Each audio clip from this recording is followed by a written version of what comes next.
step like towards me a little bit. I'm like half cut off. Well picked. Not perfect. Half cut off. Go back. I thought that was gonna be like way fucked up. Just like this. It's just me. Playing 3 characters I now. was like, I'm gonna need everybody to leave the room and just go off to the side. I don't know the difference. Okie dokie. I'm just laying on the floor.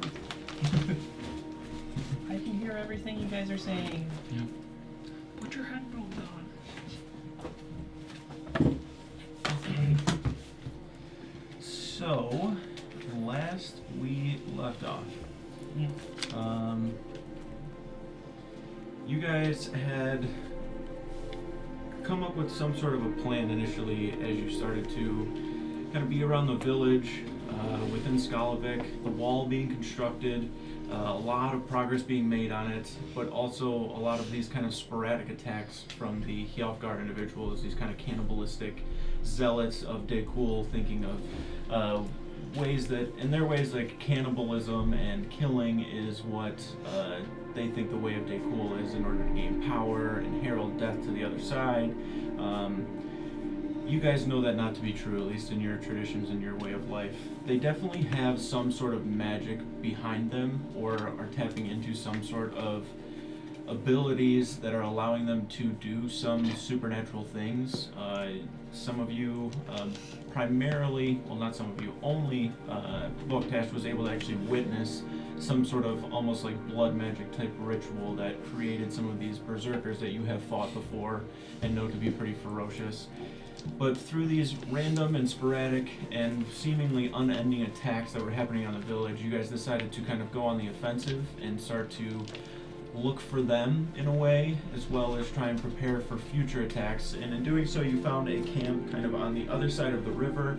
You saw a little bit of their force amassing, which is when you had witnessed the ritual, as well as seeing their actual leader, Magni, some sort of seer type woman as well that was accompanying him, kind of leading the rituals. You had returned back to Skalavik, and it was kind of decided that word would be sent to both Feldby and Gadolin to kind of join forces between all 3 of your guys' villages in order to fight off and try and put an end to these Hjalfgar individuals.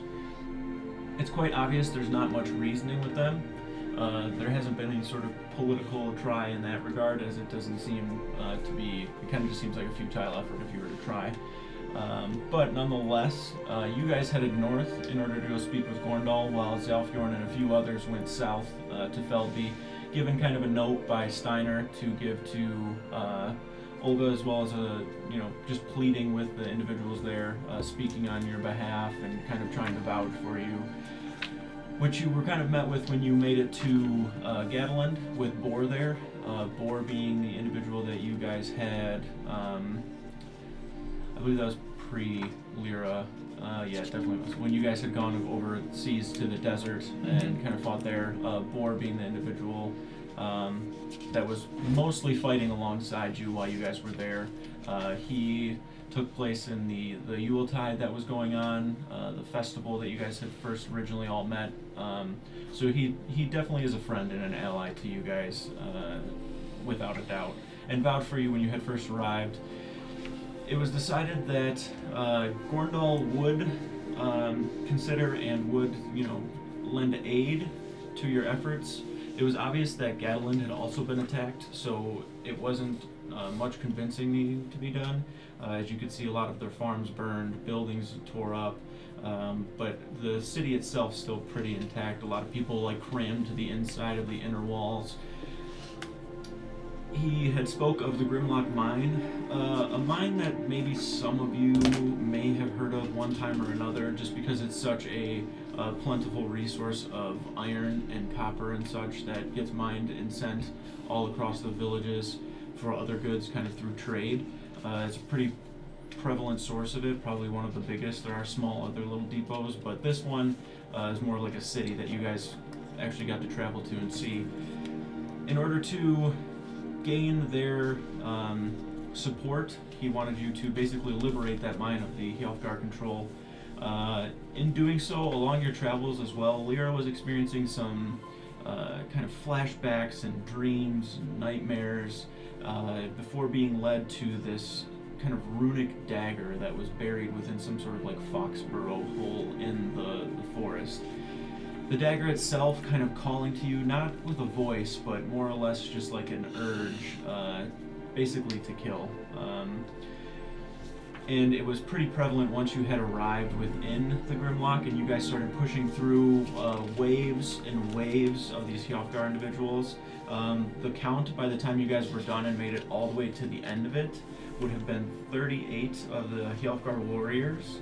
There were 4 of the berserkers, 2 of the berserkers, as well as Belden, the 4 or 5 wolves, the giant, and that's, for your guys' understanding, may not have even been everybody that was in there, but nonetheless, you guys just tore through this camp, kind of fight after fight, getting to the end of it, definitely feeling expended as far as your resources and just physicality of everything went. Definitely feeling the fatigue of it. But when you guys had made it to the end there, Lyra had recognized this Belden individual as one of the primary people that led the attack on Kjarvine, where she was from, and somebody that she recognized to be somebody who had killed somebody very important to her. So with that dagger and that dagger kind of leading her forward, she was able to deliver the killing blow to him. The blade itself almost transforming in a way after fulfilling its kind of quick mission. You guys inspected the cave a little further after this. A couple of people kind of getting close as far as knocking on death's door would go. But everybody's surviving and, kind of licking your wounds here at the end. You got to the end of the cave where you, like I said, began to inspect it further. You found signs of the Hjalfgar kind of being held up in here, as well as what you could see was a blacksmith apprentice, whose name was not really given, but nonetheless, he was identified by Reese to be a blacksmith's apprentice from Gatland. The young apprentice kind of appeared to be chained up near what looked to be some sort of a forge. A lot of blacksmithing tools, things of that nature, as well as what you could see were crates that had piles of blades inside of them, armor, crates being filled up with these armaments, as well as what you could see were some spots where, not really like dust, but more or less soot, with like a perfect square of where a crate may have been moved or picked up or taken from. So it's pretty obvious that this seemed to be some sort of and a lot of the weapons and armor that were being made were not the same armor and weapons that you saw when you were looking at the warriors and stuff from Gatland. So this individual, this blacksmith, definitely seemed to be being forced to make weapons and armor for the Hjalfgar here. And not all of it was accounted for. Some of it definitely seemed to have been shipped out to somewhere. Not really sure exactly where, but it was pretty obvious at what you were looking at. After everybody started to kind of peruse and look about the actual cave itself, both Lyra and Voktash kind of stepping outside, finding this exit, kind of escape route at the back, kind of like a mineshaft exit. Kane kind of addressed everyone in a manner that you could tell was a little bit frustrated, but was delivered with calm kind of words. His words being, "We fight together or die alone." Some of it kind of resonating with some of you. Also off to the side, just kind of tossed away, was this essentially like a leather hide kind of canvas with some holes punched into it, essentially. It at first just seemed like some random piece of leather, basically, that had holes that didn't seem like it could have just been accidental, the holes that got poked into there. But from what Steiner could see, it seemed to have some intention in the dots. And then after Voktash looked at it, you definitely recognized it to be some sort of constellation type map, where at that point was when you and Lyra trying to travel up that mining escape, and Lyra kind of leading the way. There was a Hjalfgar individual up at the top that she quickly kind of dispatched, and then when you made your way up, started taking that map and holding it up to the sky, just trying to get a good gauge of what it is. This is the dots, if you would like that there. Steiner also, as you began to take your first watch, you kind of drifted off into a very strange, mysterious place, shrouded in this just unknown in a way, but with a strange sense of familiarity to it, in a sense. At this point, the night passes, but not without interruption. Throughout the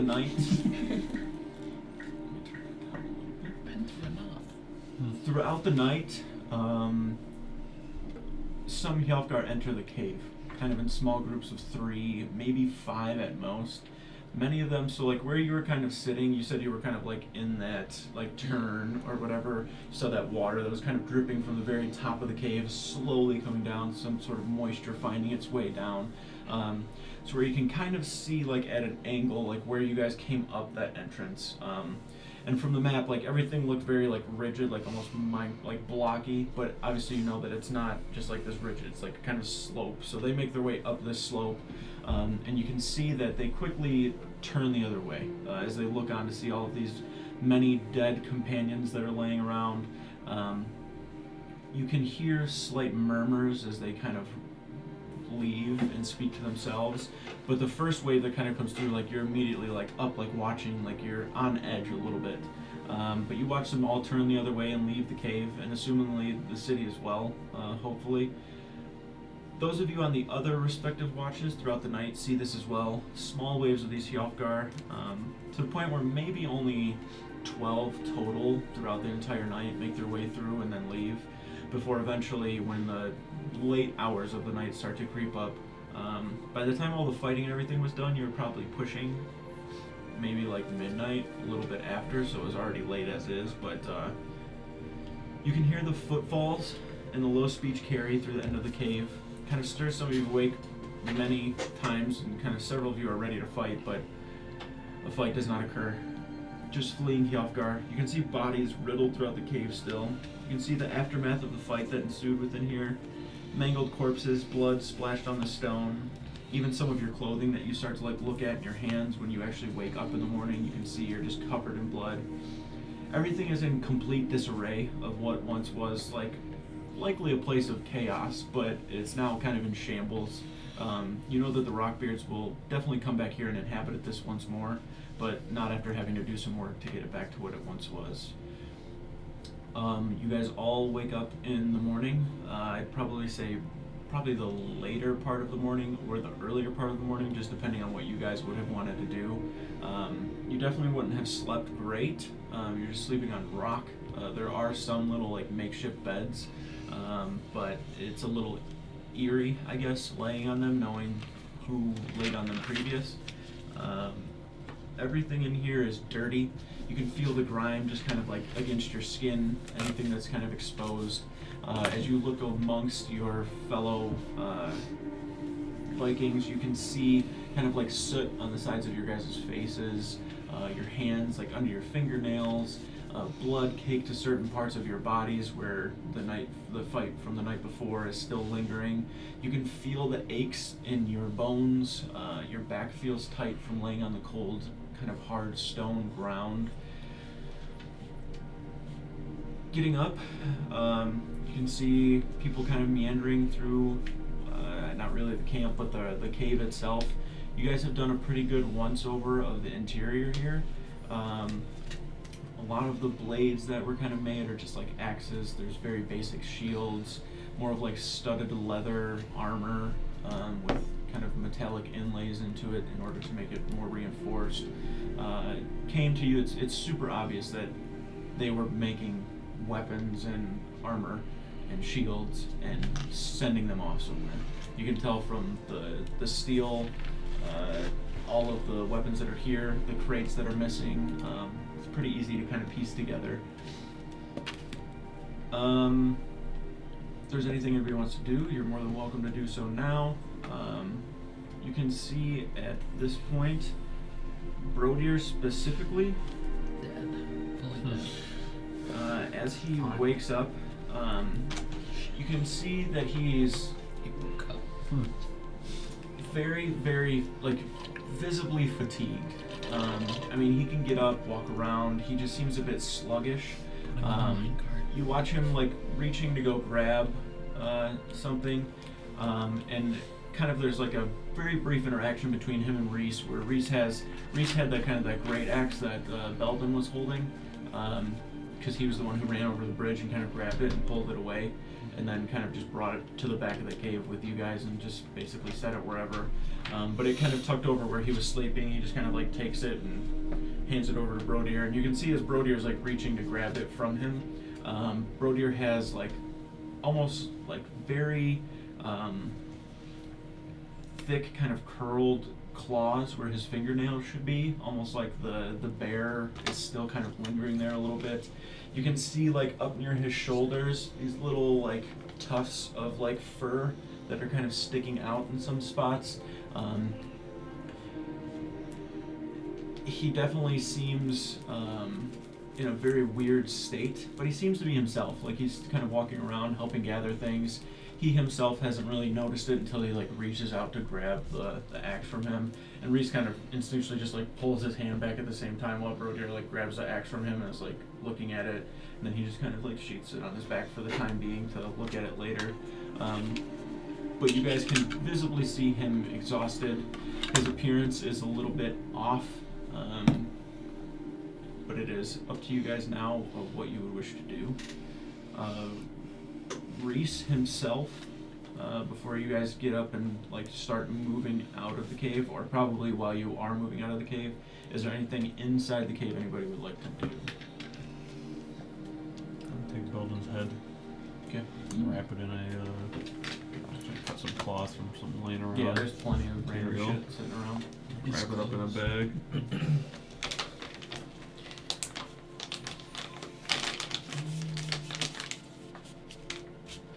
I think I'll just do another once over just in case we missed anything that might be important or related to the Healthgar. Okay. If I could get Kane and Steiner both to make investigation checks. Careful about the centipede below. I'm gonna give myself There's a advantage centipede below us. with my Tides of Chaos. Well, we don't know it's a centipede. We heard a centipede. The one who's like this big and just really Maybe loud. like an actual long rest. Just Have you ever heard a echoes. centipede? Yeah, Echo. that's what it is. That's what it is. Yeah, maybe it's He has a good. microphone I rolled attached to terrible, his but hopefully you will. He's so It's like my surround 9. sound. 9, Oh my 17. 17. You're better than me. The cave itself's I barren don't for the know. most part. You kind of infer the same thing looking at the blacksmith that's there. I would say that him being left here in the manner that he is probably not. Oh, I think we already I planned know on that you bringing guys, it back. yeah, started to kind of break stuff up from him, but like before, like you guys were saying, you know, like that's what you can guess. Like you know, he was building weapons and stuff for them, and you kind of have more or less focused your attention toward him and Got it. making sure that he's properly like brought out Yeah. and to be buried with some sort of stone marking, with some sort of rune of rest or something near it, in order to do so. Would it be customary for us to do that, given that we aren't Yeah. Rockbeards? Yeah, Okay. yeah, it's more or less just giving them some sort of place of rest Yeah. and ensuring that, as opposed to just leaving their body out. As you guys are kind of focusing on that, Kane, you go kind of below in order to, and even though you really don't know what time of day it is, to be honest. Like you guys are just in this dark ass cave. You feel that you've rested long enough, and you kind of wake up and get ready to go move forward. When you get down to the bottom and start to kind of look around, you can see Belden's body there. And at first it's not super obvious, but when you walk over, you can see the chest kind of like cracked open a little bit, and like his stomach cracked open, and you can see a bunch of these like fist-sized like eggs essentially that are inside of his chest and stomach, and he's just kind of there like dead, laying down, unmoving. You can see little like almost like gnaw marks to the sides of like where it's at, almost like it was like surgically like cut open by some sort of pincers or something of the He got sort. aliened, bro. You start to kind of like We look gotta at get it out very of here. quickly. Do you have dark vision as a Yeah. 120 feet. So you can't really see like the color of everything, but these eggs have like this very very dull glow to them, almost like this kind of like the whatever larva or thing on the inside maybe is kind of like this dull green, and it has almost like an ambient light to it in a way. It doesn't look like neon by any means, but like if you were to have like several sheets of paper or something, and then like at night like some sort of like very faint glow behind it, like you can see just like a dull glow of it. Like it stands out in your dark vision because it's so dark down here that you can kind of pick out like these little eggs that are, and they're not just like sitting right in the center of the chest. Like you can kind of like when you walk up to go cut his head off, you kind of look at his body and you're like, you can see where his throat basically, like you can see the line where you're about to start from where Lyra had basically made that cut. But you can see his wounds that he had suffered, kind of like heavy contusions, deep gashes up to like his side, like upper chest, some arrows that were inside of him.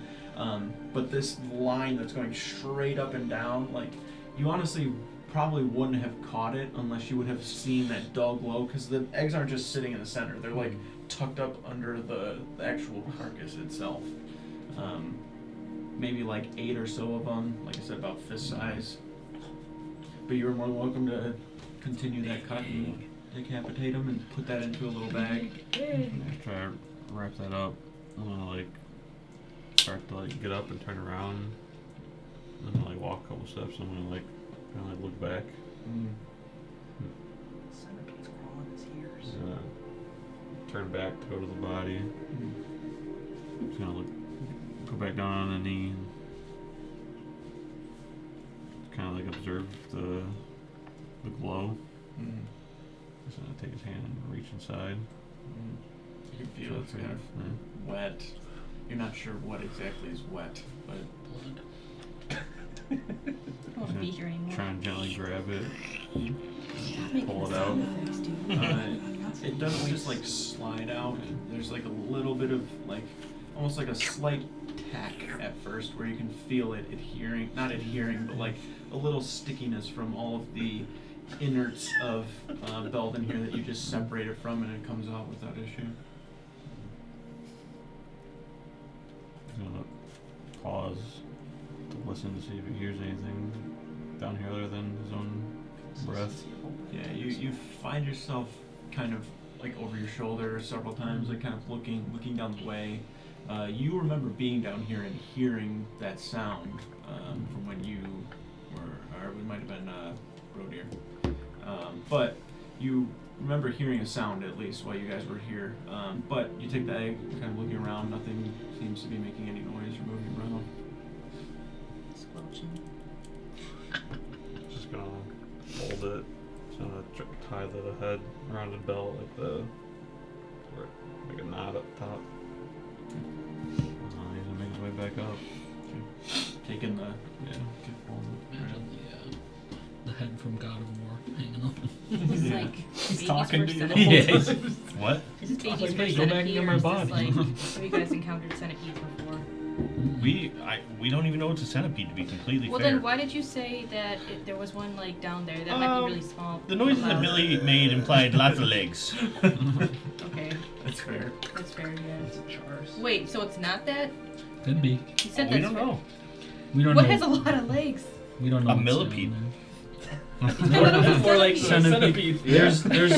There's lots of creatures in D&D that just have like a ton of legs along the side that aren't like centipedes or millipedes. It could be half human. Maybe it's friendly, yeah.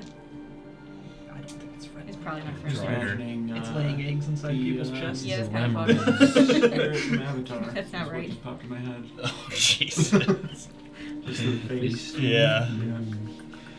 But you return Look. kind of up.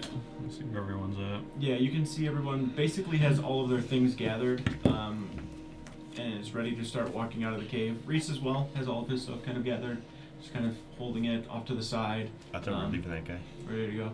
Yes, at some point. He got us here. He's staying now. So Basically, it's just when you guys start moving out, we'll get to that part. But Kane approached the group again. He's not trying to hide it at all. His hand is just covered in blood and Gross.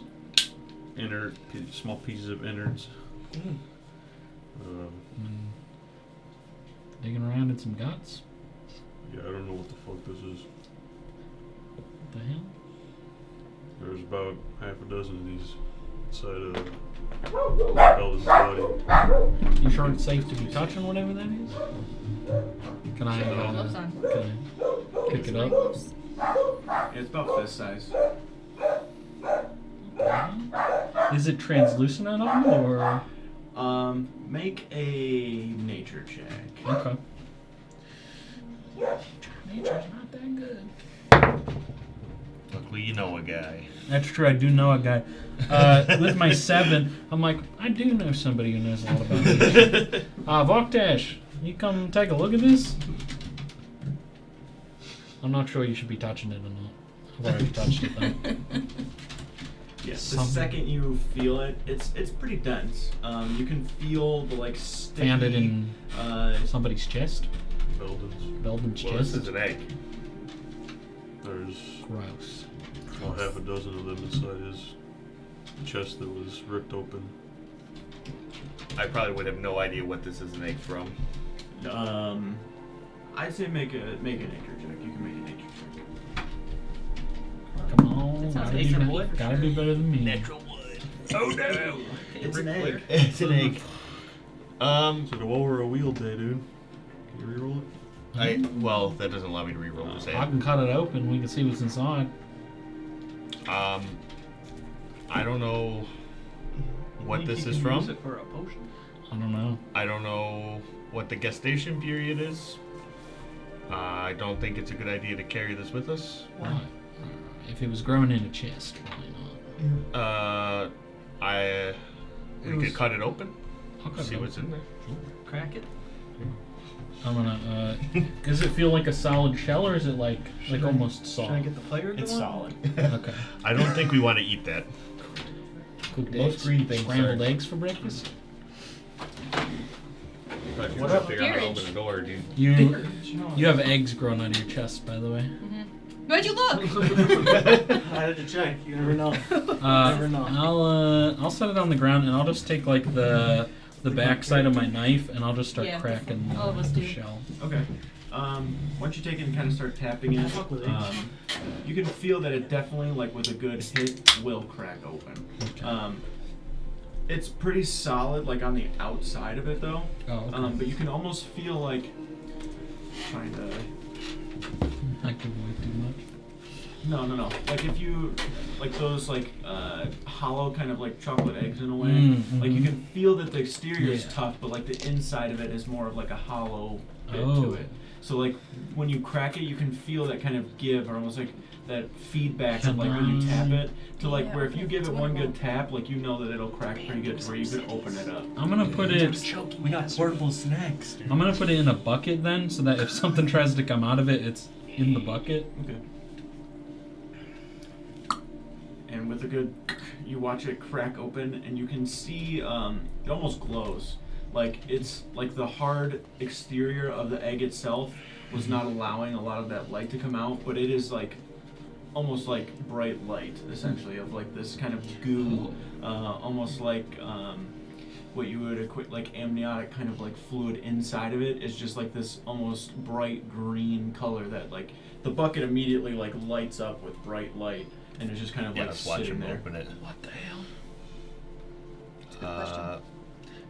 There's It's nothing just- in it. It's just all fluid. It's mostly fluid right now. Like if you were to sift through it, you may find something, but like it's just like a bunch of fluid inside I'm of there. gonna just put the tip of my finger into the fluid and see if anything happens. You kind of dip your finger in. You gotta try It it. dissolves. You gotta taste it. It stays. It Like just- start you- stinging or anything? No. Hmm. Just kind of. Maybe. You gonna try it? I don't know if I should. I've seen you eat a lot of random shit. I try it.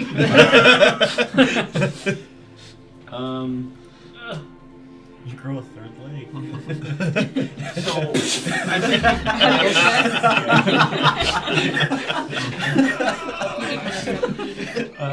I will say when you crack it open, there is a little bit of like this sulfurous kind of smell. Ah, okay. It's nothing like too putrid, but when you Maybe it's taste Nick. it, It smells like a farts. when you taste it, it's pretty bad. Like it's almost like rotted, decayed flesh. You gotta go around 2 just What- to make sure. Ash, that what are the those search chips that I tastes- got? It's like Salt and vinegar chips? No. They were. I bought Those them in ones that are Canada. like vomit. They were like the Indian flavored. It starts with like an M. Oh, marsala? Yeah. Yeah.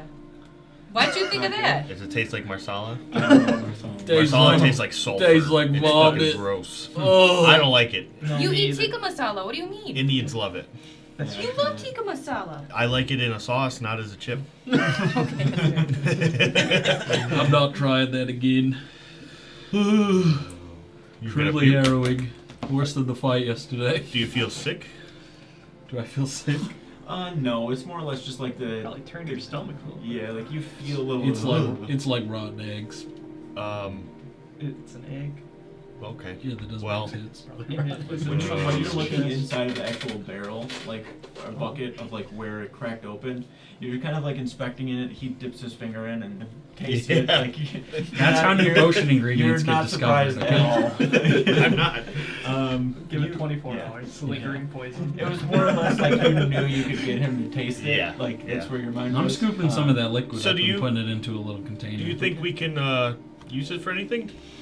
Do not You know. do find a small little like grub-looking thing on the inside. Smash of that. it, like in the bucket. Like Can when I, you're looking at can I it. investigate the grub? Yeah, it's definitely You have to throw the gross to get has to the good. not been there long enough to have any sort of viable like Okay. life to it. But like looking at it, like it's probably only about yay big, and it's like kind of like a ashen gray in a way. Okay. Like it almost seems like it's a little see-through, like it hasn't fully developed as Oh, anything okay. yet. But yeah. Well, you said there's more of these, right? I think this was Another it. 5 or 6 more, yeah. We could Just so new. though. grab a Just couple like- and see what happened, and if they start to do any weird shit, we'll just smash them. Is that a good idea? Probably not, but I'm interested. Maybe we take one. and- Well, what if that one's a dud? You know, we got to take 2, right? Why don't we just take all of them? Because, I mean, our mission here was You to got me clear out the there. mine. Well, I We're can just gonna handle. leave them with these things? Well, Maybe what if? these are the protectors of the mine. You think these are the protectors of the mine. These don't look like protectors. Well, This They don't even taste like protectors. that's true. this is What's a definitely not protector protecting taste like? anything. Probably not that. Not bad. Something that's protecting them. All right, we can take them. If I don't know about all. if of they're them. growing All in of them. somebody's chest, they might try to burrow into our chests. Well, we just don't. No, that's a good we don't point. cuddle with the eggs. We'll be okay. Well, right, but I don't think he got in the eggs in his chest by cuddling with the eggs. He could have. Well, anybody got an yes. empty bag? Do any of us have? He could probably just use this bucket that one's already in. We'll dump it out first, I guess. I already kind of cleaned out most of the You stuff. said like the cuts on this guy were like they did not look like natural, like they were like precise. They were. like I wouldn't say they don't look natural. They were just very precise and like whatever cut it was very sharp. Like it wasn't like a gnawing. yeah. Like it was just like a clean. Let's grab a couple and put them in these buckets before we leave, and All right. we'll whoever's on night watch will have to watch over him. Great. Don't get burrowed into. Well, no promises. It's fine. All right, grab as Someone- many as you Try want to your best. grab. someone grab the container. Let's go. I got the bucket. Got the bucket. All right. Lead the way down there to his body.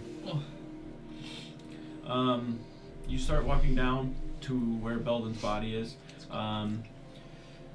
It's hard to like see. Like one of you probably has to have like a torch, just because not everybody has dark vision. Wait, what? Did that guy steal my axe, dude? No, you got it. Okay. No, Reese stole that shit. Also, you're like in a weird state right now. By the way. I'm all fucked up. You still have claws right now. I'm bared up right now, And you dude. have like tufts of fur on your shoulders, like We kind can of going barely down. recognize you. I'm glad he's back. Almost cried when he said that. Bring the tear to my eye. You are super. I didn't even catch tired. it until you said something.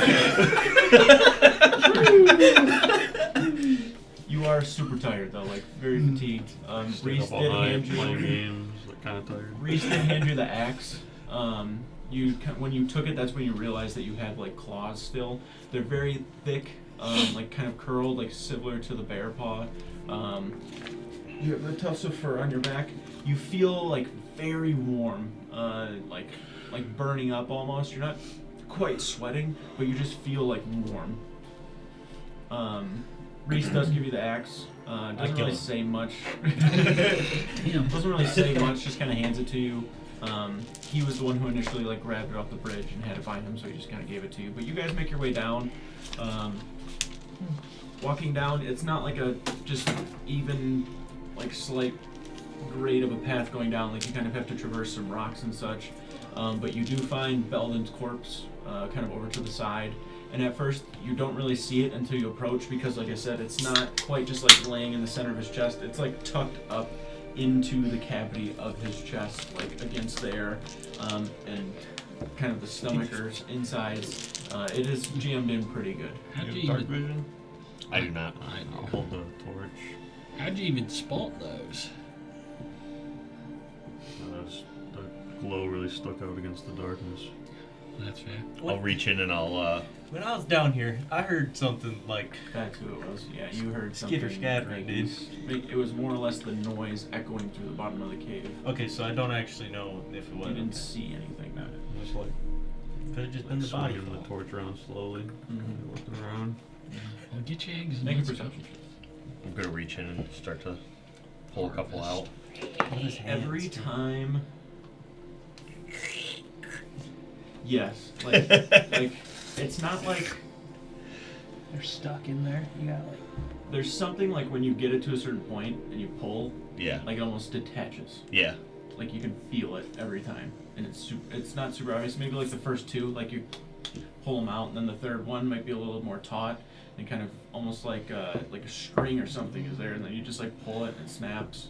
But each of them are coming out. Can I investigate the eggs and see if there's anything different or know, Make an investigation check. concerning about Like them? different from Do egg to it. egg. Do it with disadvantage though, because you're like in the dark. That's when the eggs like had any spot where something was like attached to them, and it was like something like feeding on. Yeah, he would be able to see. But it's obvious that there is something like that. Oh, like butt cheeks today. Is it easy enough to spot? Are all these eggs that are coming out same size? Okay. I got 23 on my check. Hold on a second. Yep.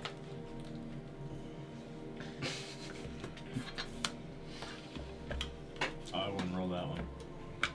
Roll that That one. one either. I'm using guidance, and I'm also using my wheel, my wheel for the day, or one of them. I wouldn't have done all that.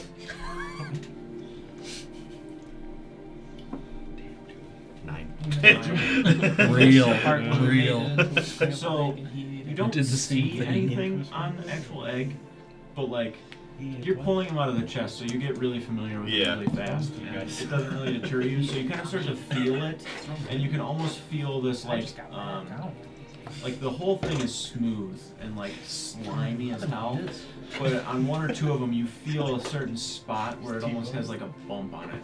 Like it stands out in a way, like Okay. a solid bump. You can't see it. You're trying to like see it in the light and everything, but you do feel like a slight bump on it somewhere that kind of catches your attention. But other than that, like you just keep grabbing them. Okay. I said we were only gonna grab like 2, but I'll probably grab like 4. Yeah, there's So- 7 still inside of it, so Yeah. it'll be good for you. 46. Has the chest cavity been hollowed out? Shooting fuckers. Not hollowed out per se, Okay. but I would make say a medicine check really fast. Okay, I was like, is this just like jammed Yeah, up make a next to medicine check. organs and stuff, or? You can also make a medicine check. I made some. Your perception check is you're kind of looking around, holding in the torch. You look at the Natural ground. 20. Natural 20. Actually, that was before we You look at the ground itself. I would have. And kind of like hold the There we torch go. for a I didn't second. care about that one. I cared about the other You two. I know. see this very obvious, like part in the ground where the soot and everything has been disturbed, and there's like obviously something moved through here, like from further down into this cave, up to the body, and then back It's essentially. just like one wide track. Or, Yeah, like so like looking at the ground, you can just see like if you're holding the torch and like looking over to the side, like where it didn't come from, like you can see just like almost like smooth kind of soot rocks and stuff kind of sitting around. But it's super obvious when you start to look around where this like track basically went through of like the ground just being moved up, essentially, like something moving across it, causing the dirt and stuff to like move to the side. And you can see the obvious pressure where something was like pushing down toward it. It seemed more or less like it was slithering across the ground as opposed to like skittering. Like it didn't seem to have, you don't see like, it's not dirt or anything, so you're not going to see tracks in the ground, but you can see some sort of obvious cylindrical thing that slid across the ground back toward the cave more, like further. They got snake bullets. It's probably That's crazy. 5.5, maybe 6 foot wide, like the actual spot. It's hard to tell like any sort of length or anything like that, but medicine? Natural 20. Oh, 16. okay. Between the two of you, I'd say Steiner and Voktish, you guys are probably like both grabbing eggs, kind of putting them in the bucket, helping one another. There are organs missing for sure. You don't see the lungs inside of his chest at all. You don't see his like his arteries, like everything like that. Like the aorta is just like yanked out. Basically, you can see this pool of blood like up toward where the top of the neck, like it's inside of the chest cavity though, like where it started to pool down there. His head's gone, but you know that. Can I see he like cut it off. Through his chest cavity out the head. You can a little bit, like where his esophagus and his like trachea would have been, from where it got cut off from him. But like looking in the actual chest, the lungs, like I said, gone. The aorta is yanked out.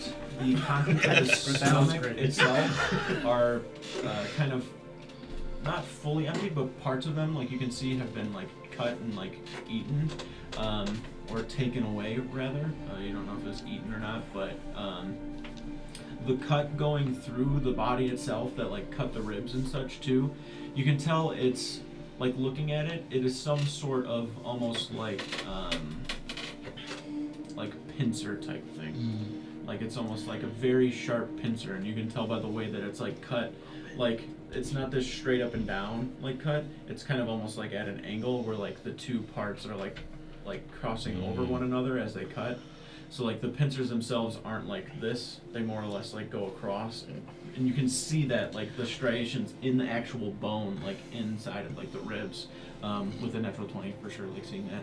There are some organs and stuff that are left, but they are displaced as well. Like they're kind of like tucked over to the sides. Like it's almost like the eggs were stuffed in, and then everything was like stuffed into the side as well. Like looking at it very quickly, like if you don't have any sort of sense of the anatomy, like you're not gonna really know. Like obviously you tell the heart's missing, the lungs were missing, but like as far as the contents of the stomach, like the intestines are kind of like unfurled and tucked over to the side. Not super neat by any means, like they're perforated and like cut, and it's a mess. But you can tell that there was definitely deliberation in how it was placed and like jammed into the cavity of the chest and everything. What is like the temperature in this cave? It's cold. I thought you were gonna say Is the body cold? Oh, he was. And the eggs are the same temperature, right? Yes. Okay. He's definitely missing stuff. Whatever this thing is, it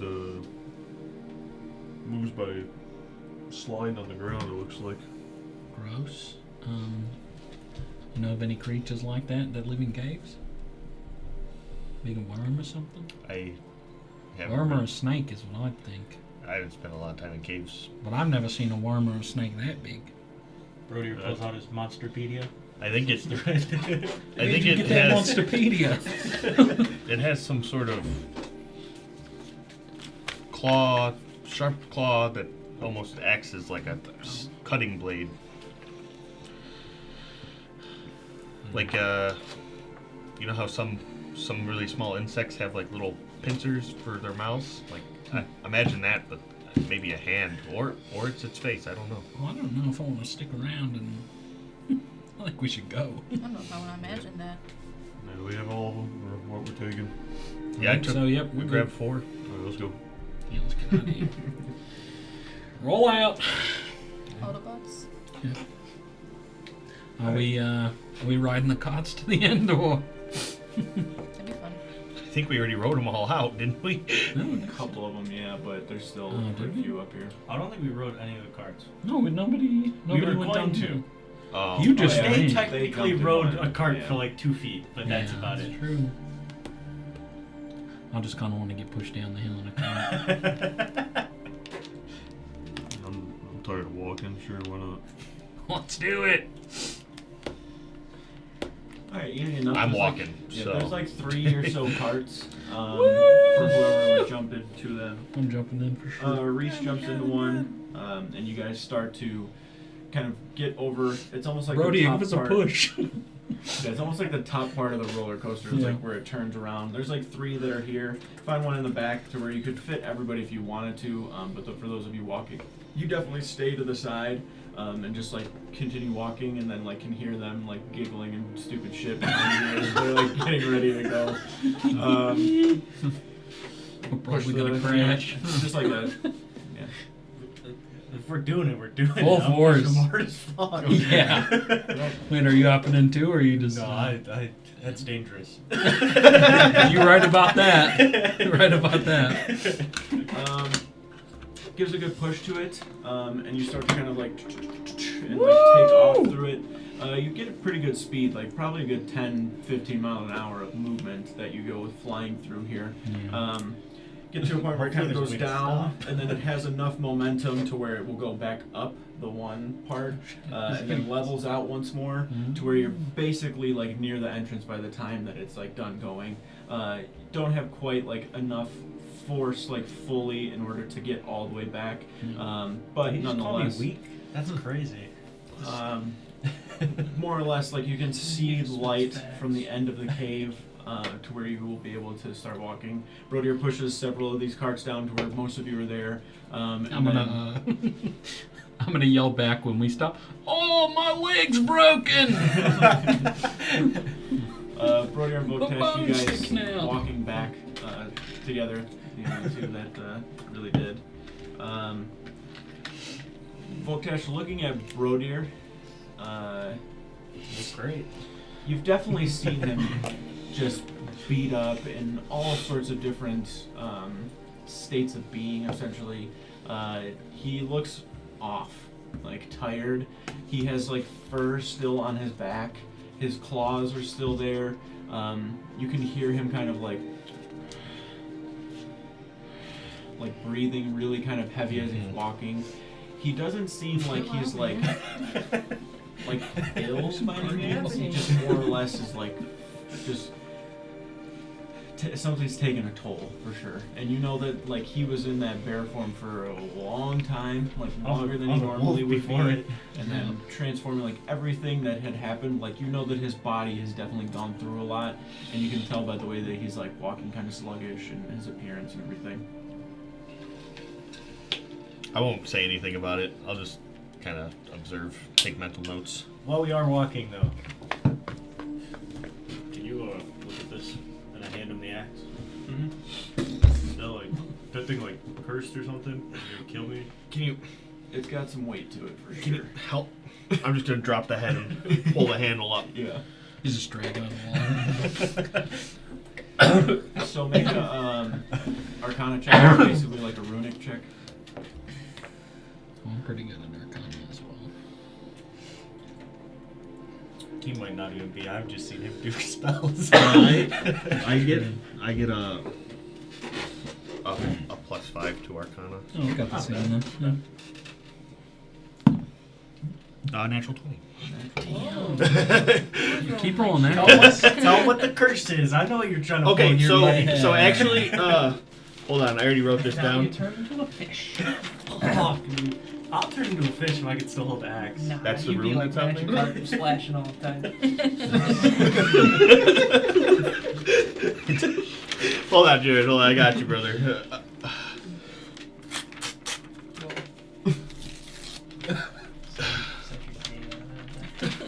You spoiled it. Gotta transcribe this ancient rune. Yeah, it's very mystical. Oh no. So I rated that on there for sure. That's one of them. Now we figure out each other. Well, I'll leave that one for you.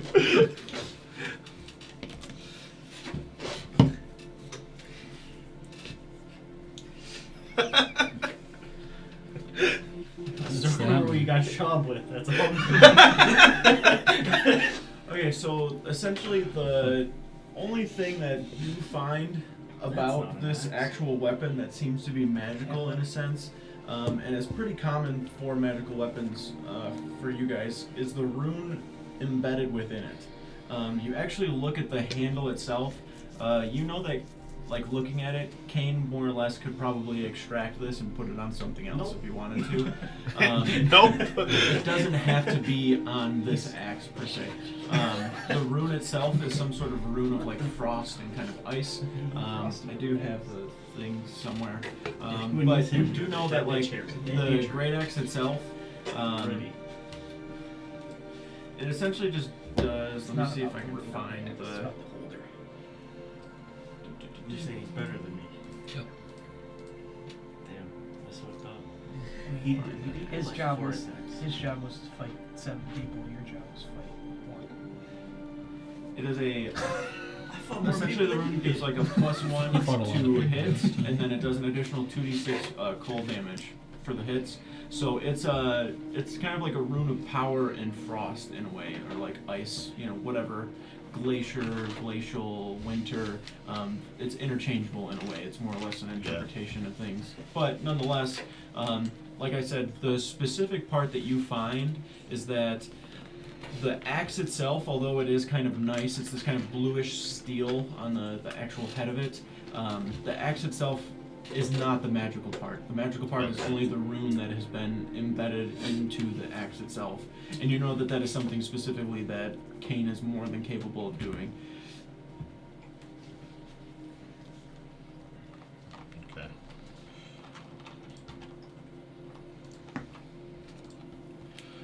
Get So, to the end of this what- cave and I'm what'd you want to know? looking around, see if there's any more. Is he gonna kill me? Fucking No, elf actually, dread. it will probably help you kill other things.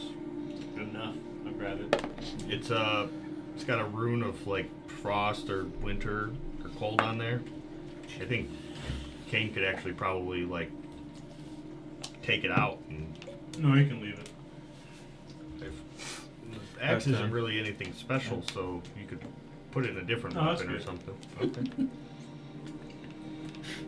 Kane still might want to learn it. Put it on someone else's weapon. Maybe. Okay. He's like, put on someone else's weapon? Well, I didn't say nothing. No way. After they go on their little fucking train ride, I'm gonna make sure I walk up to Kane and say, My fucking "You might want to take a look at Brodier's axe. It's got a pretty interesting rune on there. You can take it and put it on someone else's. You might. I don't think he wants to sure you he to have do an anything with it, elemental but you might be able to learn something. I'm from feral it. right now. I'll kill him. That's true. It's pretty My quiet. bow is only 1 extra d6, not 2. It's like members of chat, everybody kind of walks out, but there is a bit of Take a some moment where road everybody kind of levels. stops and takes a pause at the exit of the cave. Kind of listening throughout, you don't really hear anything. You can see a lot of footprints on the ground. You can't really tell if it's from you guys coming and going, or if there are more footprints or whatnot. True. There's this very slight in the distance. You guys can tell that it's pretty early in the morning. You maybe slept like 6-7 hours or so, but did get a long rest. You can see clouds kind of in the distance where like you're getting these very faint bits of sunlight. And then you can see the further you look, there's more of like a fog of like flurries of snow that are slightly kind of coming down. You can feel the chill inside of the or the outside of the cave. You do know that winter's basically here at this point. Reese at this point starts to kind of look over all of you guys. All right, well, guess I'll stay here and close the gate and make sure that nobody else is lingering around. Should be fine. And then when you get back to gathering, just let them know that it should be clear. I'll be here waiting for them. Thank God I hated that guy. It was really weird to say it right next to him. Oh no, I meant Greg.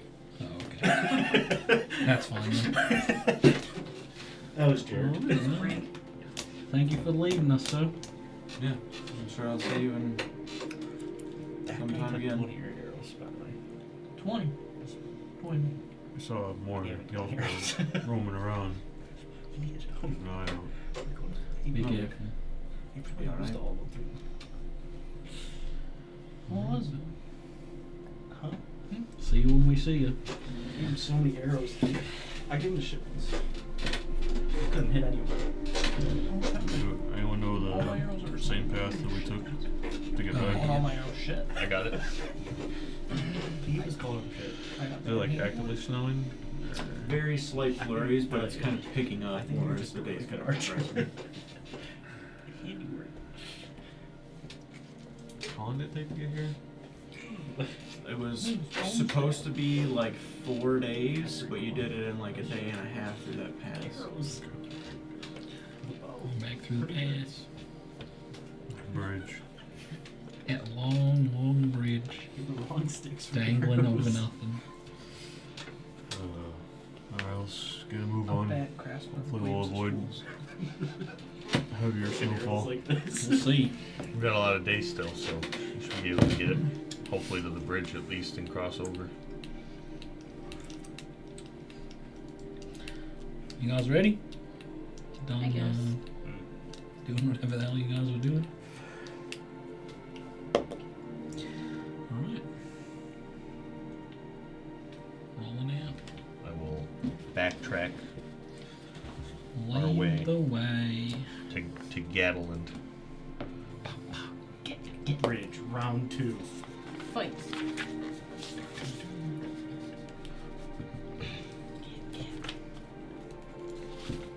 Wait, are we taking that bridge again, or are you gonna have to fly? Your little baby. Breakdown. We'll see. Your little baby guy. I don't like being off the ground.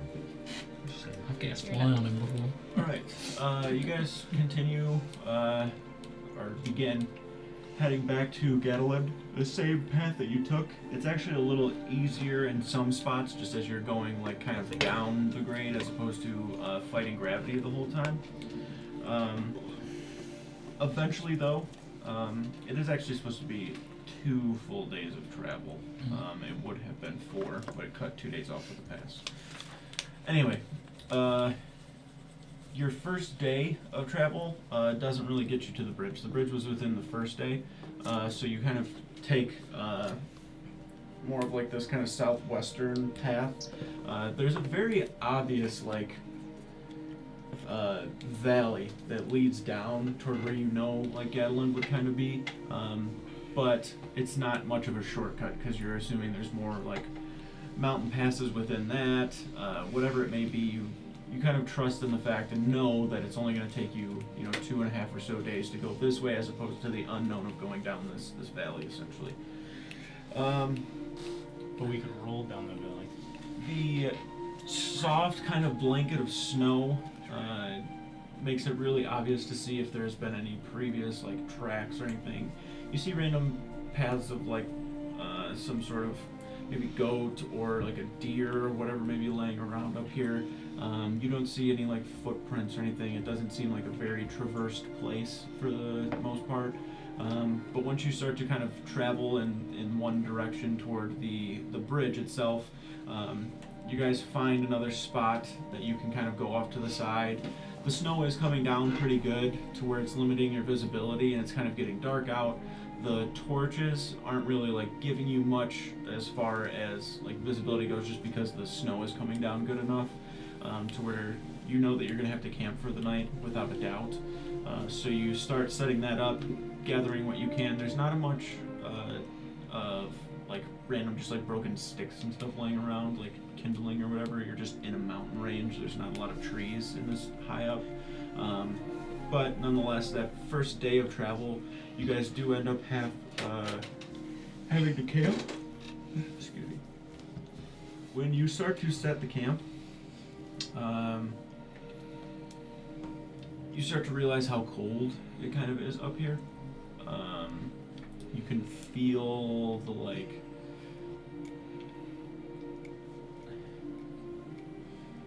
you felt it more and more as the days have gone on, of like it getting cold, but you're almost at a point where you can feel it like snapping, like it kind of snapped over. Like you can feel the freeze of it. Like it's not just like cold, more or less. Like you can almost feel it like chilling to your bones sometimes. The water skins or whatever it is you may have, or like horns that have liquid inside of them, almost starts to get like a little bit of like that very, very crisp chill to it, to where like it's gonna start to freeze if it's just like kind of sits. But from you guys kind of walking and moving around, it keeps it from freezing in your skins or whatever there is. You set a fire. You don't have a ton of supplies as far as being able to like burn things for long periods of time. So you're just kind of more or less finding random stuff that you may be able to burn. You kind of get lucky, I'd say. Or I'd rather. You don't really have a ton right now to have a good fire, unless you were to try to go and look for something if somebody wanted to. But if you guys are just going to try and tough it throughout the night. What do you guys want to do? We're like on the edge of a mountain, aren't we? Basically. I think it might just exert more time and energy to try to find a firewood than just hunker down. That's fine. Sure. Had cold nights before. Probably will again. It's only one. Right. How are the weird eggs looking? How the weird eggs looking? Same. You've got like 4 in there, you said? Yeah. Okay. You only have 3 now. So at night, kind of you guys hunkered over to the side. Lyra asked that. You kind of check in the bucket. That fluid that was kind of like broken into the bucket. When you guys first kind of like tried cleaning it out and everything, you got most of it. You can still see little green spots that are still glowing. Essentially, like of where that fluid kind of was, like where it's like sitting on the side of the bucket or whatever. Like it doesn't seem to have lost its brightness by any means. Like it's still fairly bright. Like it draws your attention to the bucket, which is how are they doing? Like you look over and can see like the bucket is kind of like glowing in a way from those little bits of light that were on there. The eggs still seem to be intact. Carrying that a bunch, you've probably like handed off a couple of times to somebody else because it's not super heavy, but those eggs are like this size and they're dense. Like it's enough to where like Boktash isn't just gonna carry it the whole time. Like it starts to fatigue a little bit for sure. You can feel it kind of in your arms and your shoulders. All of you, even from like walking this path and like being in the cold, you're just uncomfortable. Like there's no easy way around it. Like you can feel like parts like of your hair that have possibly like water or something on them, or from you sweating when you were in the cave fighting, like are kind of like freezing at the ends. Everything feels kind of just like cold to the touch, like nothing is warm. Especially not starting a fire, you can really start to feel the cold in the night. You hear like very faint in the distance what sounds like something howling. You can see part of the moon is just basically like covered. There's only like little slivers of it that are showing in this kind of cloudy, kind of snowy night. You guys looking around at one another, you're basically in like a mountain pass is how you kind of got up here, so it's not like this big valley of anything. It's just this rocky terrain that you're on right now, essentially. Just tucked into a little alcove possibly that you may have found, not quite a cave. But nonetheless, when you kind of tuck in here and are laying down, is anybody taking a watch? I can. This guy only sleeps 4 hours. Oh, okay. I'm not Yeah. really taking a watch, but I am just kind of like watching everyone. I see him kind of just like Not catching taking a glances watch, but with I'm gonna watch. everyone. I'll Just wake kinda, up like, early. seeing how trying to how everyone's doing, I guess. I'm not actually saying it, but kind of just giving that look over on everyone. Make an insight check. You can do it with advantage. Why are you looking at me when you said that?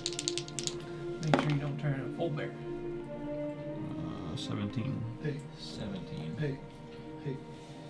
You start very Hey, quickly. Go to sleep, dude. It's nighttime. Were you up saying, hey? I fell asleep like this. I wouldn't really even say very quickly. You kind of take your time. You can see Sigrid Sigurd's the first person that you kind of look at. You know him better than anybody within the group, obviously him being your brother. You guys just kind of like catch glances really quickly.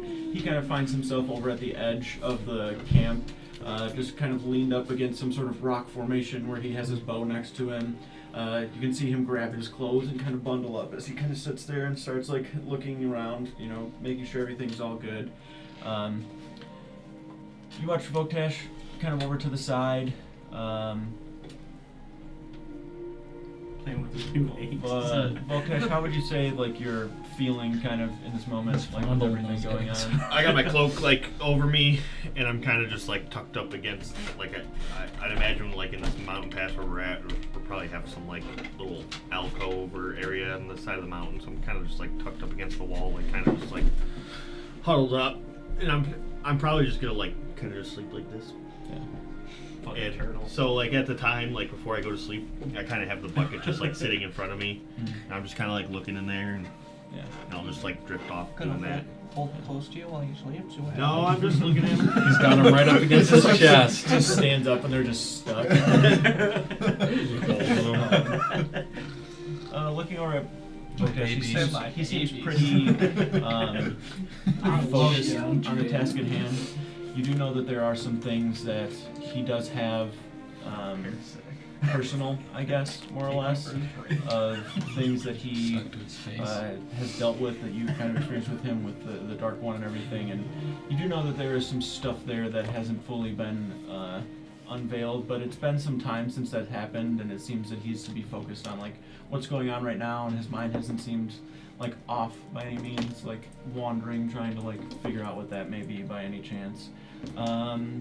You kind of start to glance over because you see very quickly, like as Voktesh said, he's just kind of bundled up, looking at the bucket, and then kind of like leans back a little bit. You can see pretty tired, starts to kind of drift off. Your attention gets brought over toward Steiner, who you can see.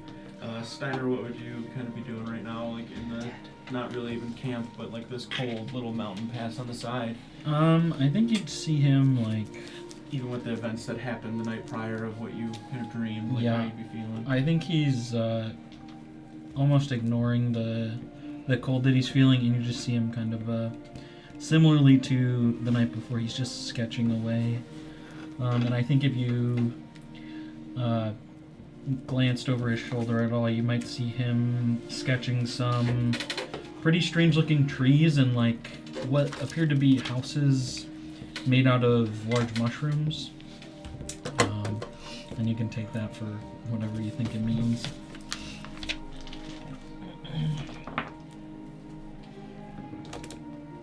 You can definitely tell that he has like a little bit of something on his mind, but again... Yeah, I'm just like even oblivious to how cold we are right now, and I'm just like I need to get this out of my brain and onto paper.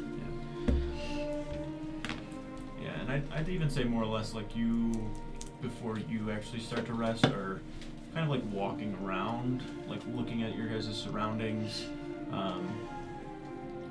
walking past everybody to where you would be able to see him kind of like sketching and drawing the stuff on the paper. Eventually you walk past Lyra, who you guys kind of catch glances for a moment. For Lyra, like what kind of seems to be going through her head right now? Like how's she feeling? Like Just like deep in thought, honestly. Yeah, Just like like it's thinking about all obvious. that's happened, what's gonna happen, who she's killing next. if you could too make a wisdom save for me. I totally forgot till just then. All good, all good. Did you send her the updated dagger card? I did. Yeah, you did. Okay. Yep.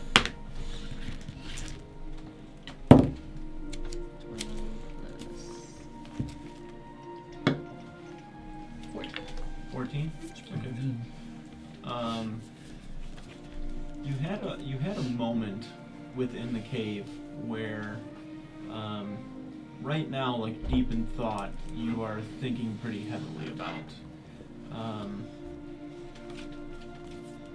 You weren't like hearing voices or anything from this dagger. Like it's not like telling you to do things, but there was almost something from the dagger urging you to take vengeance and like to kill Veldin.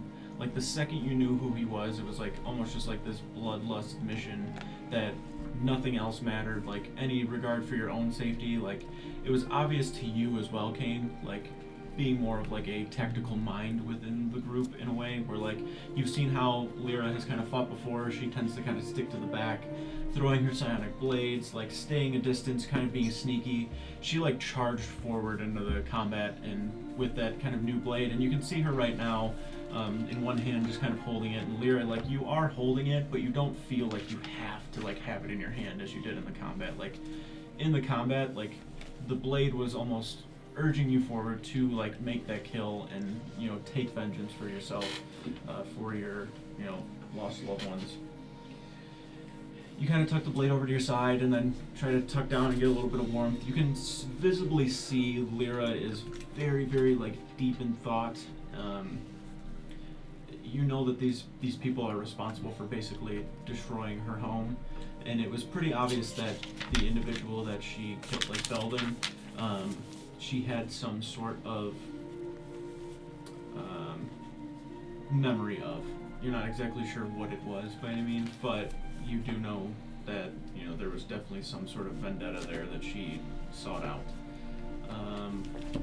Continue kind of walking around, and Brodier is laying down on his side, just like snoring, and it's super obvious.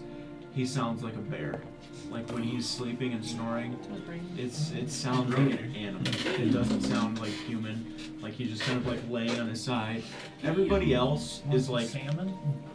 You can see everybody else is kind of like bundled up, like with their furs or whatever, maybe an extra layer. He's just like laying down in a harness, just like this little tufts of fur on his back. His claws kind of sitting there as he's like laying on his side. Hugging you can see the axe is like right next to him. The maul is off his back, kind of set over to the side. You can see there's a shield sitting over to the side, an axe next to that. Like he just like takes all his shit off and throws it on the ground, and then just laid right in the snow. And you can see the snow kind of around him. I don't want to say it's like melting, but it's not like, it doesn't look like he's cold. Like he's just like laying there, just a harness on and his like pants, and he's just kind of just chilling, passed out, snoring.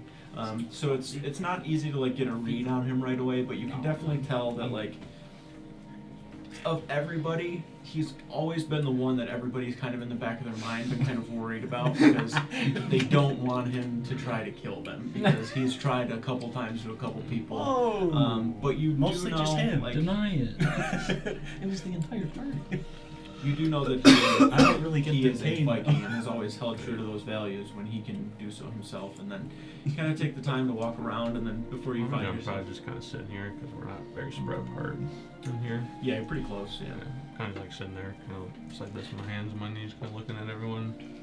You like, kind of stares at the axe a little bit because he's curious about the runes in it.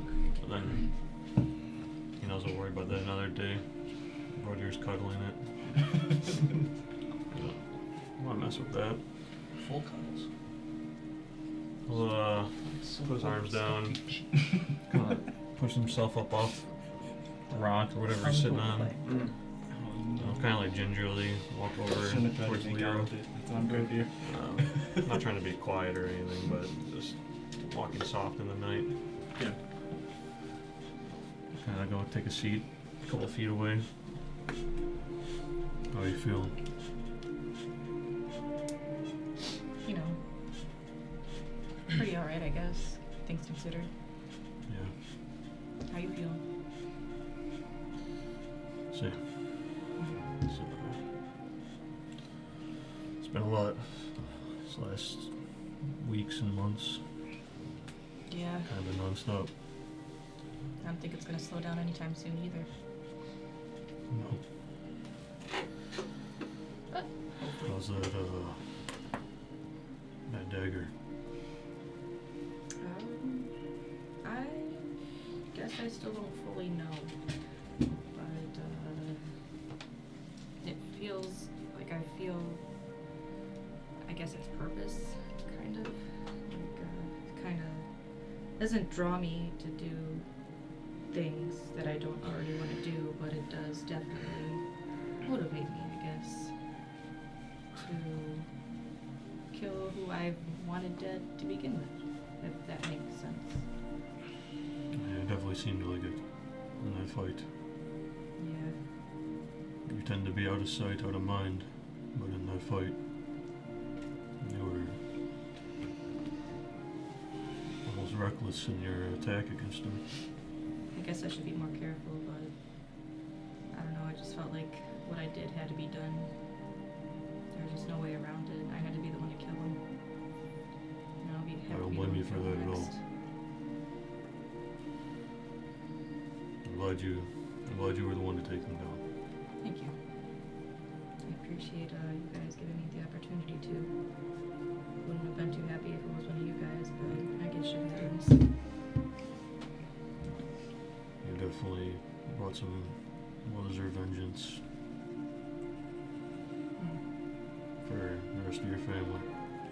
Yeah. Just wish it were more. Just wish it'd bring them back, but can't have it all, I guess. They await in a better place. One that we all join them someday. Yeah. They just went there sooner than we'd like. Very true. From fighting with you and adventuring with you and everything that we've been through these last few weeks, I'll make sure you are one of us when we return. Skolovik, you'll be an official bone cloak. Thank you. I'd like that. Be nice to belong somewhere again. Get some rest. I'll do what I Try can. to ease your mind. I get some rest, or at least try to. In the background. Just bear snoring. It's not even bear anymore. He's just on his back. It's just a regular bear now. He burrowed himself into his Gonna own walk bed. up. Like, damn, this stand dude's up. warm. I'll snuggle up next to him. I'll You do gonna one let him last big spoon little lap. Yeah. I'll walk over to Sigrid. Yep. Put his hand on his shoulder. You doing alright? Best I can be. Alright. If you need a break, let me know. Will do. Seems like it'll be a quiet night though. I hope so. Minus It's about to be a long ass night. you know, the noise over there.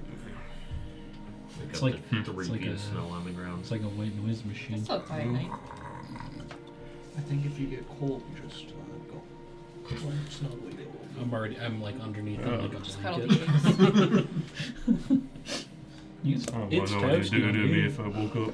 If he woke up next to someone cuddling him like that. If it's anything other than the axe, I don't know if it would go well. Should talk to him about taking a look at that. It seems pretty cool. Yeah. We'll worry about that later. He seems a little out of it.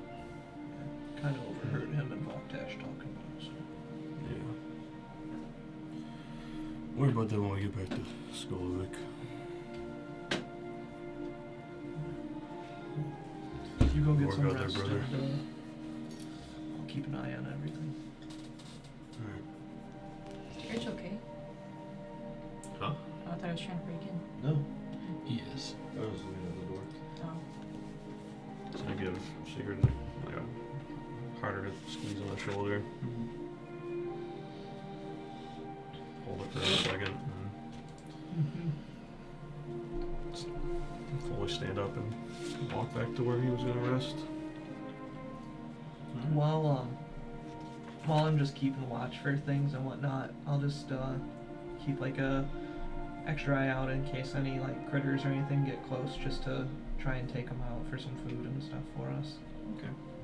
Look out, critters. Here I come. Alright. The snowfall keeps up pretty good. You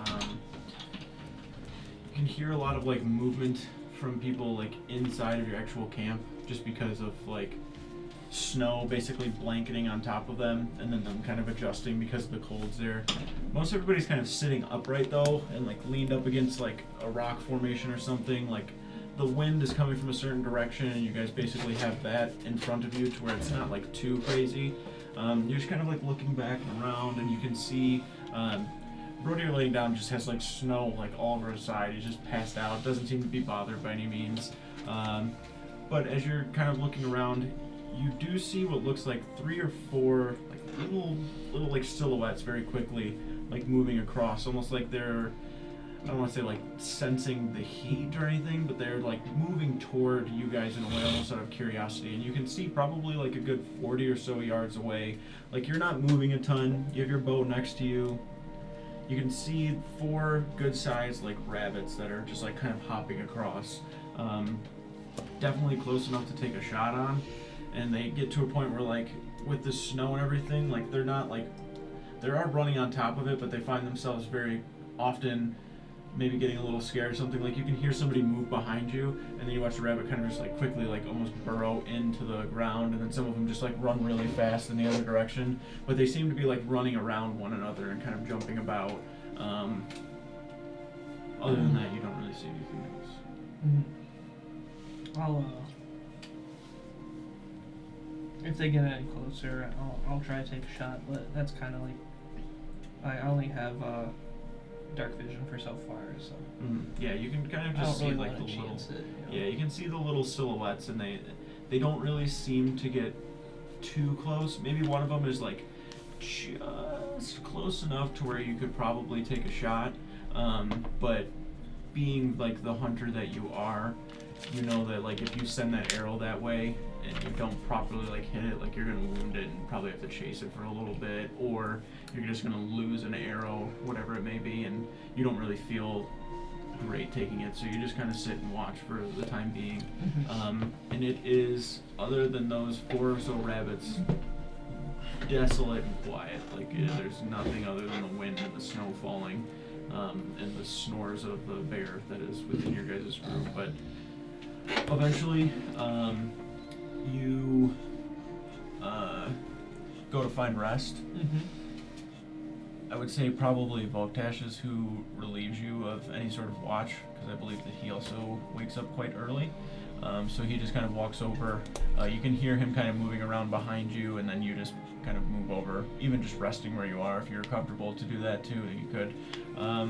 Volktash, for you throughout the night, it's the same. It's very quiet. There's just snow kind of falling. The snow does let up. You can feel it when you get up too, that it's like kind of on your shoulders. Like you can feel it on your back, like you're almost dusting yourself off in a way. Again, looking around, there's probably like a mound like that big, just like on Brodier's side from where he's just sleeping, like has not moved, is just snoring like crazy. But eventually you start to see, so like where you guys are camped, you're facing south essentially, and you can start to see like from what would basically be like your left, kind of, you know, the sun starting to like peek up and over, and you can feel the warmth of the rays. Everybody starts to slowly kind of move around and stretch out, standing up. Again, super uncomfortable rest. It's cold. You guys all are like greeted by the warmth of the sun, and some of you that are laying down and the sun kind of hits you, it almost makes you want to lay down more because you can feel a little bit more comfort. But you do know that you can hear everybody else up and moving around to where you as well do the same. I'm sure some of you have random little like setups of how you're resting, but you gather all of your things back up, ready for travel. The bucket of eggs or whatever over to the side. Did you fry 'em up? Huh? Nothing. How do you like your eggs? You got any more vials? You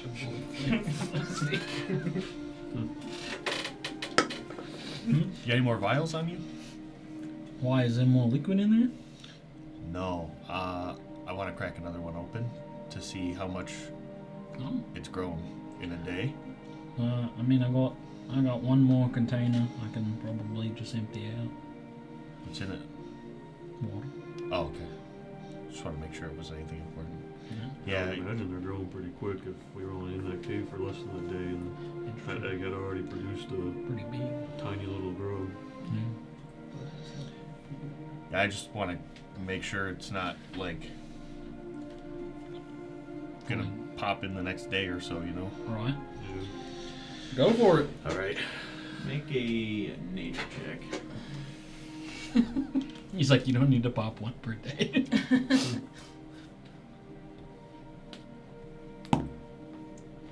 Natural 19. For a total of 26. Looking at the egg, Want me to give you another D4 to that? I could do actually. I'm just kidding. It's odd today. I could give myself guidance on it. the But it's okay. egg itself,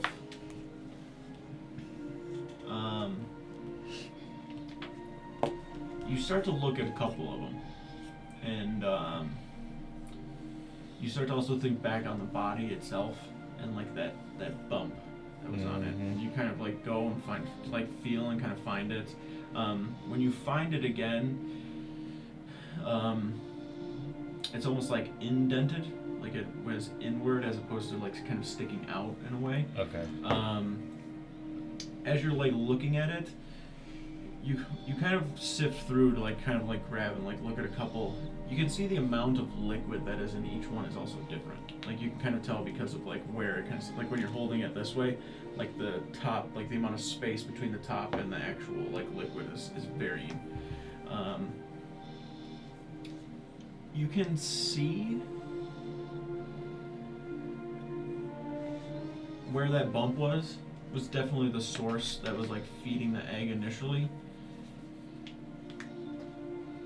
And whatever it was like connected to was what started to give it nutrients and like fill it and like get Okay. more of the egg like ready to like hatch. So whatever is inside of the egg is what is being used to create whatever is like growing in there, Yeah. essentially.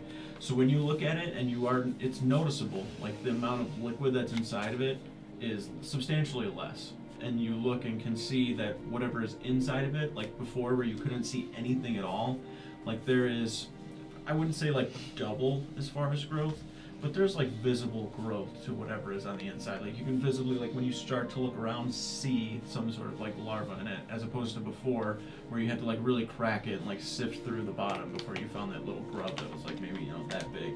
Okay. The egg being about the size of a fist and it was only like that big, maybe it's like a little bigger to where like you can actually catch it, like catch a glance of it when you're sifting around, because the liquid itself is pretty thick and it has like a bright green color to it. Yeah. To where like when you move it around sometimes, like you catch that little like larva or whatever it is that's in there, which you're assuming is just like absorbing and sucking in whatever that liquid itself is. So day by day, like the more that you like have looked at it now as opposed to when you first grabbed it, like you're pretty sure it was like solid with all of that liquid, and now maybe like this much like off, like if this is it, like that much off the top is like missing, to where it's like slowly taking more and more of that in. Okay. I'm still gonna crack it open. Yep, for sure.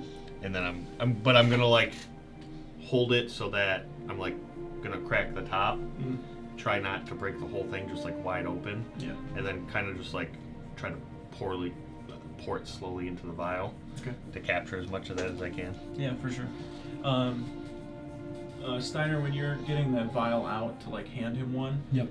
the vial that you previously had, that you had put some in already, you kind of realize that it is still glowing bright green. Like it is still a very bright green color. And it's obvious, like when you open like your satchel or whatever you may have that has everything in it, like it just kind of like is glowing with the green color. You can see little flecks of it too, like maybe on the side of the bag from where it wasn't like a super clean Apparently. transfer of it. Like it's kind of on the side, Get everywhere. like it's rubbing on stuff. Like you can, you almost have a visible, like How much Like if bright you could- light does this like give off? I'd say at least 10 feet. Like it's pretty bright. Like it's Literally. It's like neon almost, but it's like a darker green color. But the one that you have, like you fill that up basically all the way to the top. It's probably a vial about yay big, maybe about size of a quarter around. Like it's nothing enormous. Some random ones that he may have got from Amatala as glass is not something that you guys particularly have within your culture.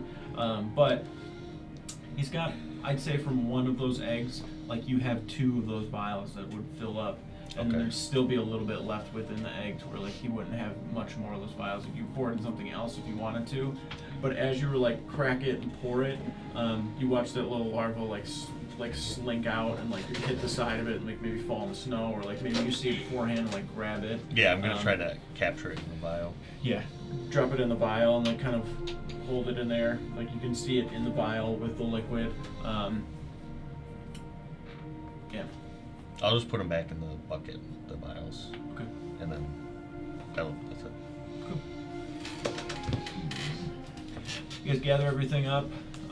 You can see this is something I'd imagine like you probably do very early in the morning, Yeah, like right when first thing, Steiner yeah. first gets up. Like you get a vial from him, and other people are still kind of like getting up at the time. Like Brodier is definitely the last one awake and has to be like woken up. You can see like when the sun starts to appear. Like this is the first time you've actually seen him move, and it's just to like put his hand over his eyes from the sunlight. He's hibernating. But nonetheless, you guys all get up and begin to travel down south toward Gatling. There's so much jerk around this table, dude. It's crazy. Jerk, A whole lot of jerk around here. Anything on the walk back Jerk me real that quick. anybody would like to do? Everybody good? I'm not Request to be flown across the bridge. You're not even gonna try this time. You guys do eventually reach the bridge, the drawbridge of the two separate sections. There's the one large kind of pillar in the middle. Again, you can see all of the anchors that are still in the side from where these bridges were constructed originally, where people would have had to climb and do a lot of work. But nonetheless, the bridge is before you. You do remember it held you up last time, so you can kind of cross if you would. There's no way to fill it the second time. What did we have to do the first time? Nothing. Oh, he had to fly. That's what it was. Which when we get to the bridge, I'm just gonna kind of like give you a little nudge. What's up? You know. Okay. You know. I mean, it's not like we're doing anything else today. Huge I combat appreciate it. right after we get across the bridge. Yeah, huge monster. All right. The bridge look like slicker than last time. Yeah, they have snow on them, and they're definitely a little icier. Should I think I should cast fly on somebody beefier and have him carry him across? That way, if somebody falls, they can swoop down and catch them. I think it's not a bad idea. Okay. Never mind.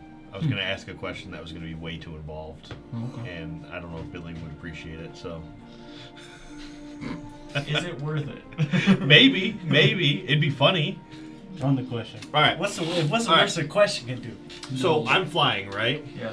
How is carry weight handled while you're flying? If I'm exceeding my carry weight, do I start sinking while I'm trying to fly? Yes. Okay, so then if I tried to grab someone who would be falling, I would slow the fall because I'm flying, right? So we Correct. wouldn't be taking the full brunt of the fall damage. No, you wouldn't take fall damage. Right, but instead somebody could just carry you. Yeah. But then if they have to go catch someone, what if I? It's no different That than guy can like, carry two being people. encumbered, like having too I much might weight, be like okay. physically If being I able- turn into a like, bear, I eventually could probably too much carry weight's all gonna of start to us just, like, take you across. down. Yeah. Okay. Which I believe there's actually like a certain amount of feet per round. I don't know if I want to turn into a bear right now. I could turn into a bear. Did I miss anything? Guess you It's can true. do. Guess you Or can you do just me if trying you to want. All right. Or Trying to just figure out looking how a to little cross the bridge. You want Oh. him? You want him tired. to do you? Yep. Excuse me. Hit me with the flood. All right. Oh, okay. I think it would. I just put my hand out and give you a touch on the shoulder, and I think it would manifest however you think it would.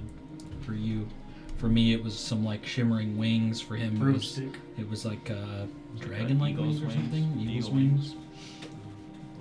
However it works for you. Okay. You just get bright, shimmery, glittery wings that appear out of your back. Perfect. Is it fairy? She was a fairy. All right. Well, I guess we'll see you on the other side. You want to take him across first and then come back? You want to go now? I Maybe- want to get.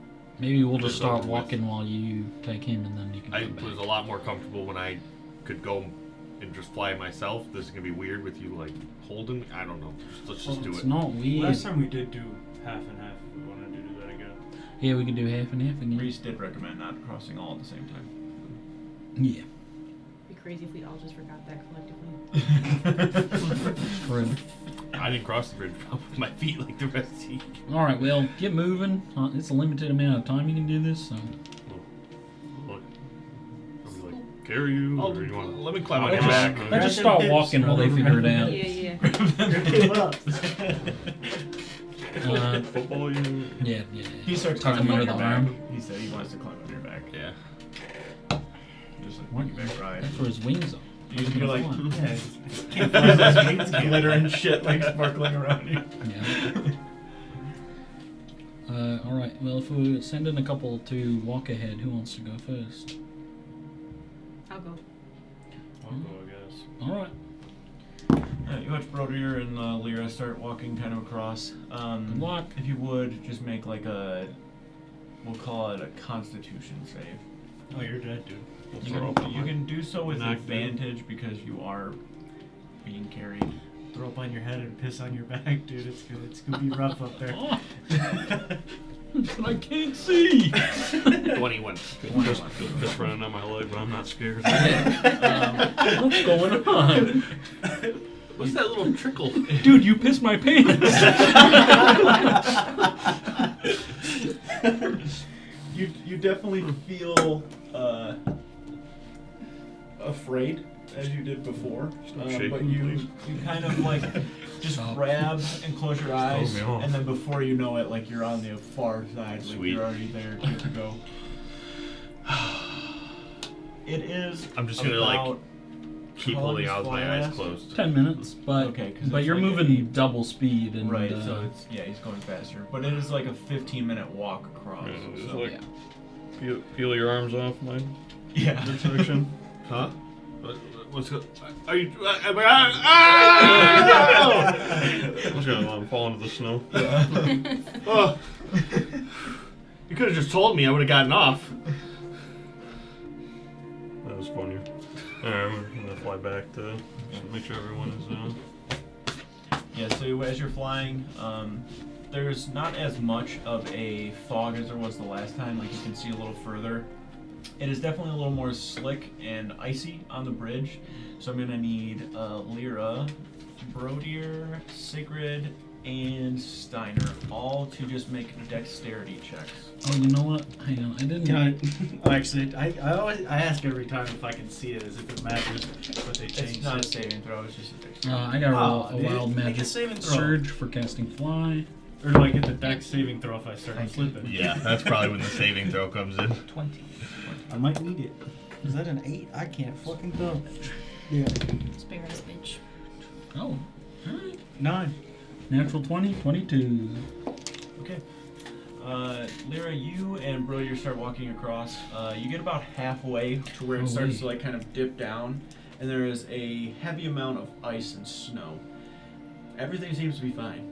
Like you're just walking across. You feel yourself grab the rope on the side before you feel the whole bridge just kind of like do one of these and like jostle like side to side. You need to make a dexterity saving throw now, please. Okay, now let's set advantage. just I him? can't feel this. Just him. Okay, that's Yeah, that's you have fine. a good grip and like you're standing fine. Do you not know what a grip means? Grip things. Yeah, man, grip things. Firmly grasp. Right. That's him with his new axe. You got. 13. 13. That's good. He's You gonna want, cut the like, rope with his you're just looking claws. forward, and you already know exactly what happened. Like when you get to the slippery part, and you like grab the rope, you feel the whole bridge just like sway side to side. There's this huge thud on the bridge. You hear snapping boards, and you look and you can see Brodier just like laying there with his ass kind of through like what would be 3 boards wide, and he's just sitting there like on there. Like you can feel the bridge like just kind of like shaking side to side, and you look down. You know that you are not going to reach down and like grab him and No. pull him out of the hole. But he's laying there. This is on like the second bridge. No, I see. So you probably would have actually like flown past before they would have actually Oh, fallen. shit. I And you need made that your guy. way to like to where Steiner and Sigurd both are. So like Well, if I hear the board snap, I'm gonna immediately. yeah, you snap, kind of turn around and like look in that Bro, you direction. can't do this. You can't do I guess this. he's You gotta leaving figure it again. out. You gotta figure it out now. I can't help you. That's your life now, man. This is where You're you the live. troll that guards that bridge. You see Caden anywhere? Or, Let's see. Look up in the sky. Start flying back. kind of stuck. Yeah, he's like, At this point, so you had Where you flown kind going? of across, and then Roger's flown wedged. kind of back in a way. not again. You can see him, like you can see Lyra standing up, and she's taller than he is right now, and it's not good. Like immediately, like alarm bells start going off in your head, so you just kind of like drop down onto the bridge. You're not sure how much left of the fly there is. You've probably been flying a good 8 or so minutes, so probably not much time left on it. You can almost see the wings like getting like smaller in a way, I'd say. Like they're not like fully out, like they slowly start to get tinier. But you do see Brodier sitting there like holding the boards, and every time that you've tried to like put one hand on a board, you felt it like give a lot to where like your hand would just go like clean through it, like too much weight and pressure in that one spot. So you have just stopped, and Lyra is like Why are standing your there. hands so fat? What's going I'm trying to on? like I was step bored over him this and around him. Yeah. Some of his like torso's kind of still Yeah, up his above shoulders the are level, up. Like yeah. it's basically like his legs are up, like because his ass fell through when he fell onto the. I'm gonna just try to like arms under his shoulders. Yeah. And I'm gonna try to like pull him out, but like kind of like fall on my back, try to like spread the weight Okay. across Go ahead and multiple make a boards. strength check. Athletics, if you want. Natural one. You're fucked. I'm going through the I don't know, board. but I'm you're dead, fucked. guys. You guys both fallen? As You you, got like a minute of fly left. as you go to You just drop lift him. him up, like to pull him, I fall through boards. you fall through Oh, the no. 3 boards that are behind him, to where he's only got like 2 boards There's not between even him a bridge and you. left. And when you fall through, like you pull like up on the shoulders, and your feet just go through the boards that are there. The snow and like ice and everything might has just made hold them it like, onto kind the of roof. frail. I don't think I have any To where idea you about are now situation. like this, like We'll see how long it takes us to get over there. you still have fly on you for at least a minute. At this I point. thought you were gonna stay floating and try to pull him out. I didn't think that far ahead. I can't wait That's till next time okay. we see Reese. You He's did like, what you would dumb do." motherfuckers! You broke the bridge, almost got my ass killed. I'm gonna panic for a second. You're alive. I'm gonna come to my senses and be like, and Yeah. imagine like Yeah, fly you fly up. out of the hole. Yeah. Oh shit! And I keep flying and try to pull him up, like flying, Another- just, like, another like strength check. lifting him up. This I'm one's just gonna be a flying. strength Hurt my check, not cheeks up, athletics. dude. Lyra. Lyra, what are you doing as this Natural is 20. happening? Natural Oh, 20. there you go. Crying. Throws Right. me across. Basketball Are you palm staying his there head. and continuing like across the bridge, or are you I'm staying- gonna try and just like make my way through all this. Okay. I'm yeah. not really Yeah, crying. he's basically like back to your left, like he's not like. Oh, blocking okay. the I'm way gonna by any just means. assume It's that like they you got this guys figured deal out. with I that. can't do anything. I Hope you don't fall. Basically, from the second you fall, Lyra's just like telling you to get your shit together, like you can't do this, and she just continues walking across and like gets Thank to the God other phones side. don't exist. They would have just been like fucking recording it over me. You see Steiner recording. This is hilarious. It's going on TikTok. Can't use your last minute. You get under the arms and just like fly up, get him standing onto the boards, and then you feel the wing, like the fly, like starting to slowly fade to where you're not going to have it for the next 10 seconds. Like you only have 10 seconds of it left. Get him up out of that hole that he made and put him over to the side, and then you're on solid, like the bridge. Kane, you were also standing on the bridge. You guys can feel it kind of swaying a little bit from where you yanked him out of the hole he was in, but you feel fine. Oi, where'd the bridge go? Boulder flew out of nowhere. From where? Out of nowhere. Nowhere. I was So probably a there's- giant so I there's would the guess. bridge, It's really weird. The gap, boulder looked like two Cain. boards and another gap. Yeah. I'm kind of with Voltash. I don't think I want to go across bridges anymore. The way the bridge is though is it's more like kind of like double wide, to where there's like this central like piece of wood that kind of just like floats every so many boards in the middle that are tied in. So it's like 2 sets of boards going across. So like one side of it is just like a huge fucking hole in it, essentially, where there's only like a board That going happens all the across. time. Just- So one side of it is enough to like traverse, but it's Is there an? I don't know if they just knocked some of the boards completely out of there. Is there enough where I could go in with similar to on the way here with mending? If I could at least the one that mend was, like, some of them, cracked, or right, yeah, you can mend maybe like 2 that Okay. still like where it just like snapped and was like kind of the side. You kind of have to like pick it up underneath from each side, Yeah. and then your hand under, you take the one over, and it kind of closes it up. But it's fucked up. Like Okay. there's a decent hole there, but there's at least a few boards that are like left. Like Brodier fell through Yeah, like yeah, yeah. 5 boards, and that was just his lower half. I'm gonna stand there ready to just The like thicker half. yoink someone if it need be. all right. Well, Those two are crossing. yeah. Let's get across this bridge, right? Brodier's 2 hands on the rope, and he's fucking. All right. He's slowing it down. For the second part of it, go ahead and make dexterity checks again. Okay, don't You can do do it that. with advantage because you are holding the rope. Lyra, you're fine. Advantage. Okay, to make it alright. last My time. shoes together. 12. 12. It's pretty Did good. you remember to tie your shoelaces? I did tie my shoes. Don't want to trip on He those. doesn't even wear shoes. He's got He a is point. shoes. He's a pair of shoes.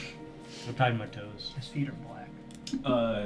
Frostbite. We're gonna have to cut 'em off with Kane new Steiner axe. and Sigrid also a dexterity check.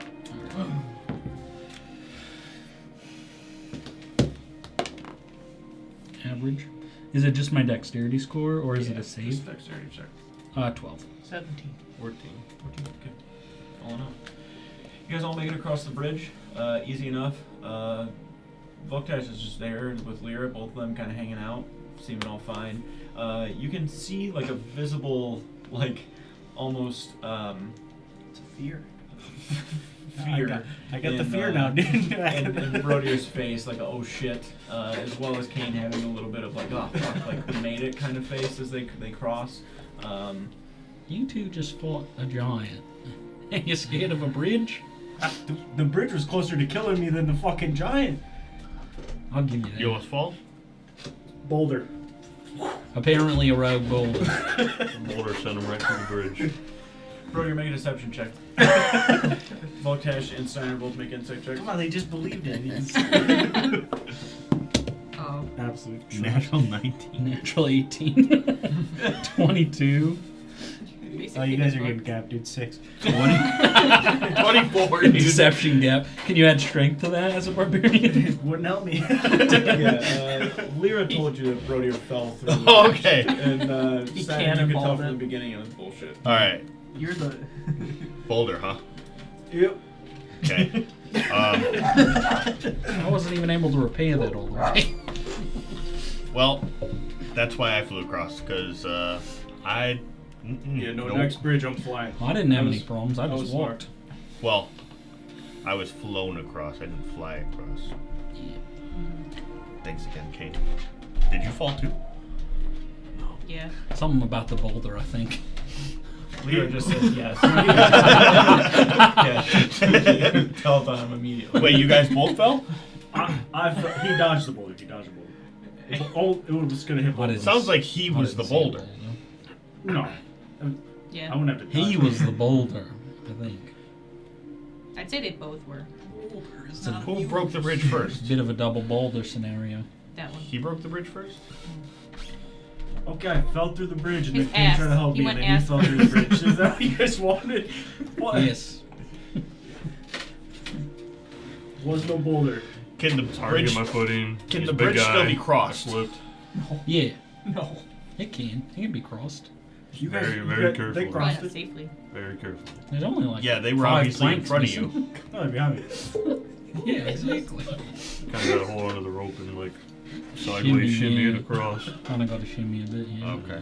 As long as you, You can got- still get across the You bridge. got like planks in your bag or something? We gonna Fuck fix no. it? Then Well, why does it Reese matter? is still out there. I don't want Construction's like. expensive. He'll be fine. He made it across the first time, no problem. Yeah, but if there's not a bridge to cross, See it. It's really dark. Boulder, rogue boulder. also It happens. Make a sign. if we ever need Beware to- of boulders. Yeah. It's like it's fully. There's not even mountains close. It's just in the middle. if we ever want to come back, this seems like a pretty good pass too. So I Right. just making Bring sure. wood next time. Yeah. Well, we can do that. I just want to make sure we're going to waste our fucking time if there wasn't a bridge Do we send left. messenger pigeons? What's that? Do we send messenger If you pigeons? got a messenger. It Got is. trains. It's not like super Hear a common pigeon noise, because you hear a guys' pigeon villages comes are kind of over. close enough. It's more or less like a runner, like from a horse or something. I could technically Going use my upstream or wild downstream. companion to Tell deliver Reese a message. to fix it himself. I don't know where Reese is. At the fort. What do you mean? He's at yeah. Oh, he stayed at the fort? Yeah, I that's thought what he was said. leaving, We were all going there. We somewhere were all else. sitting here. No, he said he's gonna stay there. Oh, okay. Dude, pay I think he went to go take a We piss. could just. Oh, Well, okay. it would Dude, take hold another your spell. bladder. But we, I had a phone call. He got a message. What? He had to respond. we can put a sign on this side of the bridge that says Beware of "Beware of broken bridge." What about the other side? Beware boulders on the other side? I don't Yeah. know. There weren't boulders. I thought we were still going to Just put a bears. sign there that He says was Beware gonna of go back to falling the other ashes. side. And ice. Well, no, when we cross the next time, then we put the sign. I'm gonna start walking, guys. We've been standing here a while. You think we just go down to the bottom and start collecting stuff the next time we come past this way? Do we know how to make a sign? Like, No. What if people fall through them and Mm, collect false their banner. stuff? We had just built an entire I'm fully gone wall at this around our point. village. You think we're not capable of making a sign? dude, some guy just tells me, grab that, put that there. Like, I could do that every This guy swears his intelligence is higher than 0. Look around. Where are we picking up shit I for a don't know who you're sign? talking to. I'm gone. I'm down the mountain already. I thought we were all walking and talking. Yeah, basically. All right. I feel like we should leave something. The bridge is intact. It's safe enough to walk across as long as you're hanging on. We should put a sign on the snow. Hang on. Oh. Hang on to bridge. You can Or just you'll pee die. it. That would probably just get covered up by more snow. That's true. Put on the sign, use of fly recommended. Yeah. Must cast fly to cross. I really Aren't hope you I in don't charge of like kill Reese. the wall project for a You while? probably did. So Yeah. next time we come this way, we go to And the bottom. This guy never and once collect figured our out rewards. like what Gotta he be a was lot. doing. He was just being told to put things places, and he didn't understand any of it. He doesn't need to. I guess that's fair. And that dude can lift whole trees, so I don't know if he needs to know what he's doing. He's the biggest motherfucker around. Okay? He does what he's good at. For now. We should have recruited his cousins out in the desert. Well, when we go back, maybe. That's racist. That is. That's They're your messed up. siblings. That's messed up. That's great. That, and then you doubled down. Yeah. So you're racist, and you said no, those are your cousins. Alright. You guys start finishing this last day of travel to where you arrive at Gatland at night. You can see the flames of it in the distance as you are approaching from the kind of mountainous landscape above. You're looking down at the village. You can see torchlight on the interior more than the exterior, but there is still a little bit on the outside. People kind of moving to and from a small tavern that's on the edge of it. The actual city itself, you can see plumes of smoke kind of running throughout. You guys make your way over to the front gate in order to make entry. It's kind of on the northern side of it, so you're basically walking straight at it. What about that tavern? That's kind of like on Rowdy, the outside or- of it, to the side. If you wanted to go to that, you're more than welcome to. What say you? I'm definitely an eye, but maybe we should go and deal with this thing first. But what if they give us another quest? We could still hit the tavern. That's Yeah, but true. what if we can't? We could just say no to the What if they quest. say off limits? We already did one quest. Yeah, we did what they asked. We could tell him we'll come back later for that quest. Yeah, good idea. Good idea. We'll just exit the dialogue. Yeah. Just leave. Skip. Quick save before, and we'll try each one. Yeah. Trial the options. That's a good idea. It makes sense. Billy, we'd like to quick save. Or save scum in the style. Can I open the console commands? Alright, Click on enable it. cheats. Max stats 20, 20, 20, 20, 20, 20. 25. Yeah, fuck it, you might as well. All epic booms enabled. When you get up toward the actual gate itself, it is partially opened up. You can see people kind of moving in and out of it, walking between like the river, going over toward the tavern, making their way toward other buildings inside of the city itself. You can see that there is, like I said before, as far as like the warriors that you guys have, Gadolin seems to have a specific, I don't want to say like regiment or like a war band essentially. Like they have people dedicated to just being like warriors, and it's probably like a good number of them too. Like you guys can see the wall has people stationed on it. There are a couple people who are just kind of walking through. All of these people who you're assuming have been delegated to this position by the Jarl for the specific purpose of being warriors and soldiers. You guys are a little different, whereas you are multifaceted and do a lot of other things as well within the village, but are still considered like a warrior people. You know that 90% of the people within your village will fight if they have to fight and are kind of capable of doing so. It's a little different here in Gadolin. You see a lot of very common folk who are just walking around, people who have a specific job and do that specific job. But as you kind of traverse your way through, you do see, as I said before, elf, human, dwarf, few dragonborn, all smattered throughout the actual place here. As you begin to make your way through to head towards the rock, which is the long hall here within Gadolin, you can see the like 3-story or so building in the distance. It's definitely very old. You can tell by the weather, kind of petrified wood itself. There are some repairs on it. There's like stone statues that are on the outside, like on the front. And as I said before, like you can see different depictions of the spirits, like all throughout the exterior and the decorations and such. A symbol just right above the entryway of a very stone-faced kind of dwarven individual with this kind of a beard that he has that's kind of like crunchy and like clunky of rock formation. You make your way into the interior. You are greeted by warmth immediately, of which you have not had in a few days here. So it's very comforting, to say the least.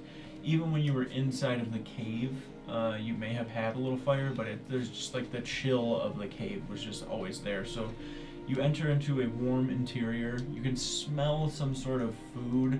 It smells more or less like a some sort of very like vegetable-based soup kind of scent. Very brothy as well. You can smell. Making your way in and kind of looking around, you can see a couple of people. Get in a bowl. There's like 2 or 3 random Took no time to cauldrons scope, that are just hanging in a bowl. over a central fireplace that people are kind of walking over to and like scooping, ladling into bowls. That's Brodier's destination. Brodier kind of just begins to walk up as well, and kind of fill a ladle a couple times and just dunks the first one into his mouth and then just fills another one Gotta go basically for right two. after. It is some sort of like pork-based some out, like sets it down, stew. grabs Like the there's coal. just like big chunks and haunches of meat inside of it that have been cut up and like stewed up inside of there, as well as a lot of random vegetables. There's like cabbage inside of it.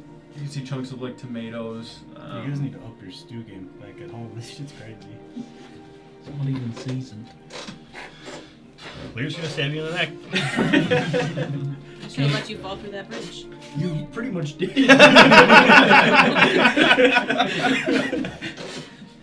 Made the right I should have choice. helped. She saw on the rope. Jumping on my fucking Yeah, chest.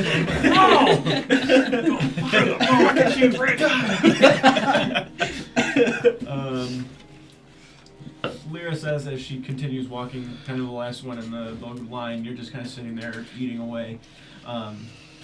Boar walks over to you as you're kind of sitting there. You still have like fur on your shoulders. Your nails are kind of longer. Shave. What was I supposed to shave? I don't know. Oh dear. Welcome back. He kind of looks past and sees everybody else. Assuming all went well. For the most part. You guys got like a bridge builder here? Not specifically. Why? Somebody broke the bridge that like connects the mine in here. I think they take the Or valley. broke one part. Somebody. We don't typically use the bridge. Okay. We use the valley more than anything. It's hard to get goods across that bridge. Makes sense. That makes sense. But I will let somebody know. I think I'm old. A rope holder. He just like, hey, stops some random, like, you can see younger kind of elven guy who's like, Damn, that guy's holding now a a bridge builder. doesn't even have anything in the bowl yet. It's just like holding a ladle, like looking at him, like up at him, like, yeah. Find somebody who fix bridges and let him know that the pass needs to get fixed. He's like, can I advance? Yeah, fine. Whatever. And he just like fills it up and is just kind of looking toward you. At this point, everybody has gone up toward the front where you can see in the distance Gorndal is there. His bald head, long beard, the rocks that are kind of entwined into it basically cover like, his beard probably goes to like the middle of his chest, and you can see probably from like his throat down from where his beard is in length, just has several rocks, runes, glyphs, bands of metallic rings that are encircled inside of it. It's kind of crazy and frilly, but it still has a lot of decoration to it. You can see him sitting kind of in the chair, has the bowl kind of propped up on his belly a little bit, and it's just like It's a good taking show. big spoonfuls of it, kind of sipping at it, kind of wiping at the face. Uncloaks, you've returned. Aye. Well, what say you? What of the Grimlock? Tie this kind of just behind my back, the head, and It's kind of saturated. gonna kind of This just has toss been it just leaking right into the a couple feet in front of me. There's a being It's stuck gonna on the unravel. bottom of it. Not really tied together, it was tied on my belt. That's And it's just open. gonna tumble We out a don't know little what bit. happened to what was inside of it. He kind of stops like the sip that he's taking, wipes his face again. The mines are open. Who might that be there? I was their leader, Belden. Well, Giant orc. and Reese, how did he be? He's stationed at the mines. He stayed behind to close the gate and keep an eye on things, I guess. All right. I will send soldiers there immediately then, as well as some miners to begin working. Don't send the kids. They seemed like they were manufacturing their own weapons, but a lot of it was seemingly left behind or not yet sent to wherever it was meant to go. They had a pretty large force there, including a frost giant. Frost giant. We might have left a little bit of a mess behind. So yeah, I'm gonna need a cleanup crew. Very well. At least Also, the if you miners. are unaware, there's a creature that we have not seen that lurks in the shadows of the mines.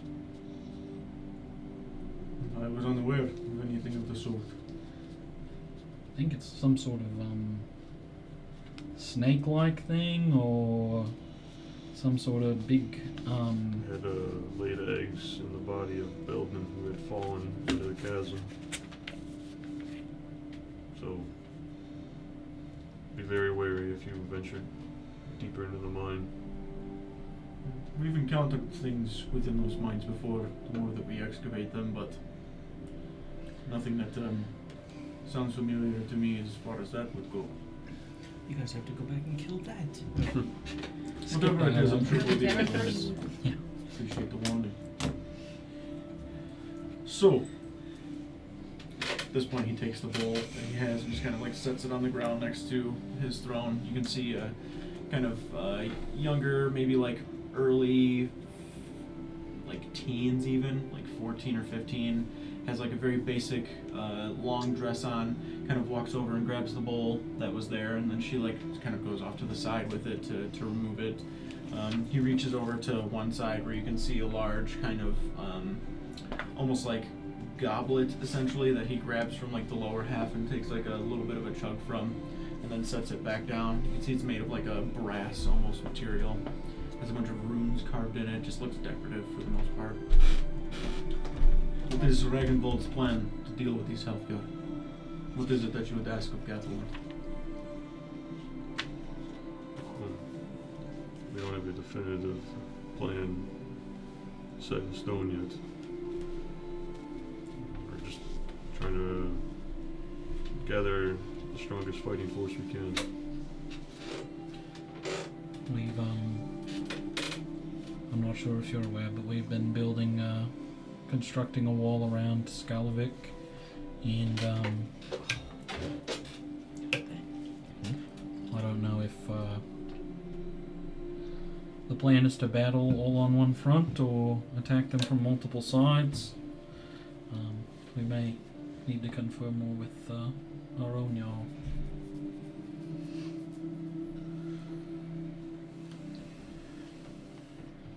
Yeah, we do have to act fairly quick. Assuming they use the flooding of that pass that they were in to traverse down to the river, and that's how they assault. Well, I'm assuming they're planning to assault us, so we have until that time.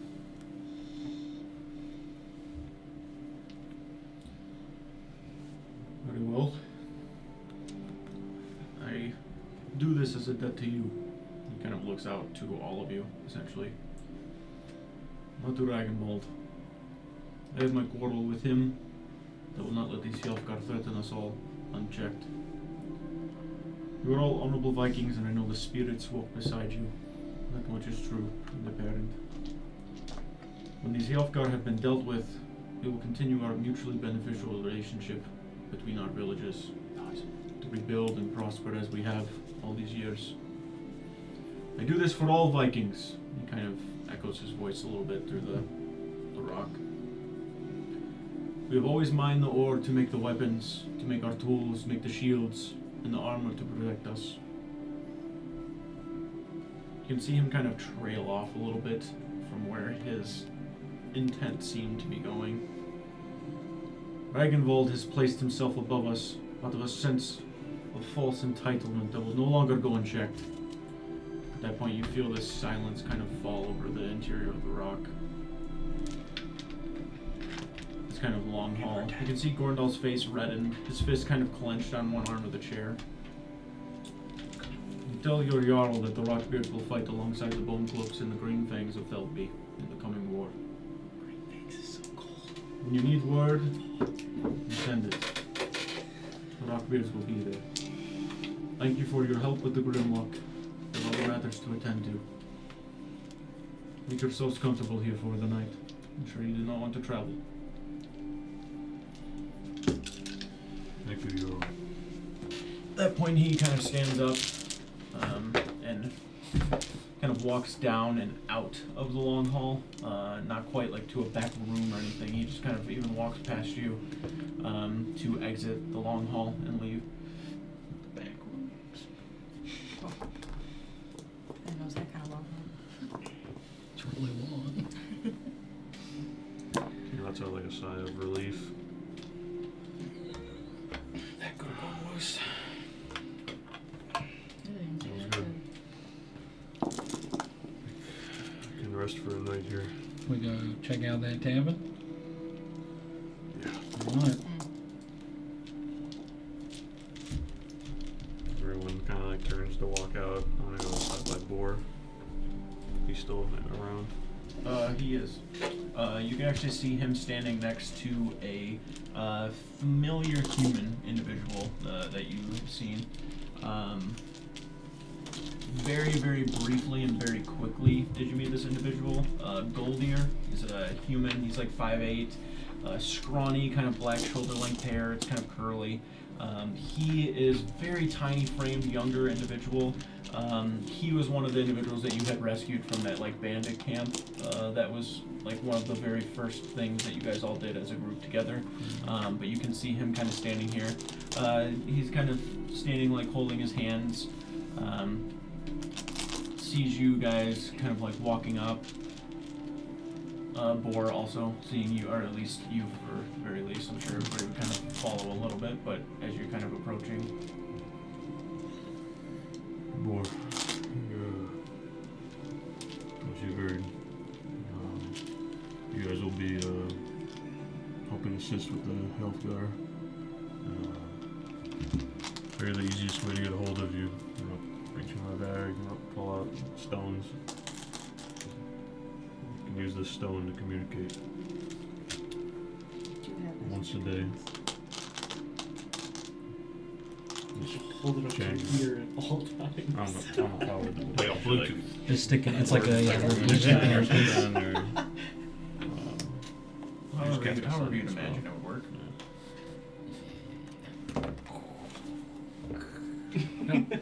You hear the ocean. I thought it was Darth Vader. I'm going through a Darth tunnel. Vader. Donald. Darth Vader. Going through a You tunnel. should be able to communicate back and forth, so I'll let you know Hang on, guys, I when, gotta text Boar. what the plan is, I guess. To relay that. It's old text messaging though. You gotta You press need the those calls. numbers. I can tell you right now. You I will be mind? there. It takes you 10 years. I've only encountered a few of these health guard individuals, but they're definitely almost not human in a way, but they bleed just like everyone else. I don't know, I wish they'd never encountered you. That's for sure. I'm sure the same goes for all of you as well. And then he stops one more time, kind of glancing at Steiner. Still weird to get used to, but he kind of like puts a hand on their shoulder. I look forward to the day that we all meet on the battlefield. Let's do it. Sounds like he wants to fight us. I'm That's sure what it sounded like. I can take him. At this point, you can see kind of still like cowered over to the side, Goldier. Goldier said that he recognized you. I don't remember where from. He kind of, they rescued me from the bandit camp. Thank you again. I really appreciate that. Glad you're still around. Certainly. I've been tasked with fixing a bridge, I guess. I don't know. He's the bridge guy. You think you're up to that? Sure. I don't see why not. Good luck. It's not safe. Are you afraid of heights? A little bit, yes. Oh yeah, good luck. Very high up. You have a great time. You know how to cast the spell fly? Good luck. Nice. Good luck. Don't do well with ice now. Oh well. I don't know what to say to you. You might want to find somebody else. Have you to ever fix built a bridge before? No. it. Find somebody else to fix the bridge. Maybe a bridge builder. You should be tasked with fighting the guy to build the bridge, because it sounds like you're not the guy. I think that's what Bull said in the first place. You could probably wait. It's probably not super urgent. Yeah, I don't. It sounds like you guys don't even use it. Reese is so. there right There's now. probably people falling through it right now. Their deaths are gonna be on your head. One after another. They're No just pressure, falling. no pressure. They're even watching the person in front of them fall, and they're still doing it. You watch somebody fall and then you fall, that's on you. It's just a line of people. I will. Just walking off. Try to find somebody else then. It's a bad roller coaster, Like, that's roller coaster probably tycoon. best. They keep hopping on it. Going straight to their This death. poor guy. Yeah, Scarred for life. he's alive. That's what counts. Yes. The next time we see him, Whatever. he's going to be locked up because he's going to be in basically the medieval equivalent of a Almost had a mental cool story. institution. Growth buddy. You think about it on your way. What? I think I just had flowers back How then to long help to with drop those ailments. I'll give you drugs.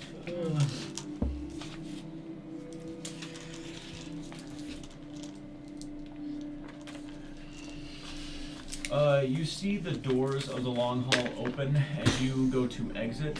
You can hear the wind kind of like lick through the interior. The flame kind of like flickers. You see this seer. silhouette of a figure kind of imposing into the doorway, essentially. That'd be so Um, wild. you can see. You see ducking into the interior of the 8 foot or so high entryway of the door, kind Company of ducking tall. in. You see a hand kind of make its way through. You can see one of the fingers kind of missing on the hand. The arm itself is like just tore up, essentially, like kind of scarred. You can see this just huge imposing figure, essentially, that steps through. Has like a bald head and has like this full kind of beard. You can see several tattoos, not like going in a line, just like kind of staggered all throughout. One of them is just like this symbol of the Rockbeards, like on the left side of his head. You can see scars on the head itself. The jaw, like from the eye, like the corner of it, like going down across, like all the way to the other side, has like a kind of thicker scar that's there. You can see the chest is like very protrude, like he stands like very, very tall, like proud almost even. He has this very, very thick leather, almost like shawl, not really quite like a cape, like it's not like going toward the back, it just kind of rests over the left shoulder, covers down the left arm to where you can't really see the arm itself. And then you can see on each of his hips he has kind of like 2 broadswords that are probably a good like 6 foot or so in length. The blade itself is about yay thick. You can see as he walks in that he has definitely a presence that he carries. Like as he enters and steps into the room, you're not really sure how you haven't seen this individual before. But as he kind of steps in and enters the room, just chiseled form, but he has on him like a lot of. Shut the fuck up. Yeah. He has a lot of armor and stuff that is on him as well. He's wearing like basically like a plate ensemble, like half plate essentially. Steps in, doesn't really say anything, walks over toward the bowl that's kind of in the center of the room, and Boar himself just kind of like walks away and kind of like guides you guys away as well, like tip over to the tavern then, huh? And like walks over in that direction to like leave, essentially walking out. Why? He's like gesturing everybody out, like we're Well, kind I of know like what all- you're doing. I'll follow, but I don't know Yeah, who that guy is. Yeah, the door opens up and you guys exit. You can see him having like a little bit of a grin on his face as he's having you guys exit and leave. A lot of people that were inside of there as well seem to basically avoid and walk away from said individual. I just could wants a have friend. took that guy. He has some riz. He just wants a friend. That is Uben. Uben. He commands all of New the character Rockbeard unlocked. warriors. Ooh. Wait, he does what? Commands the Rockbeard warriors. Oh, okay, okay. Uben. Ubin. He's got like battle scars, not like I was locked in a cage and beat scars. Okay. Just make sure. It could have been the same place. You never know. Could have been. But He's no, a it sounds Goliath, like he. Maybe he was in a cage. Definitely. He got his ass out of the cage. They tried to lock him up. You think you could take him? He threw away the key. Fair. I'll bear form right now and we'll run this fucking 1v1. Why would we do that? Why would that happen? Uben lately has been going out on his own, finding small Hjelfgar camps. Just on his own? I've never seen you take out your own health card camps. I could, I just don't want to. Okay. I think that guy's an upgrade. You can stay. That guy won't even fit in our long haul. He would hit his head on the beams. Do you hit your head in there? Do you see that guy? He's I thought huge. you were the same You know, family. You know, we do a lot of hunting. You're getting crazy, dude. He's pissed in there. He's pissed. Who ate all the stew? Guys, we gotta go. You're walking out the cold. Guys, look what I got. Punches a hole in the wall. There's still so much in there. You could just give it back. No. We gotta go. That was about setting. He can't think for bitches. The adventure find ends. The potty dies. That's an interesting one. Brushes. Actually, we decided we don't want to go to the tavern. I do. No problem. Oh shit. We go into combat. Immediately. What? He's coming to get that stew. That's what I want. I want You're stew. going to comment. We're watching. We got two Go ahead. options. You said you were running the 1v1, so. I'm piecing this guy up. Alright. It's crazy. We'll see. It's freaking crazy. Alright, let's I feel cozy. Yeah. Me too. I felt cozy before though, so I don't know. Is there like an extra cozy tavern? No, I feel like cozy for about an hour and 3 minutes. 16 seconds even. Appropriate. Or until that guy walks in. Yeah. And then I'm sending the road. He just pulls the roof off. Who's in there?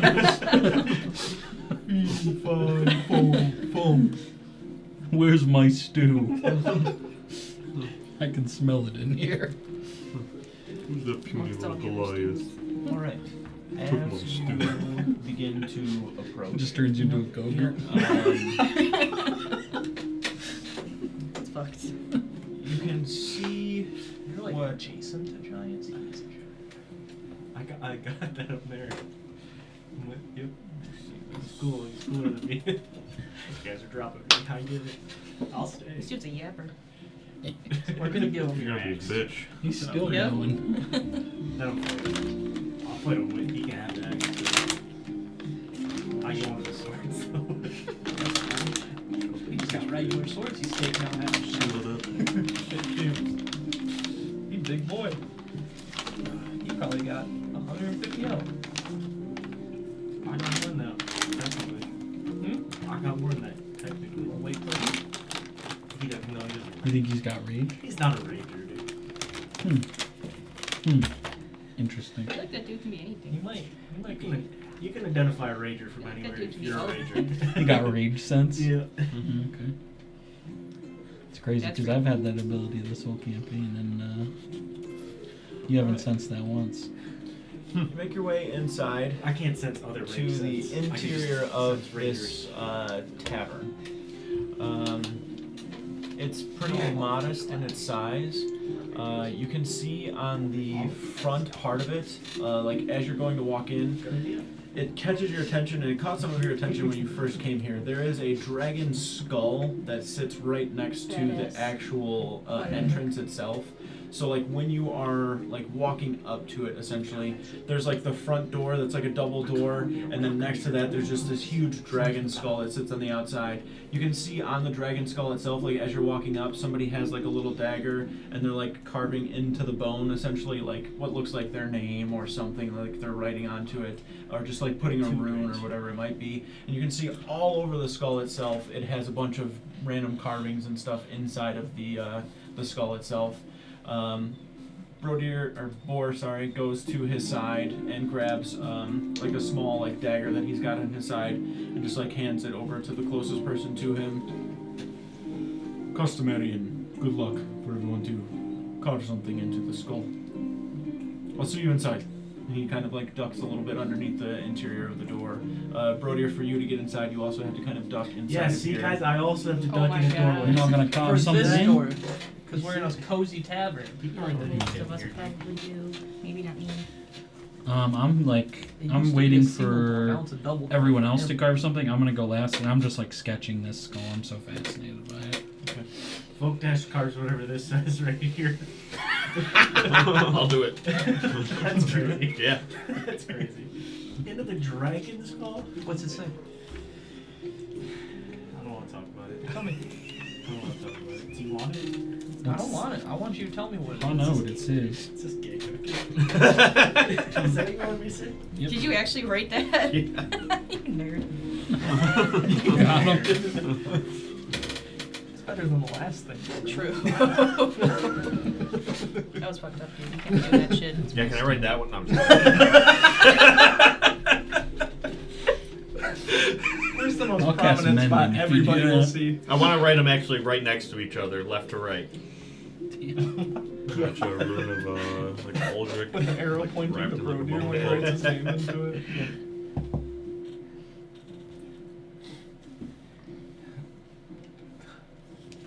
Is anybody else carving anything, or is everybody just going inside? No, I just want some food, man. Okay.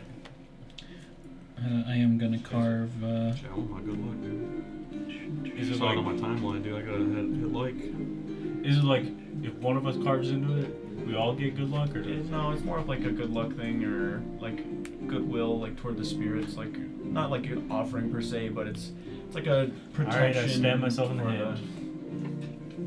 I'm assuming I have to give it blood. Every time I It's have just to a give an custom offering, to do. I gotta That's all it is. cut myself. Don't have to do it. Does the Yeah, dragon very- skull have teeth? Yes. And very, very crudely draw or carve the bone cloak symbol, and then a bow around it. You like turn your head to the left and you see another bone cloak symbol right there. Out the mouth. And then another one. Crazy. just- And then another With one. the Not with a bow. with the. Yeah. Seems like somebody's pissed at us. It's a different kind of bone cloak. You what kind carve of anything bone into it, or you you go are. outside? I'd carve a tree. Chester. I don't have like. I guess I probably have like. Have seen There is a Like runic symbols. symbol for you, that one. Yeah. That's the one. I don't actually want to write that in there. I figured that much. I do want to do. So like, how densely carved is this skull? Pretty densely carved. Okay. So I guess like, I don't know how I do this. Let me think about it. There are spots like on the side that faces like the tavern that are a lot more like of a blank canvas. Like the teeth have some stuff on them too. The lower part of like the jaw doesn't really have much on it. Like there's certain spots like on top of it too. Like you could climb up on it and carve onto the top. Like there's blank spaces, like substantial blank spaces. All right, I'll think about it. I'm gonna go ahead and I will carve like a serpent, and it's wrapped around the rune for Midgard. And then I'm going to take some herbs, and I'm just gonna place them in the mouth of the dragon skull, Respectful. Come stack. and then I'll head inside.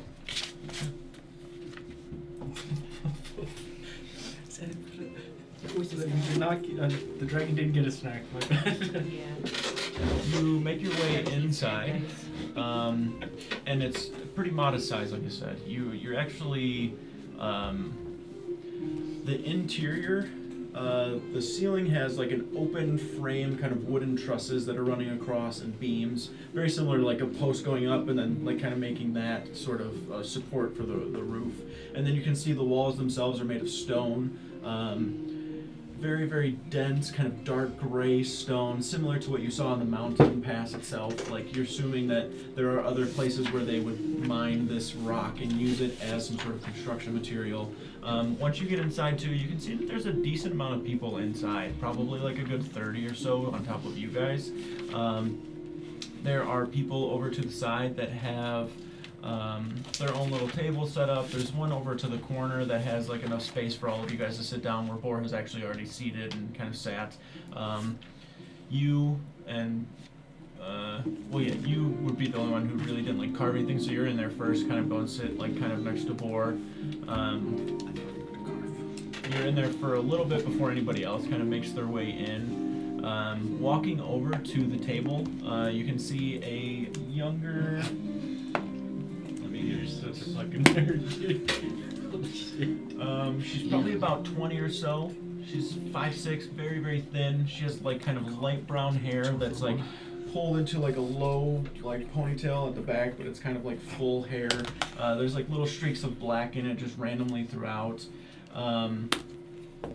She has this apron on that extends all the way down to the ground. You can see on the front of this kind of leather apron that she's wearing, she has a bunch of random different stuff like inside of it, like little knives, cutlery, cloths, all sorts of stuff that are inside of there. And then you can see kind of like on the front part of it, there's just like this runic dragon face at the bottom part of it, and then underneath it in runes it says Dragon's Cave. She kind of walks over to the table. It's just you and Boar sitting there right now. Welcome to the Dragon's Cave. Can I get you anything? We have a Viking stout, rock mead. We also have some venison today, and some stews.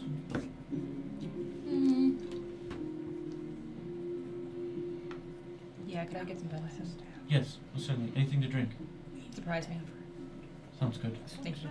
For you? He kind of looks to Boar at that point. Shit, how many people are there? 8 would be.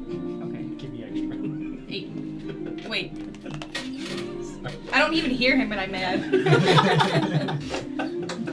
You just invoked the idea of pissed off. 7. Right? Yeah. Yeah. Sure, that sounds right. We'll take at least 7 rock meads, and then a pot for the table for stew. She kind of, alright, if you need anything, I'm Quilly, I'll be back with everything. She said clearly? Quilly, yeah. Quilly? She leaves the table, kind of walks off. Eventually, you guys, one by one, start kind of filing in and staggering to the interior. You sit over in the corner. You can see that there is this large kind of harp that's set to the far side. It's actually pretty heavy looking, metallic, and it looks like very old, like super duper old. You can see a probably like 40s, maybe 50s human man is just sitting there kind of like plucking at these strings every now and then, stops, kind of takes drinks. It's more or less just background noise. It's not really this like full filling sound within the tavern, within the Dragon's Cave here. You see people kind of sitting all around within the tavern. You recognize a few faces. One of them being Muir. Muir is also one of the individuals that you have rescued from the bandit camp before. Just a random smattering of people on the inside, also enjoying the food here, the drink. You can see part of the roof, like in the corner, has like a bunch of patches and like boards kind of over it, essentially.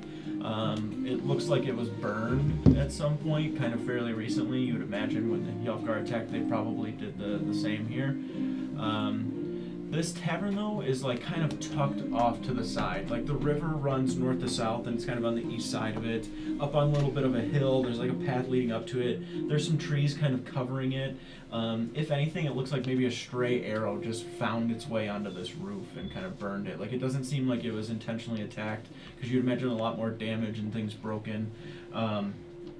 You can see Quilly kind of walking around, as well as another individual wearing an apron, and it seems to just be the two of them in here working. He appears to be like an older human man, probably in his, I would say, early 40s or so, kind of fair-skinned. He has like a really strong jaw, kind of large frame. Average build, though. He's not like muscular and cut up. He just kind of has like very large, kind of broad shoulders. His hair is like blondish, kind of brown, also very long, tied into a ponytail, and you can see a rock kind of at like where the tie is, like the actual band of the ponytail is. There's like a couple of rocks around the band itself.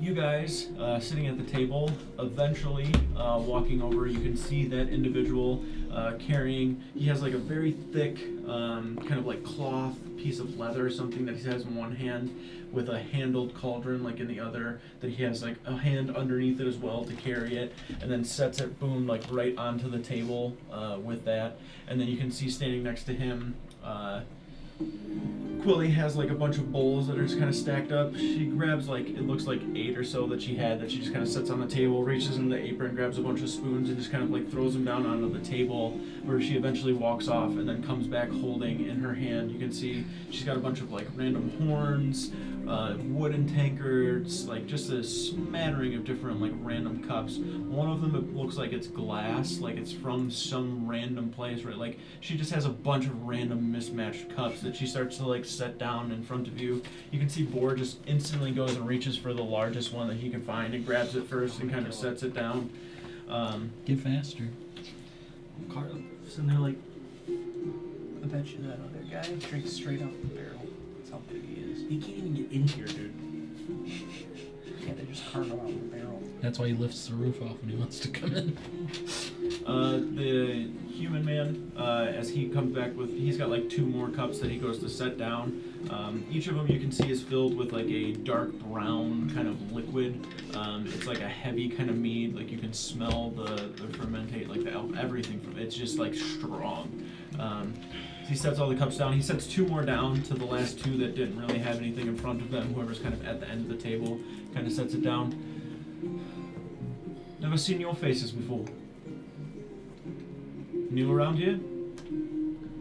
We're from Skalvik. Oh, bone cloaks. Indeed. Every now and then we have some travel through. Pleasure. Name's Bebo if you need anything. He just kind of turns around and trails off to go and tend to other patrons within the tavern. You can see at one table, kind of catches your attention. There's like 5 or 6 people kind of gathered around. Some of them are kind of shouting. You can see coin being changed like across the table itself. There are a bunch of like little runes, like stone runes on the table. Lean forward and Each lock of them in. has a cup, and they're kind of like putting like 4 runes into the cup, and then kind of shaking it around. Playing Yahtzee. Dice, probably. Sorry, my bad. Between 2 to 4 stones that they put in the cup and then kind of like shake it and then set it down, and you can see one of them kind of like looking at it and then closing it for a second, and then it's not quite that. It's kind of, but not quite. But they kind of both of them seem to say a number back and forth to one another, and then after they're done, they kind of reveal, and then after they do so, one of them takes some coin on the table, which is actually coin. You guys know this from like Gadolin. They actually do mine and like create a bunch of gold coins. Much of the currency of gold that flows around throughout the villages is from Gadolin and like made here, essentially. They don't have a ton of gold deposits though, so a lot of it has just been kind of filtered goods through time. And then when you guys acquire a lot of lump sums of gold or whatever it is, they'll melt it down and make it into coins and stuff. So they do start to make some sort of form of currency. However, random knickknacks of jewelry, rings, sculptures, whatever it may be, as long as it may hold some sort of value, is used as currency for the most part.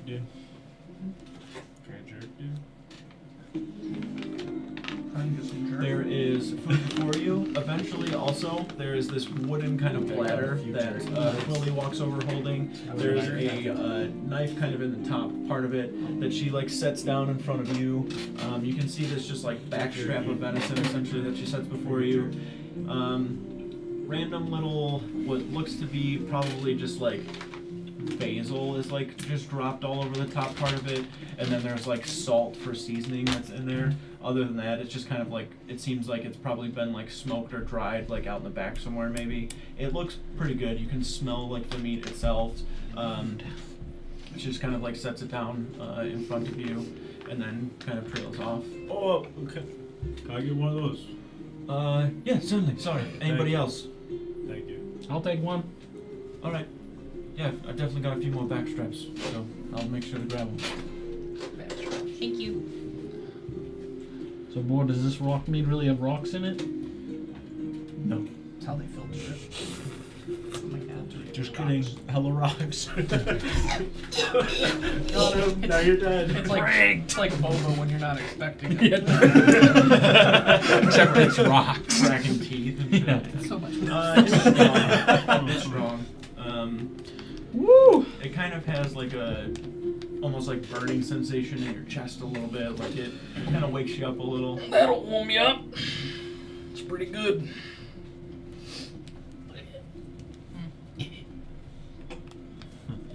It's got rocks in it. It's a little gritty. Does it actually? No. Slightly. Hmm? Slightly. These are good. Slightly? It's good. Try it. They put rocks in their beards, so I think that's a fair assumption that they might put rocks in. Well, it's called rock meat, Yeah. so I just wanted to know. I'm not quite sure where it comes from. I just know that I drink it when I come here. Hell yeah, it's Has a good texture. Do you know the history of the dragon skull outside? There's all sorts of stories. Some people even said Ubin killed it a long time ago. Brought the skull here as a decoration. You've never killed any I knew dragons. everybody was gonna look. As That soon as story's they the walk most in- believable. That story's the most It's been here as long as I've lived here. Yeah, I've been here looks since like- I was a boy. So Looks like it's been here a long time. never actually seen a dragon though. So Me either. Hoping so someday, but to a degree. Ubin translates to dragon slayer. I think it'd be better to see one from afar. Yeah. Like just flying. maybe. I mean, Maybe. I don't think all dragons are evil. They probably don't like us very much. Maybe, maybe not. How would we know unless we've met one? Probably more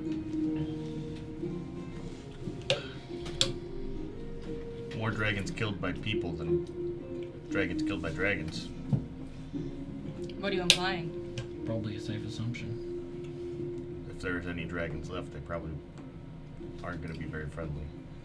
I haven't seen any. Well, we've seen the skull of one, so Mm-hmm. that's more than It's more than most people can say. yeah. That's true. Okay, history check on dragons. Wagons. I'll let Lyra, Kane, Oh my goodness, history. and I'll say I'm proficient in Brodier history. with, Brodier with disadvantage, and then Steiner. These You nat can 20s are also gonna go make hard. a He's hit. gonna be good. Double nat 20s on the disadvantage. Double nat 20s? I'm proficient in history. Not bad, actually. I am proficient in history. Nope, just a 9.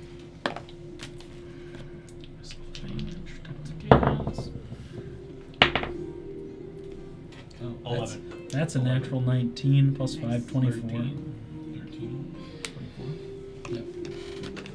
Okay. Wait, what'd you get? 11. 11?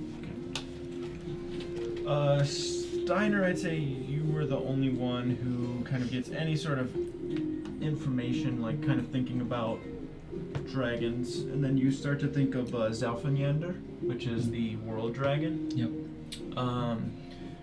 So essentially, it's kind of one of those things where it's like all dragons come from one place and it's all from him, essentially. And it's in the same manner that giants are like rumored to exist and be. And that has to do with, make Giants sure I are pronounce the name real. correctly here. We just seen Just see what 10 minutes ago. He Anam. goes, Anam is the name. It's Anam the Allfather. He is actually a giant, the giant essentially. So the reason I'm explaining this, so like through learning about the spirits and like the primal spirits and the stories behind them, Zelfanyander being the world dragon who kind of constantly has to fly and revolve around Midgard in order to keep it rotating and from drifting off into Yeah, a we void fuck with that. We space, fuck with that essentially. Over time, from flying, Pickups. the stories are essentially his scales falling off, or him dropping a drop of blood that creates an egg that forms into a dragon at some point.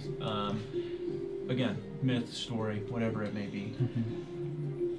With Anam, the Allfather of the giants, his story essentially is once the world of Midgard was kind of created and the tree of Yggdrasil branched out into all of the places that it did, the Allfather, he kind of created giants and started in the skies. There were these kind of booms of thunder and arcs of lightning in Asgard, strong gusts of wind, and in order for him to kind of traverse and go through this, it took a piece of him with it, and thus formed the storm and cloud giants and the soul of the sky, essentially. Then as he was traversing through and made his way, he stepped on this large mountain where a kind of bit of blood had spilled and fallen into the rocks and the snow, and then that formed the stone giants and the frost giants and the soul of the mountain, of which you have actually heard before about the soul of the mountain. Eventually, he actually met his end through story in the flames of Skullgard, where his last drops kind of sizzled onto the flames, creating fire giants and the soul of flame. As far as what these souls are specifically for, you're not sure. You have an idea from what the soul of the mountain is and like what you learned from that kind of a little bit. But in the same way that giants are said to have been created, is the same way that dragons have been. Dragons, however, much more of a rarity than giants are. The only thing that I will say, and I know that Lyra, you only got a 9, but you do know that there have definitely been within the mountains encounters between the giants that live within there and some dragons. You're not really too sure if that's myth or not, though. It's just been stories that pass through your village from time to time. It was the soul of fire or Soul of flame. Okay. He just about have you talk. So, what's your guys' plan with these Healthguard fucks? Kill him? I can get behind that. Well, we've been working on a wall, working on setting up some traps. I don't know, we initially thought we should take the fight to them, but where they're kind of holed up makes it very difficult to do any sort of proactive assault. They're holed up in the woods pretty far south of here, but it's basically like such dense forest that you really couldn't get a force any bigger than us here through in any sort of reasonable time. So I think fortify. It's hard to traverse, Yeah. really. Fortify, be ready, and then strike. Alright. Yeah. At this point, Quilly walks back over. She's got 2 more platters of the venison that she sets down onto the table.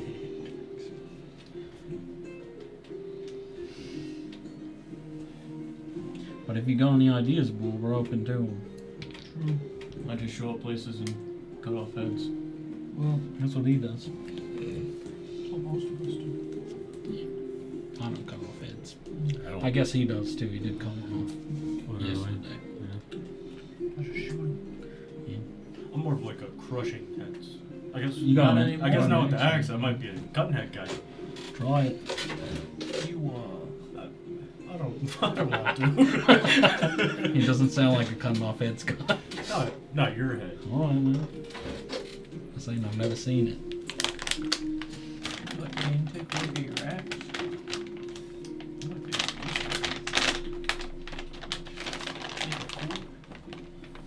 Volcast said he's gonna steal the room a little bit.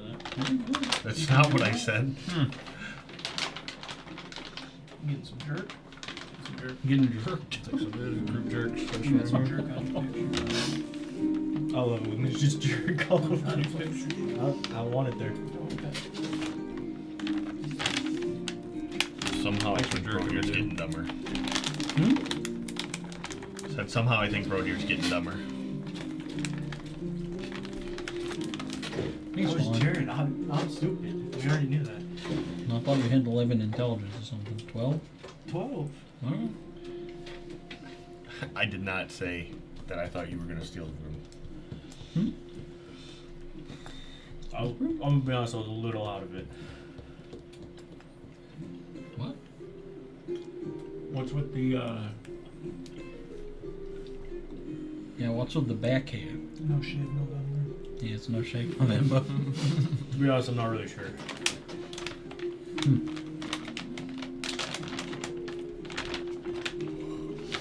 Has Boris seen from your transform? yeah. He has. Yep. Would have been in the pyramid, the tomb of the pyramid. Oh, was he in the pyramid? Yeah. I was not here for that one. He was here. I wasn't. He was. You Me as a person, I wasn't here. you feel any different than you usually do? Your connection to these inner beasts? Not really. I'm just really warm. I don't know. I'm tired. I'll put my hand on his shoulder. Does he feel?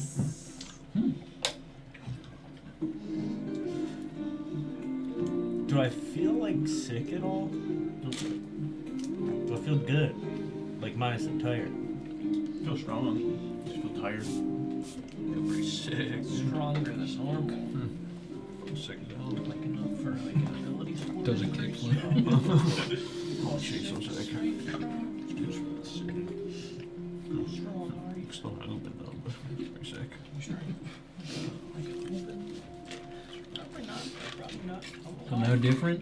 You feel the cold of the moon still? You think you strong enough to I kill a kind of dragon? always feel that, but we're inside, so like You it's a little toned down. feel like you have more or less control than you did before? Not sure yet. Feels about the same. He's got to clip his fingernails. Yeah, clip your nails. Maybe he needs them though, I don't know. Maybe if he transforms again he'll have clipped nails. Yeah, I'm not gonna risk that one. Yeah. It's like got I'm an gonna do axe a now. claw attack. That's true, you do have an axe now. Yeah, declaw him. I'm not going around scratching you guys. Come on. Ow! You scratched me.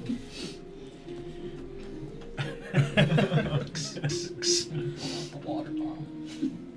Not the water bottle. Is this place like a place to sleep too, or is it just a? They don't have lodging. You definitely do I do see know. some people just kind of passed out sitting over in some chairs and stuff though. Oh,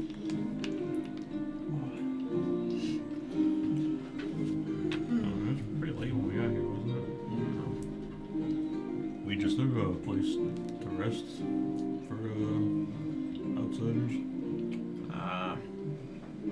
Usually within the walls of the city, set up a tent. You do have a cot.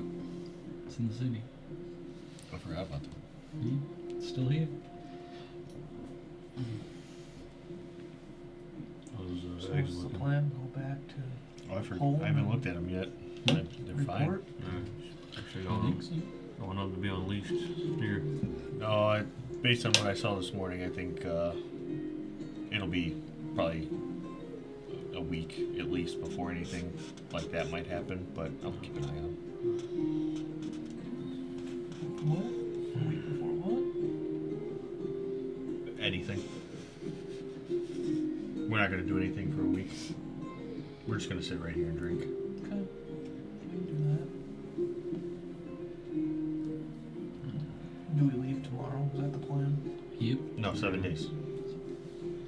From here? Yeah, we're not doing anything for a week. Yeah, you can sit. I am. You can stay here if you want. You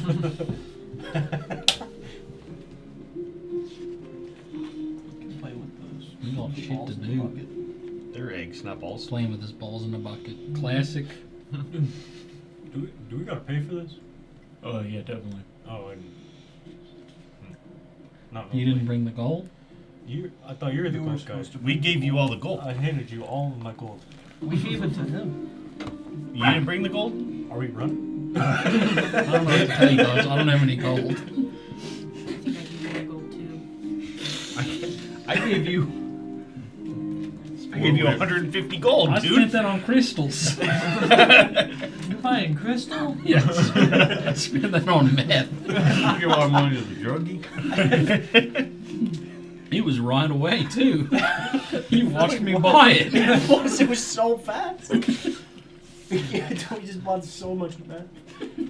Whatever, you're responsible. He said it was to give to the giants. Actually, The I giants do. don't even exist. I do think I have about 20 gold left. That'll cover it. All right, cool. We're safe then. I mean, I have some gold too. I was just wondering what happened to all the gold. Well, I I used gave all you. my gold buying those Well, crystals. I do have 300 gold. Well, You have how much gold? I'm glad somebody's got gold. Yeah, I didn't give him no crystal gold. Shit, don't be saying that out loud. You're gonna get robbed in your sleep, dude. 300? Try me. This guy's got 300 gold. Try me. What? Rob them, boys. Is there anything within the tavern that you would like to discuss or do prior to calling it a night? I Are we will sleeping here? carve that rune of the like half sun with the lines into the dragon. But other than my way out, so that's about it. I don't think I'd play, but I'd walk over and watch the game, whatever they're playing. You might be too big. This guy's a gambling addict. Just watching, dude. You don't have no gold to gamble. That's why he wasn't gonna watch it. He didn't say he didn't have any gold. He's got an I'm axe, poor. he's got- I have no gold. I handed it right to him. He really did. I'm one for the team, dude. We need meth. I'll fucking. Nah, I'm done with that stuff now, man. Clean, man. Don't bring it up. I spent $200. Relapse. I don't have the money for that. He's a different man now. Yeah. Like I I'm a said, different man. One of them being Muir, the older dwarven individual that you guys have rescued from that bandit camp. You kind of like walk up kind of behind him. A couple of other people gathered around the table as well. You can see him like shaking a cup that he just like drops. There's some like stone runes that are on the inside that he shakes and kind of sets down. Most of them that you can see that are just like over to the side, like extra spare ones, just have like numbers on them, essentially. Like it almost looks like a dice. Like it's got a bunch of faces to it and there's just like numbers carved into it. You watch the guy across from him kind of rolling it and like drops the dice as well, setting it down. You can see them looking at the cup and like looking underneath it, like at the runes. You can see the one that Muir has. He kind of like lifts it up, and you can see the numbers that are there. You see it like a 2 and a 1. He looks across and he's just like goes 12. And then he puts the cup down, kind of gives a little bit of a grin. Then you see the guy on the other side. Kind of looks. 8. And then they're just kind of both looking at each other for a second. You can see that both of them are just kind of sitting there. Wait a minute. I'm back in. Let's play this game. I thought I was out. Sorry. 3 dudes kissing in a bar. The Make it second 4. guy doesn't say anything. That's what I'm saying. Doesn't say anything. No. The first one, as he rolls it and all says shares. whatever, Oh, that makes sense. you see that he says 1, like he has a 1 and 2, and he says 10 or 12, sorry, and then sets it, closes the cup. The guy across from him, like, kind of looks, and then reaches over and grabs his cup and has his, and then they switch them, and then they just both kind of reveal at the same time, and then you can see that the dice that he rolled now is the guy on the other side's total of just 3, and then in front of him is 10. So then Muir kind of scrapes the gold over to him, and then they both roll again, and then this time the other guy says his total, and then they just kind of keep going kind of back and forth. Fun. Muir kind of like looks up, seeing you, stands up. I could be really good at this game. I remember you. You're from Skolovik, yes. Yeah. You saved us from that bandit camp. You're welcome. Did you want to play? It's called Deceit. No, I'm just watching. Very well. He kind of points over. You're here with your other friends then? Yeah. He kind of looks over. Bebo! Get them a round of stout on me, please. Hell yeah. He kind of walks over, and Bebo starts like pouring a bunch of glasses. You can see large barrels that have taps in them. Dude. You actually watch him go to another barrel, one that he pulls off that's like empty. He rolls over kind of to the side in like this back room. You watch him take like kind of a wooden mallet to another one, and he just like smacks a couple of times, putting a little tap into it. That's what winners do. That's crazy. Yeah. Puts a tap into it, and then kind of collects a lot of the runes that were sitting there on the table, puts them in a small satchel on his side, and then walks over toward the table that you guys are all mostly sitting at. After a couple more games of that, like once he watches the drinks start to get pulled over to there.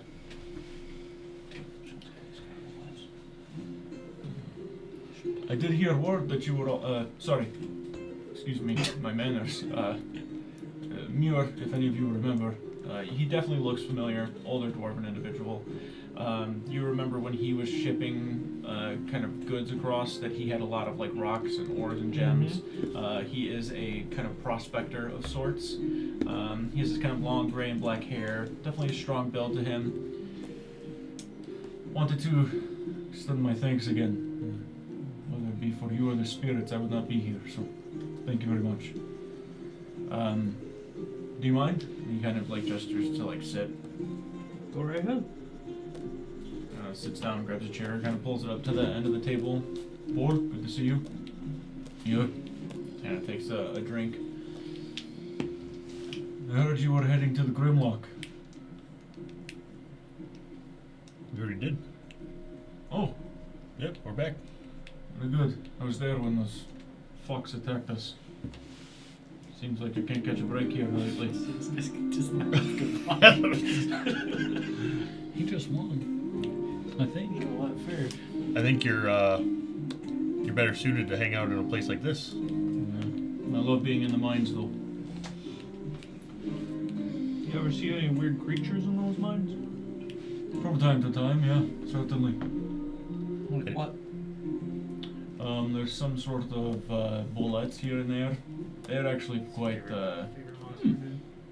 Bullet. territorial. They're the scariest thing in that place. We saw one of those in Yeah, far and wide. We saw one in. Well, multiple. I don't know if you know what a desert is, but Far south not done yet.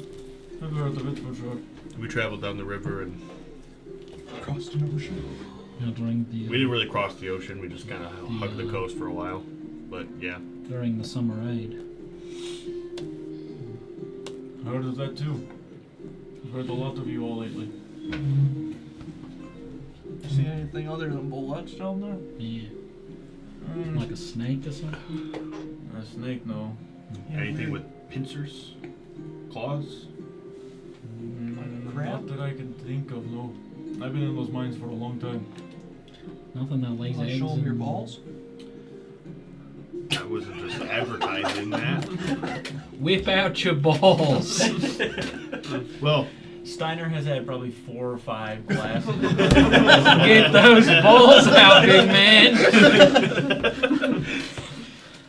well, when we were Or has just been like feeding you drinks across the table essentially. Woo! It's like 1 for 1 with him right now essentially. when we were down there, I could take this cough. we one of the elf guard that we killed fell to the Where's lower Uben? part of the mine and found Fucking some out, eggs on drink his 'em. body. Eggs. Yeah, that's what I. Here, you want to see? Sure. I'll kind of just put the bucket on the table, I and love slide that it we're just over. carrying these everywhere.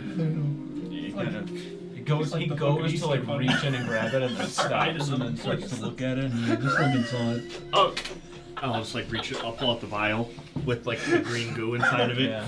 Like cracked one open, and this is what was in there. It hasn't stopped glowing. It's been about 2 Definitely days. seen that before though. The glow? He kind of points to the glow. Hmm. Where at? Deep parts of caves. Okay. Grimlock, I've never seen it there, but there's another depot that's been closed for, well, as long as I've been around here mining. It kind of dried up, we never use it anymore. Every now and then we'll go there for stone and such, but I've seen that glow deep within the caves. There must be some internal cave that connects them or something. Maybe then. Could be. Or there's something in the Grimlock pushing whatever that is out of the deep parts. That's possible, dude. That's even scarier. Yeah. It looked pretty big. So if you ever end up back there, be careful. I'll end up back there. I usually head all of the operations there at the Grimlock, so you got to look out for. Maybe if there's any holes that need patching up that we're not mining, we'll be closing those. Yeah, we didn't take all of these. There's a few left behind. So whatever laid them, there might be 4 or 5 by the time you get there. I thought we grabbed them all. No, I didn't really think about it at the time and how that could have been a problem. But there was a lot of other dead bodies laying around too. We left Reese there. Hopefully he And doesn't if- wander in. And if they're whatever that creature is using the bodies to lay the eggs, there could be a whole infestation. Now that I'm thinking about it, There's a lot of bodies in there. that's actually pretty fucked. You might want to just steal that mine and start somewhere else. Nah, you'd probably be fine. Just Take have some- Borg, text Kane. We'll come up with the problem, dude. Y'all said he was sending soldiers. It'll be fine. I Give me another one. burn of the these. bodies. Can we get an audience with the Jarl? He needs to tell those soldiers to start burning bodies. I'm sure I'll see him tomorrow because he'll be sent to the Grimlock. Okay. As soon as you get there, Be everybody careful you if you can use the find, bridge. burn them. I'll likely be using the bridge to get our first Yeah, trip up yeah, there. you be careful. What's wrong with the bridge? Rogue boulder. Make a deception check. He's so drunk he might believe it himself. I got +8 to this. 19. Pretty good. A boulder on the bridge, huh? Flew out of nowhere. Must have been a rogue landslide or something from the distance. I tried to repair it, but it's still broken. You were able to cross it though, right? Yep. Barely. And We'll still, just be careful then, I guess. yeah, hang on to the rope. I'm gonna kind of reach over and grab the bucket. Yeah. We'll be on the lookout for that and I'm doing some investigations with these, and if I come up with anything concerning, I'll pass it along. please do. When I held up, if I look at the vials, does the liquid level, are they both full, or is one The lower? vials, Yeah. you have one that has a larva in Yeah. it, correct? It is lower. Okay. Yeah. That's kind of how the food works. Well, I didn't know if outside of the egg if it would. Yeah. That's true. Mm-hmm. Want to play around to that game? Sure. I thought he didn't have any money on. I've got money when I want to find it. He takes like a cup. You can see it's solid. It's not see-through. And he slides it over toward you. Alright. Spent it. I'm still mad. Can I take a look at the I guess dice We're or just whatever trying they to would eat, be? Yeah, so it's like a cylindrical stone that has like several faces shaved off onto it with like numbers on them, and it has like 8 different faces to it. So it's essentially like a D8. They look like they're probably about this big. Like they're pretty large. Like you have a larger cup that you're kind of rolling and kind of setting Which one down. do y'all have? What's the I guess max play. amount that you could Okay, you could no, potentially 16. 16? Okay. Mhm. Do how does this work? Do I call out my number? Do you call out Yeah, your number? Do you want to go first or me? If I go The first, does that math mean I'm upstairs. telling you my I'm number? upstairs, but I think I need to lay down. I'll go first then. All right. Very well. Do I roll dice? Yep. Roll 2d8. 2d8. Alright. Do I hide them from you? Yep. Don't show me. Sorry, I'm gonna hide in a corner and go to sleep. Don't wake me up until the morning. I gotta lay down for a minute. Like IRL. You're good. Sorry, guys. You're good.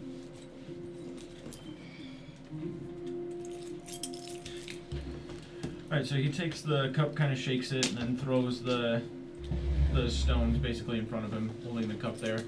As he has it, he just kind of like peeks at what he has, and then looks over at you. No, you can either lie or tell me the truth. 14. 14, huh? Now I have the option to either steal yours and trade them, or I keep what I have. Whoever has the highest wins. I'm going to steal yours. So he slides it over to the other side. Alright. I have a 7 and a 5. I have a 6 and a 1. Ah. Alright, so he takes it, and then as he takes it, he's like, alright, then you would have won there. You would have won. But I don't Yeah, win. he just hit you with the. That was a practice round. Alright, now I know how to play. Are we going again? Yeah, sure. Alright. He shakes it and then puts the cup down. Do I need to be giving you gold or something? At this point, he does like reach into a little side pocket and just puts like 4 gold on the 600 table. gold on the Mhm. table. Yeah. He like snaps his fingers and somebody walks over with a chest. So you- Now the real stakes. I'll pull out 4 gold and set it down. Okay.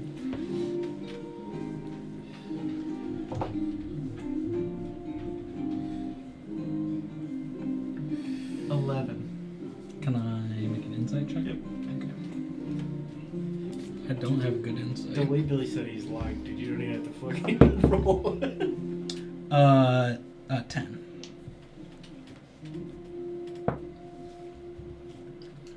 You believe him. What number did he call it? 11. I'm gonna stick with what I have. I have 9. Oh, I've got 8. I'll pick up the 4 gold, or I'll slide it over. Yeah, he takes it and slides it back over to him. Damn. All right. Well, if I play again, I probably won't have money for food. So. Or also like it's just kind of like I already took care of all of that. We're fine. What? This guy. At which point he slides another drink in front of you. Oh my god. Woo! So now he wants to play again. Too drunk. All right. Let's go again. Alright, how much? I'm just gonna do 2 gold this He time. throws in. Fines.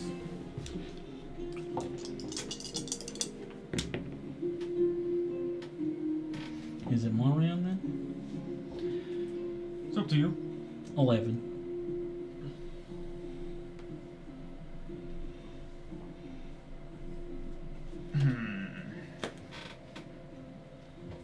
I'm going to steal. All right. He rolls 5. I got a 1 and a 3. Oh, fuck. He just kind of does like a little bit of a clap and slides the gold across. All right. Kind of picks the runes up off the table, puts them into a little side pocket he has, I'm rich. and then takes the little side pocket off and then hands you It's a the gambling set of thing. it and everything. You lose like 300 and then you get 20. You're like, oh my god, He I'm got a set of Thank He you. kind of He's got reaches the his game. hand down and kind of shakes yours. Thank you for everything. And then he goes individually to each of you, kind of thanking you once more. I missed all the sea. The desert city. Be careful out there. We gotta go back. A lot of crazy things going on in the Midgard. You too. Once you beat you can get like a pair of like loaded dice for you or something. That's so sick. King's pretty exhausted. He's dozing off at the table. Deceit game set.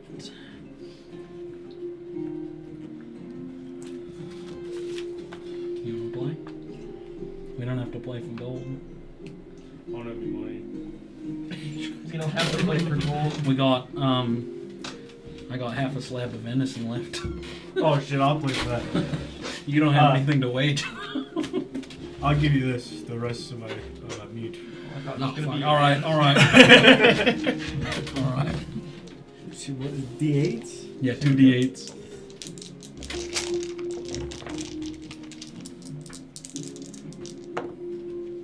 You call it. I got 9. I'm gonna stick with what I have. I got 9. Oh, I got a 14. Oh, 14? Yeah, I got 7 and 7.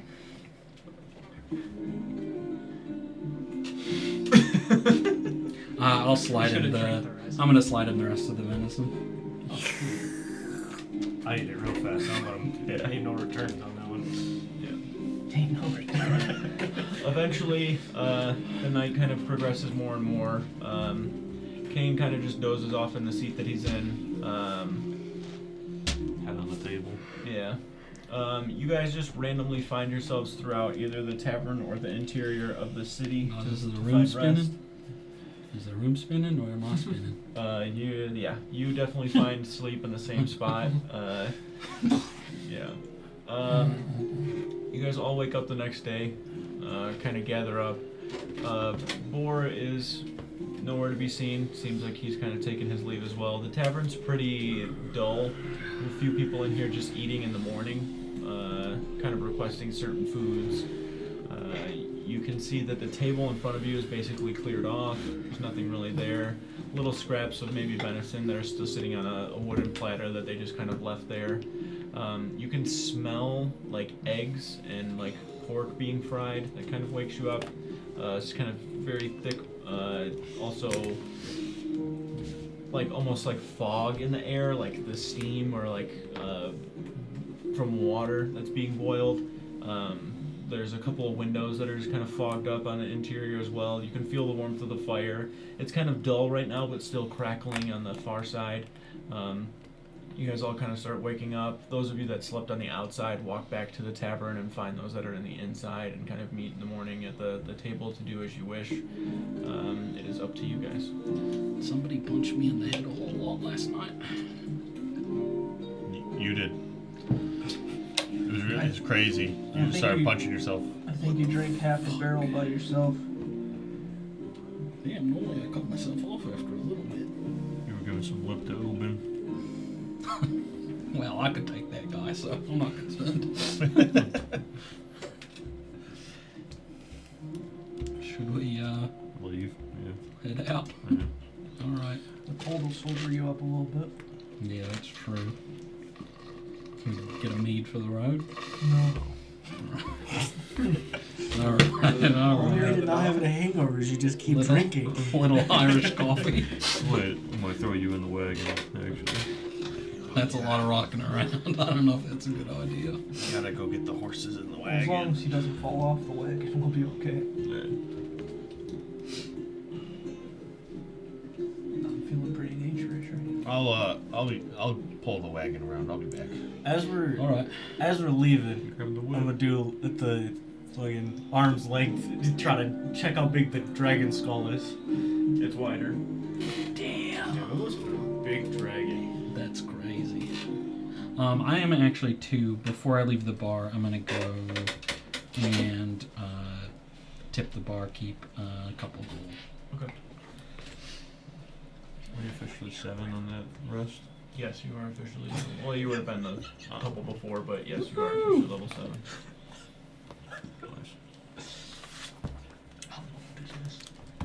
I feel like I'm in a calm forest near a river. Like I'm in a band down by the river.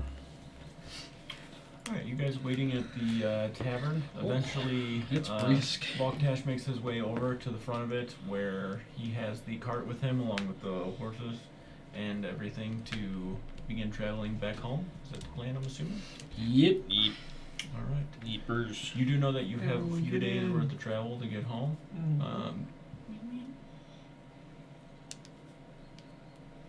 I don't remember. Did you guys bring A cart. just the cart and a horse, or did everybody have? A cart and a horse, I think. We brought That was 2 horses two horses, the cart. and the cart, Right. Okay. and then I also 4 turned- horses. 16 horses. We brought 16 and horses. 12 cows. All A couple milk bulls, too. cows. Yeah. Oh, 2 bulls. Yeah. Got so much milk around here. We can just tell them whatever and they'll believe us. 2 dragons as well. 1 sheep. 20 sheep. We don't need any more chickens. It's true. Alright. We did bring enough rations for like a week or so. I Yeah, think. so you guys have plenty of food and Yeah. stuff on the way back for purposes of camping. So, Tiger. even, even though Sure, we got it flat. is There's a spare on the back of the wagon. kind of It's like a a Jeep. little bit of a journey back, it's smooth. You have the portion of the road where that tree had kind of fell, that you guys had moved it and everything. Making your way back. Who put the tree It back? takes 3 days worth of travel.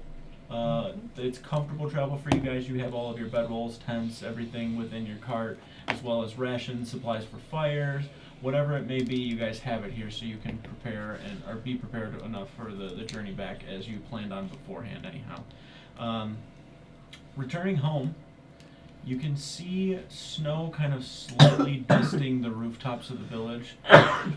There's these light plumes of smokes coming from several of the chimneys, and then small fires throughout where the little tents and camps are set up.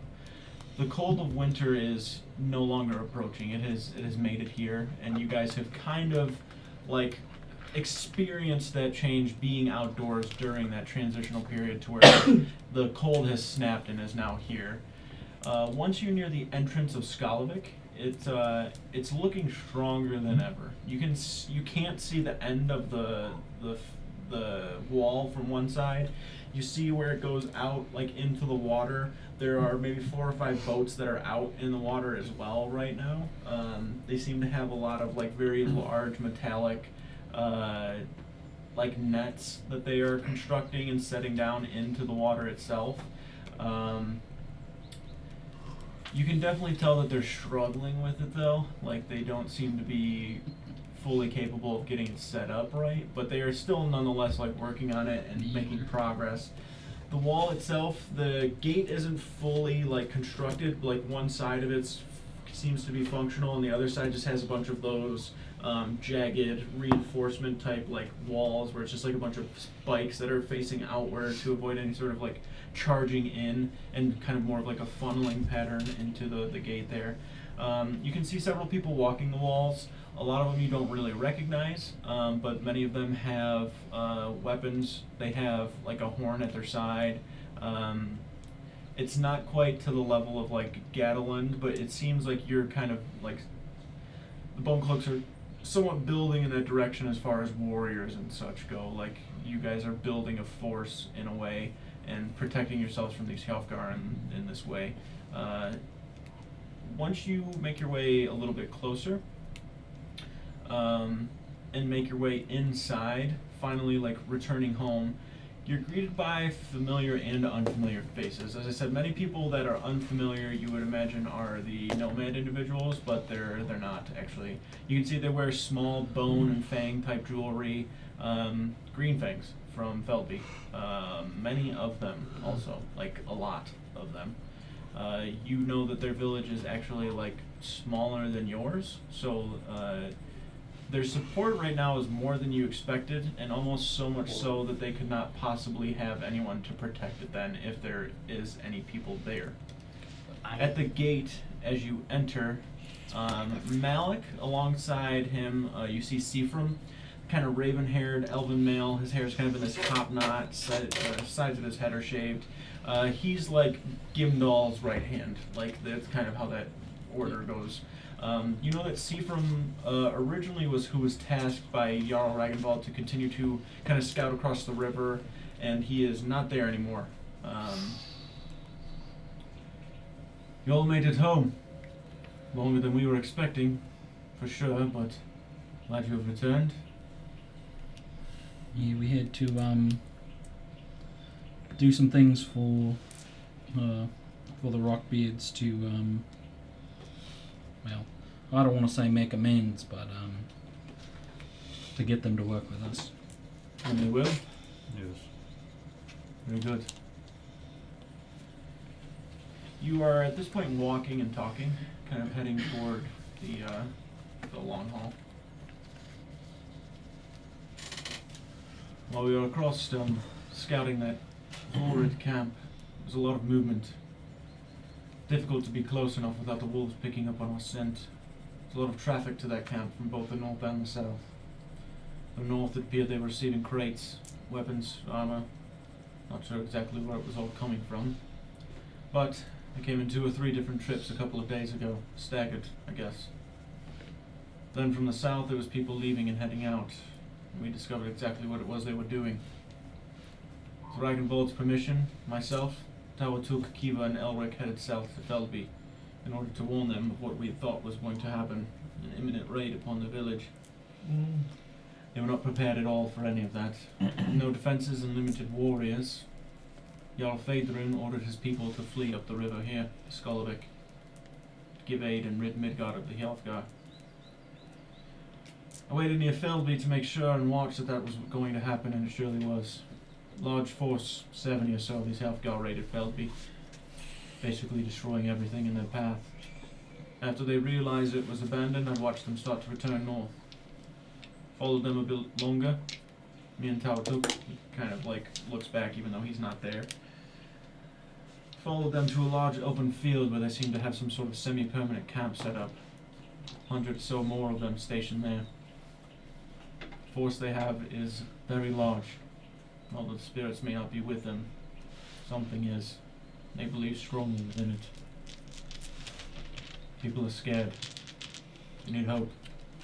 They need to believe in spirits now more than ever. Sure, Ragnvald would like to speak with you as soon as possible. Something's happening and we all have a part to play. Though you all may have a bigger part than most of us. Spirits will it. Everything will go well. At this point too, I know that she just left or whatever, but I'm not gonna change that. Running up to you, as you're all kind of entering the village, and Seafram has been walking with you and talking, moving toward the long hall. You can see Arkin and Thexan. Both of them are Lyra's siblings. You can see Arkin, kind of young female, dark brown ponytail, stretching kind of all the way down to her waist, and it's kind of pulled up tightly. Wearing similar kind of clothing to Lyra, just darker leathers, but not as like rogue-like. And then next to her, Thexan, her twin. They both stand about 5'7". Thexan's actually a little bit smaller than his sister. The same look, long brown ponytail and clothing. They're both kind of like, Lyra, Kymene told us once you get back to get to you right away. And everyone's saying you're back, so he needs you. It's about Dias.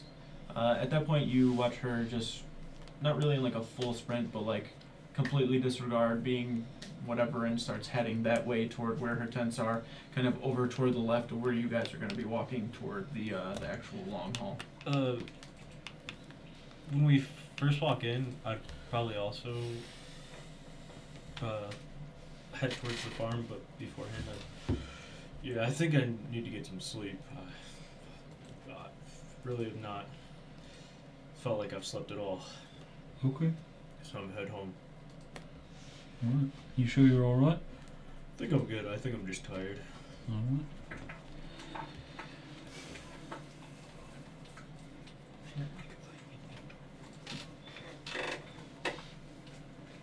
For sleeping and study. You can sleep and study. Alright. Is everybody else heading toward the long hall then? Yes. Yep. Okay. Within the long hall, as you enter, a lot of people are inside.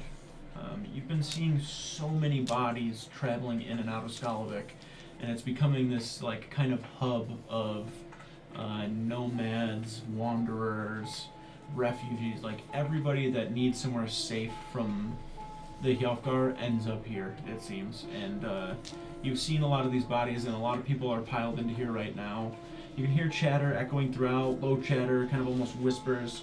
Ragnvald stands near his throne as many people surround him in this kind of half circle, crowding the end of the long hall around him.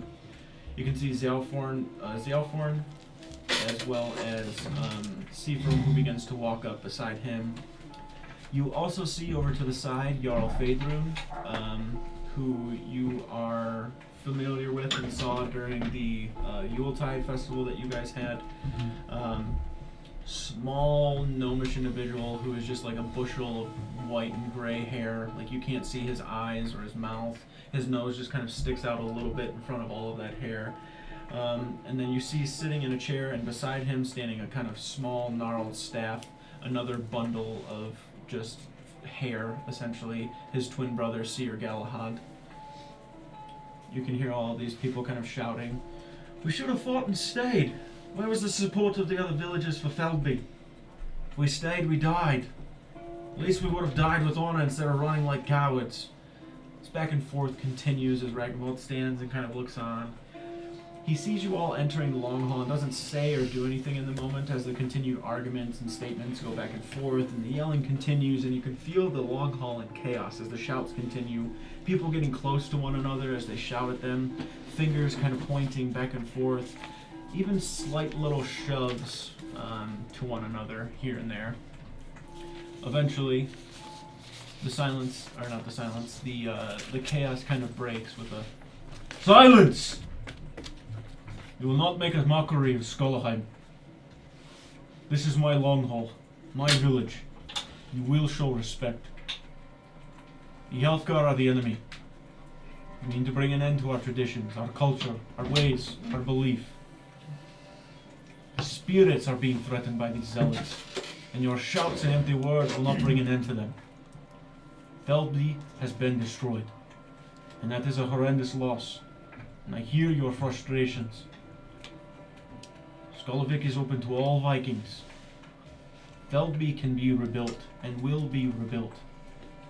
But if we do not rid Midgard of the Healthguard, and we lose our way, that is something that cannot be so easily rebuilt. The voice is kind of calm a little bit. Jarl Ragnvald is correct. I've lived in Feldby my entire long life. I remember the first civil wars of us, before we formed our villages.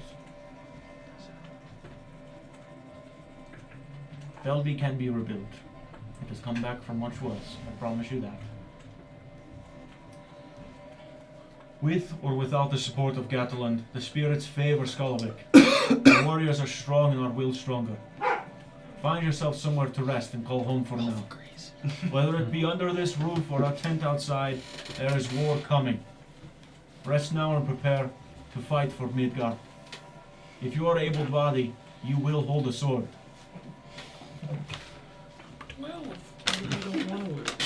At that point, people begin to kind of disperse and spread out within the long hall itself.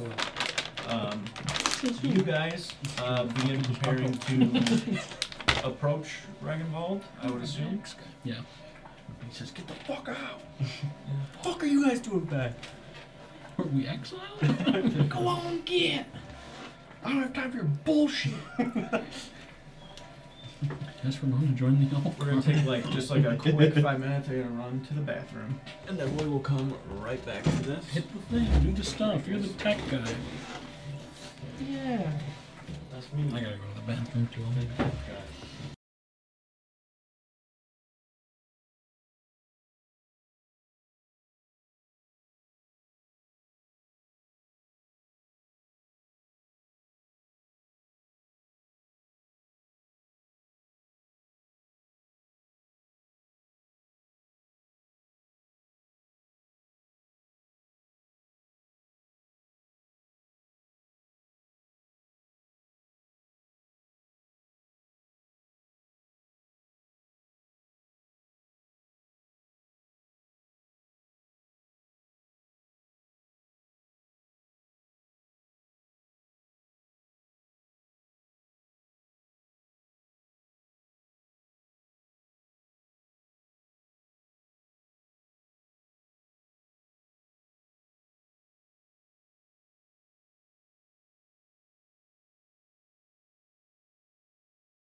this point, the long hall still has quite a bit of people inside of it. Kick them out. Real. Got some serious shit I to will discuss. say, Brodier, you're not in here, so you don't really see it. Probably would have been the first one. I to can't see pay through attention. walls, dude. Not yet.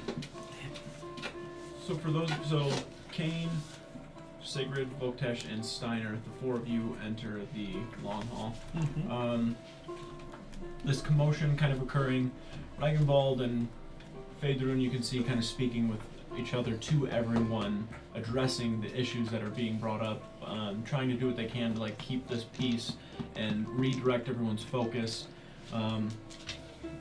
Some people clear out, some stay, but there's enough room for you guys to make your way up to the front and speak with him. You do find yourself having to like stand sideways or like push past some people to get up to the front because it's very crowded. You also start to look around and see the current state of like food, essentially. Like it's not like completely depleted, but you are seeing like there's not like a full like pig that's out on the table. There's not like large haunches of stuff. Like it's getting to be like colder. I'm You're smoking a chicken. also your like main hunter has not really been like here, so it's not more or less like your reserves of food. You can tell and know just through common sense that there's far more people entering the village and being here, that it is causing that to be depleted a little bit more. And you can see that the portions that are being put out are trying to combat that in a way to make it like there's less food out, but there's still enough to sustain people and keep things kind of smooth and going. Yeah. You do know that it's not going to be super sustainable for a very long, extended period of time, essentially. Head back to Felby. Send them back. In. You can see Ragnvald holding actually like essentially what looks like some sort of leg of some sort of meat, like smaller. You can see that it's been kind of chunked off and he's just kind of like chewing at small parts of it as he's sitting at the throne. I am beyond glad to see all of you, I will tell you that right now. It has been a hard week. Yeah, sorry it took so long. What news of Gatlin then? Will Gorndal aid us? Yes. He's ready. We have ways to communicate with them magically that I'll be ready at any moment. Just give them the word. What was the state of Gatlin itself? Were they doing fine there? They were held up in the whole village was kind of held up in a small area because they had been dealing with attacks. He's asked us to clear their mine out. That's what took us long.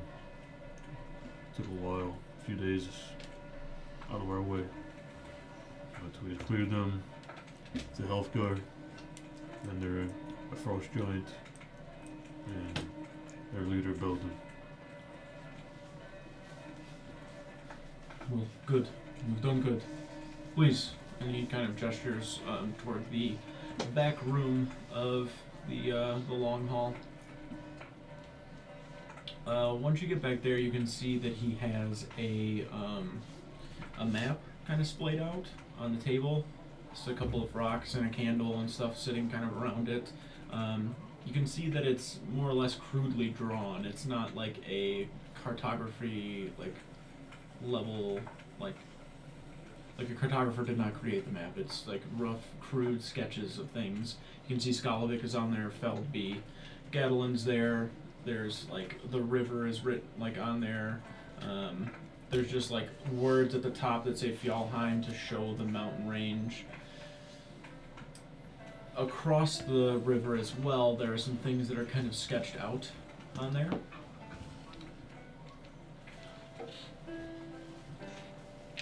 I've spoken with Gimdall in length as to how we are to proceed. We do not have enough supplies to last the winter, that is certain. And I think the Hjalfgar know this. We have seen random scouts scurrying along the edges. It seems that we take in more and more people each day. Droves of them. I almost don't even know where they're coming from, there's so many. Especially with Feldby. I've been trying to make sense of all of it. The Healthguard have certainly done a lot to us as a people, not even just individual villages. But, the point I'm trying to make, we do not have enough supplies to last us the winter. I'm sure you could tell that as well. Even if Gatlin could supply us with enough food, I do not think that that is what we should do. I feel like we are trapped almost here. We've made this wall and it will protect us from an attack, but for how long I'm not sure. We only have so many people to protect each of our flanks, each side, protect us from the river, everything else. Seafron was who scouted originally and told me of Feldby and the attack that was occurring upon it. He stayed and watched, then him and Tautuk followed them back this way.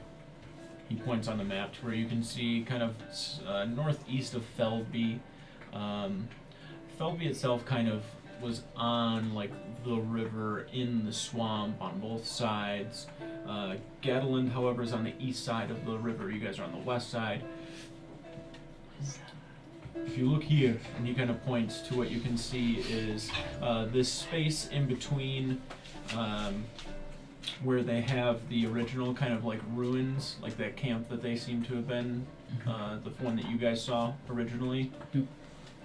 He points kind of south of that and north of Feldby to where he has some sort of like tent drawn, a couple of tents drawn. A large amount of them are camped here. I do not think that they know that we are aware of it. There is a field between there and the other encampment. This camp here that they have seems to have been there for some time. Seafram said when he followed them back to here that they were already established here. Tons of warriors. If we can get Gatlin's troops to come from the south and meet us here, and he kind of points in a kind of spot a little bit north of there, we then can do some sort of flanking maneuver around this entire encampment. Catch them by surprise, close in on them, maybe cut their forces in half by attacking this camp instead of trying to fight them all at once. Seafram said that he could see a lot of supplies held up here, mostly warriors, some of these ravenous berserker types, warrior type women, but a lot of them held up here. More in numbers than we have, but less than I presume they have in total. It will take Gatlin some time to get forces there, even for us to send word.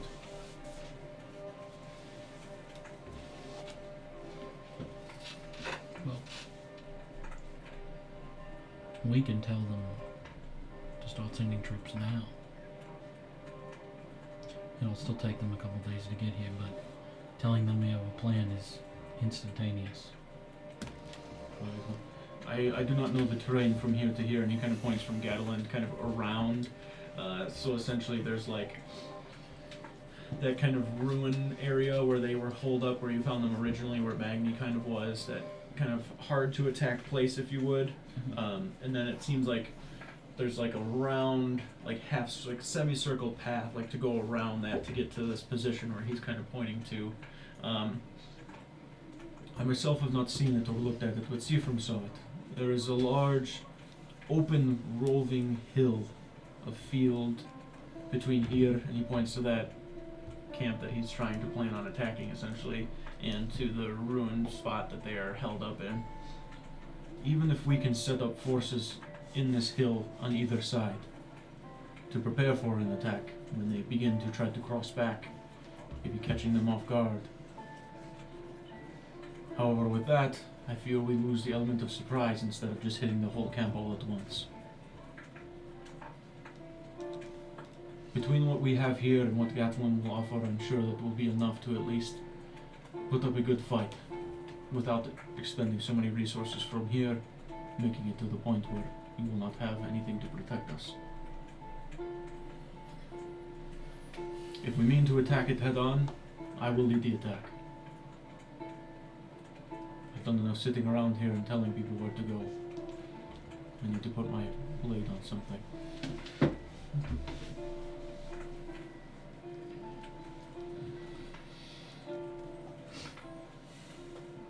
What do you think? He looks at you specifically.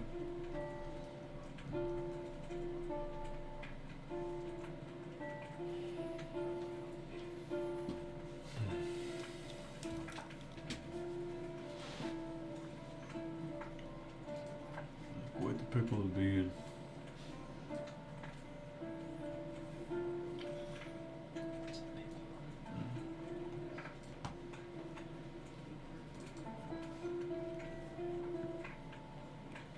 I'm confident in our abilities on the head-on attack, but I just don't know that this is the best way to handle this.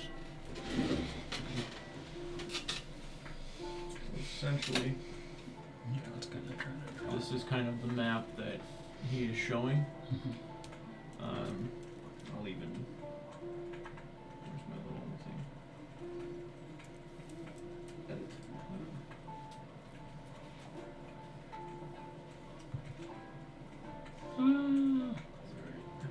Holy. We didn't see anything. It's fine. I know everything. Name one thing. Whoa, It's dude. really weird that it's doing this. What are you trying to do? Oh, trying to fucking. Just zoom? No, I just wanna Just wants get like this area. portion. It's cracking. That could be anything. It's cracking, bud. Maybe don't, unless you have another copy of it. I do, it's on the iPad. Oh, okay. This is actually the older one. Oh. Nope, this is the New World map. That's all we got. Hell yeah.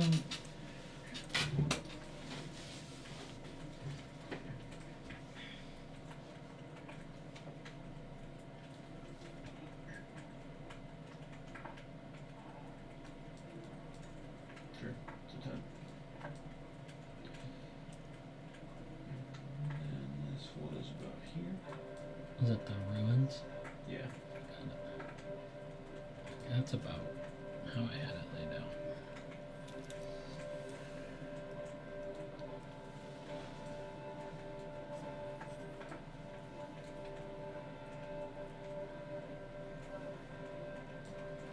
Okay.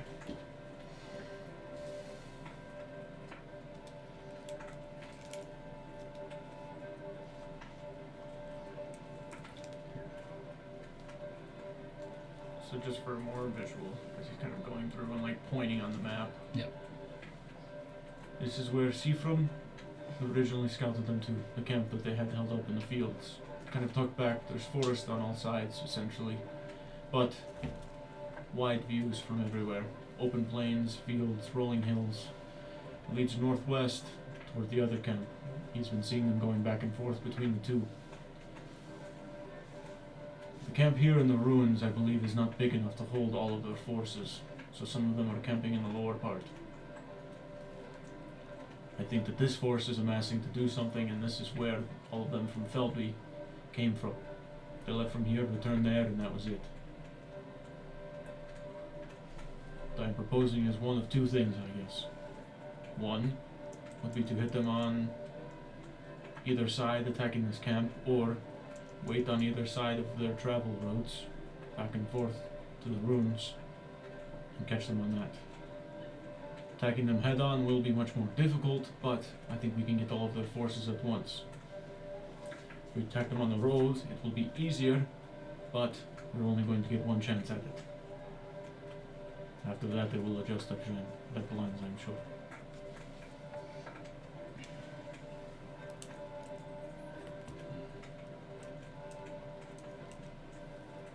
If we catch them switching between We should be able to thin out their numbers and then take an frontal assault after that, right? If they don't have some means of quick communication and assembly. I understand what it is you are saying, Kane, but I fear the one person that gets out and runs away, or whatever it may be. The variable is that if you think that plan is better, that is what we can do. But I worry about somebody possibly escaping, running and telling them. I think We also have to wait. with either plan, we need to consider the possibility that once we clear out one force, we're going to have to fight the other one right after. At this point, Kimdall kind of walks in as well, just kind of over to the side. There's like a slight knock to the side. Dragon Ball looks at him and then nods, and he kind of enters and stands to the back. Yes, it is a valid point.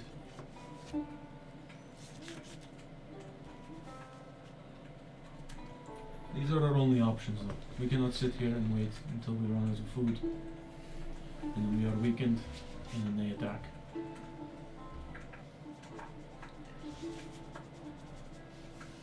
All it would take is for them to attack with all of what they have right now, or at least what we've seen, from two different sides of Skolvik, and we will be ruined. I do like the idea of trying to hit that camp from two sides if we can. I don't know how possible it is to get Gadolin's forces to another side of the camp, but It'd be easier for them to hit the runes. yeah. But that's a much harder fight. I think hitting the runes on their own is a death sentence. Or we stage them to be able to flank on the other side of the ruins while we take the camp, and then we push in from both sides on the ruins. Because we can communicate to them instantly. That is true. If we attack anything, the only thing that I am comfortable sending our people into would be the camp that is in the open fields. So we can flush them out of the ruins, if anything, over time. But Seafram also inspected it and said that it would not be great to attack. The camp also, well, So our goal is to not kill them all. More or less, right now, I don't think we're capable of killing them all. I think if we can take out a large chunk of their force in that southern camp there, we will have better chances of fighting them.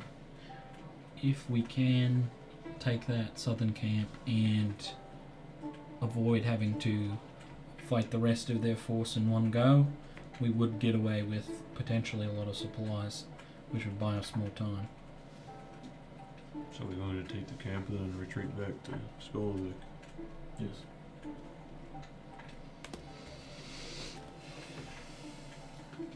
I do think that it is safer to attack them on the in-between, but that is something that will take time. Careful planning, and all of the pieces lining up.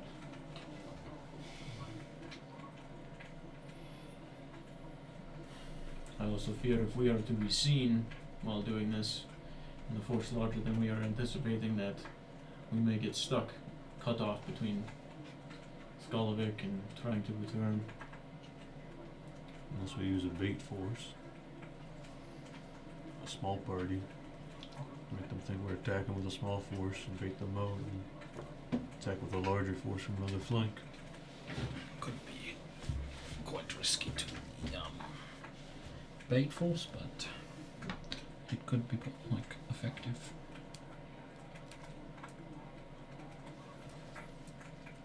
I just don't know if we have time to coordinate that maneuver. Right. They, seems like they're on the move, but potentially also like they're waiting out our resources.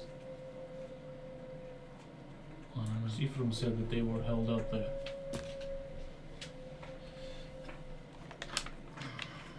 I don't think they'll be leaving anytime soon, but They will leave at some point. So if you have a way to get a hold of Gatland,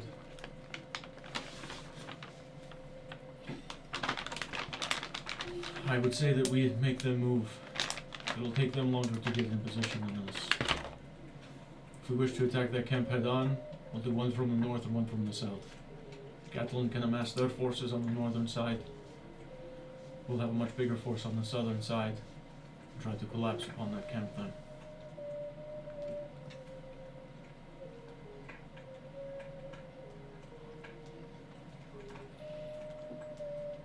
Mm-hmm.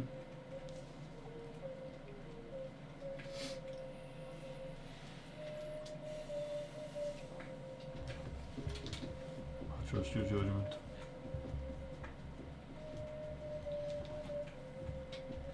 I respect all of your insight. We need to be rid of these Halfgar.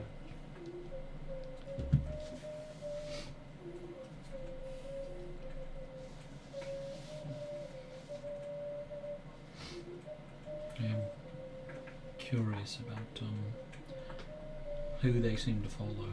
It's, I don't know. To me, it feels like some sort of malicious entity. It is not the spirits, that is for sure. And that we agree. They draw power from something. They do, yeah, like you said, they're some sort of magic, but it doesn't seem like it comes from Daiku.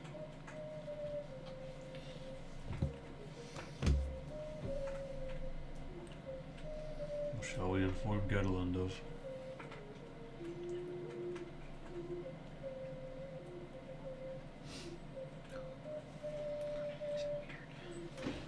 Yes, if I had to guess,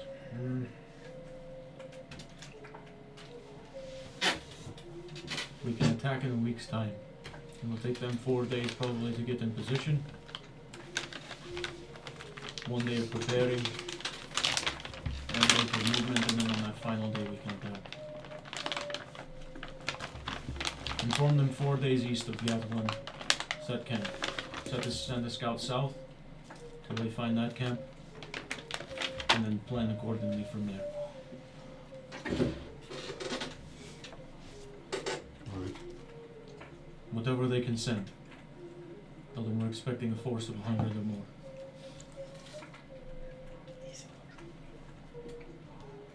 I think Olin could probably just clean him up himself. Fair. Get right to it.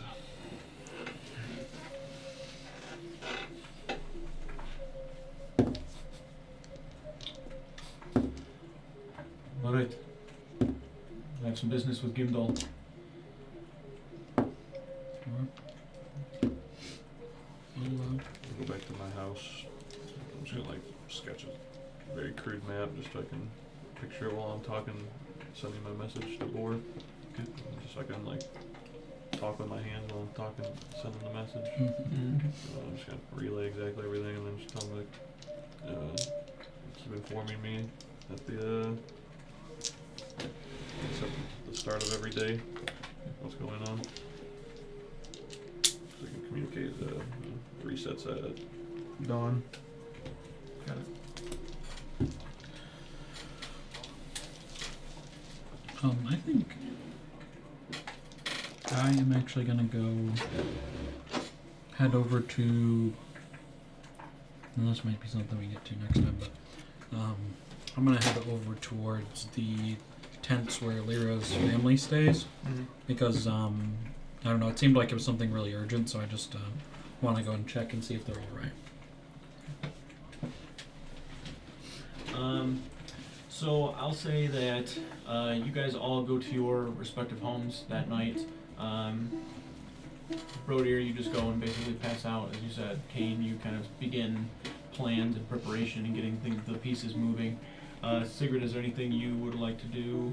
No? Okay. Nothing out of the ordinary. Got it. Make better arrows.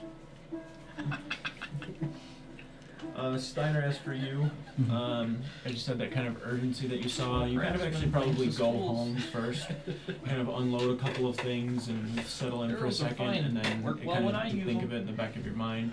It worked well for you kind me of step too. out and walk over, and you can Everybody's see kinda over to the cringy. side. The tent Still where her gap. family primarily stays. You can see a lot of them there. He said You better. don't see Lyra standing around anywhere, but you do see Kaimane, of whom you've met before. Thexan or Arkin, the twins that are kind of standing over to the side. You see Tierney and Sierney, these two that are kind of younger female individuals, kind of off to the side as well. All of them by their respective tents. They seem to all be kind of sharing some sort of stew that's sitting there. Kaimane kind of sees you like slightly approaching, has like a bowl with like a ladle that he kind of pours it into. You like some?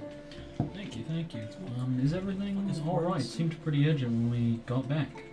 He just kind of like gestures for you to sit as he's kind of like sitting there.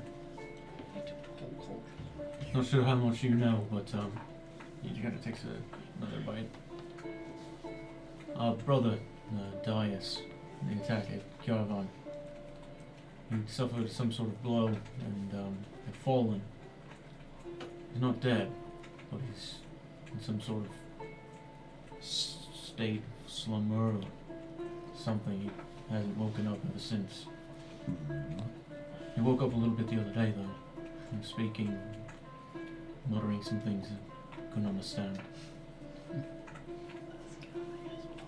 The seer had said that there's no cure, but she thinks there's a solution. Don't really know what that means, but Yeah, the seer loves to give you more questions than answers. yeah, that's for fucking sure. um, She said that Lyra may be able to do something about it. She's over there talking to her now. She kind of points, or he points over in the distance where you can see the two of them standing. Lyra in the kind of dark garb that she has, a little difficult to see, like even just standing still, you know, like at night. And then standing beside her, you can see this kind of large straw hat with a veil that kind of covers the front, long robes, a staff that she's kind of holding. As she's like holding the staff there, they begin kind of walking and talking as they trail off into the distance. You can see every now and then the seer kind of bending down, picking up like a flower or something as she walks.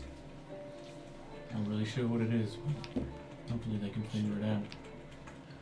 well, I've seen Lyra do some amazing things, so I'm sure she can figure something out, and if not, we can put all our heads together and try to figure something out. Thank you. So, It's basically always just been Lyra and I. You know, my father was there, but he died in Kjaravan, and even before that, our mother had gone mad and left, and it's been a lot.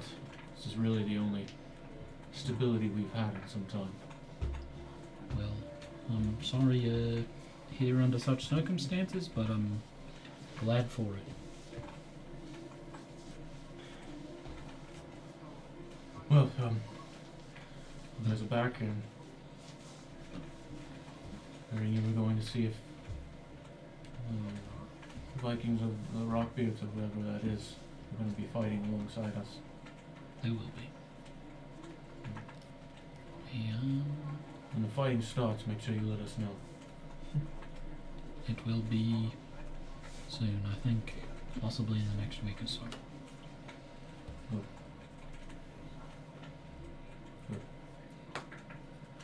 Be ready, but also take care of your family. Certainly. Sierney, come eat. At that point, you've kind of finished the bowl a little bit.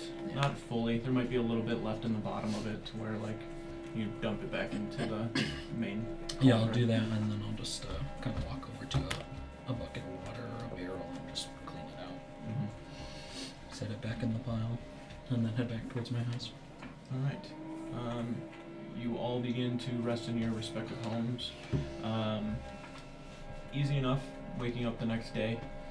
You kind of have a deadline that you have set into motion in a way to where you know that it's going to take them about 4 days to get in position. It'll probably take you guys 2. You'll cross the river and then probably 2 days on foot at most.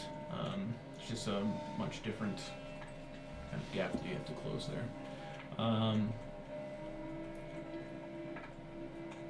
So I'd say like a full day of you guys being back kind of passes. You can see the progress of the wall. This is gonna move. Pretty foggy. Vape. I'm trying to see. That cloud giant really fucking hitting that vape. The wall has basically extended all the way here to this corner. Got to here, it's still being constructed here, and has started kind of behind the seer's hut down to here. Damn, we should leave more. These motherfuckers get productive. So it's not. We gotta build more farms is what we gotta do. Yeah. That's a next year project maybe. Hey, I played Age of Empires. You don't want to block in your place to where you can't build out anymore. There is a lot of We can tear down the cleared wall in area, spots. like the forest and everything, cleared around you guys. The day that you guys are back, you essentially spend preparing, gathering some things, maybe having small visits with family, just kind of running across them. It's always like a good embrace, kind of when you return. Stories and stuff being shared back and forth and in between. Brodier, you wake up this next day and kind of like get to it and like working, doing what you can, helping out. You haven't been informed by anybody yet of like what's kind of going on, so you just kind of get into a rhythm of doing stuff. The tufts of fur on your shoulders are gone. Your fingernails are a little long, but they're not quite claw-like. Brodier can be seen taking a large stack of kind of boards over his shoulder, kind of to the northwestern part, or what would be actually the southwestern part of the village. Kind of crossing your path at one point or another. You do know that he has not received like the plan or any word of what's going on or what's going to happen yet. So you can kind of stop and inform him if you wish to do so. I'd try to go out early in the morning to go hunting too. Okay. Make a survival check for me. You can do so with advantage. We need 50 deer before you get back. I know. 50 You guys are years. eating them.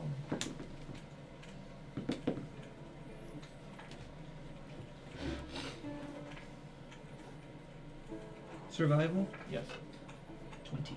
20? Okay. You just going out by yourself, or are you Yeah. trying to bring anybody just by yourself? Okay, got it. Brody, Yep. you know what you've been told? Told what? We're attacking them. We're attacking them? When? In a few days' time. We're gonna wait for Gadalon to make the journey down. Alright, About 4 days. sounds good. Actually, if I saw Malik, I would try to bring him with me. Yeah, you could find him and he'd go with you. There's a different camp set up, but yeah. Alright. Anything? He'll just be following us. How do you think I gotta do? Beforehand? I don't think so. Be Alright, prepared to kill. always. Maybe figure out some shit with your the spirits. With your bear. Let me know if you want to go on another trip. I'd stray away from the I don't even know what to call whatever Steiner gave me. Maybe I'll do a little meditating. If there's any time to be perfectly in tune with it, it'll be now. We'll see. I'll try. That was crack. I'm just working on like smithing and stuff, so just share those words and go back to work. I actually, we've gotten a lot of nomads, and I kind of just want to Kill all. ask around and see if there are any other. I would imagine in these nomadic tribes, some of them have to have some sort of herbalist experience, and I want to just see if I can find anyone to help out with just like making healing salves for everyone, and maybe I could teach them how to make potions and so that other people in the village could potentially. Make a perception check. Okay. Can I do investigation instead? No. Maybe more perception. You do it with advantage though. He's investigating the people. Oh, that's a natural one. It's got the magnifying. What if he walks around with a magnifying glass? There's no way I hit. Probably be harder for him to see what he needs to see. And a detective hat. No way. Detective hat. Minus the magnifying glass. Uh, At least a +1. just a 10. 10. Okay. At least. It could be +20. So you guys have Start kind of walked stacking. over here before and gotten a few random like rune crystals, things of that nature. That's a fun name for a character. The leader, essentially, the, not like full-on leader, but for the first group of individuals that had kind of come through. Starts with a K. Viking helmet on. Corin. Corin. Corin kind of led you in the correct direction to find a couple of people who were selling rune crystals, large sizes of them. They collect them because they come across them so much in all of their travels. And you saw before when you were here, it's probably doubled, if not tripled, in size of like all of the nomads that are here. And you can also see that they have like tents set up, and they also have like a booth also, to where like they are here. Kind of, I don't want to say taking advantage, but like you kind of get a sense that they kind of are in a way, where like some of them do have like cells, they have herbs, they have food even, but they're more or less like setting up these kind of like vendor type stations. But it is something that has been allowed essentially by the Jarl for them to be here. And I mean, and they are contributing in some way. But for some of them that are just like vendor focused, they do have tents and stuff set up where they are selling like potions, salves, they have herbs, they have these things, maybe not in the means that you would have preferred and wanted to be able to just kind of disseminate them freely amongst everybody who needs them. They more or less have them, but are doing it at a profit in a way. You walk the fuck up and you say, "You're gonna die if you don't give me these." Alright. A lot of what you I see just though came too from is ghetto, not, bitch. You know I don't what want to say this is. it's different than how you have things, right? Like you actually have some alchemical things that you have created, like potions and tonics and such. They seem to maybe have some like venoms or antidotes maybe, but other than that, they're not making potions or tonics or elixirs by any means. Do they at the very least have herbs I could use to make things like potions and salves? Oh yeah. Okay.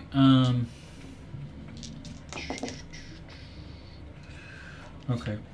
Someone did just tell you that 300 gold. That's all I'm saying. What? I'm broke. Said somebody did just tell you they got 300 I gold. lost it all.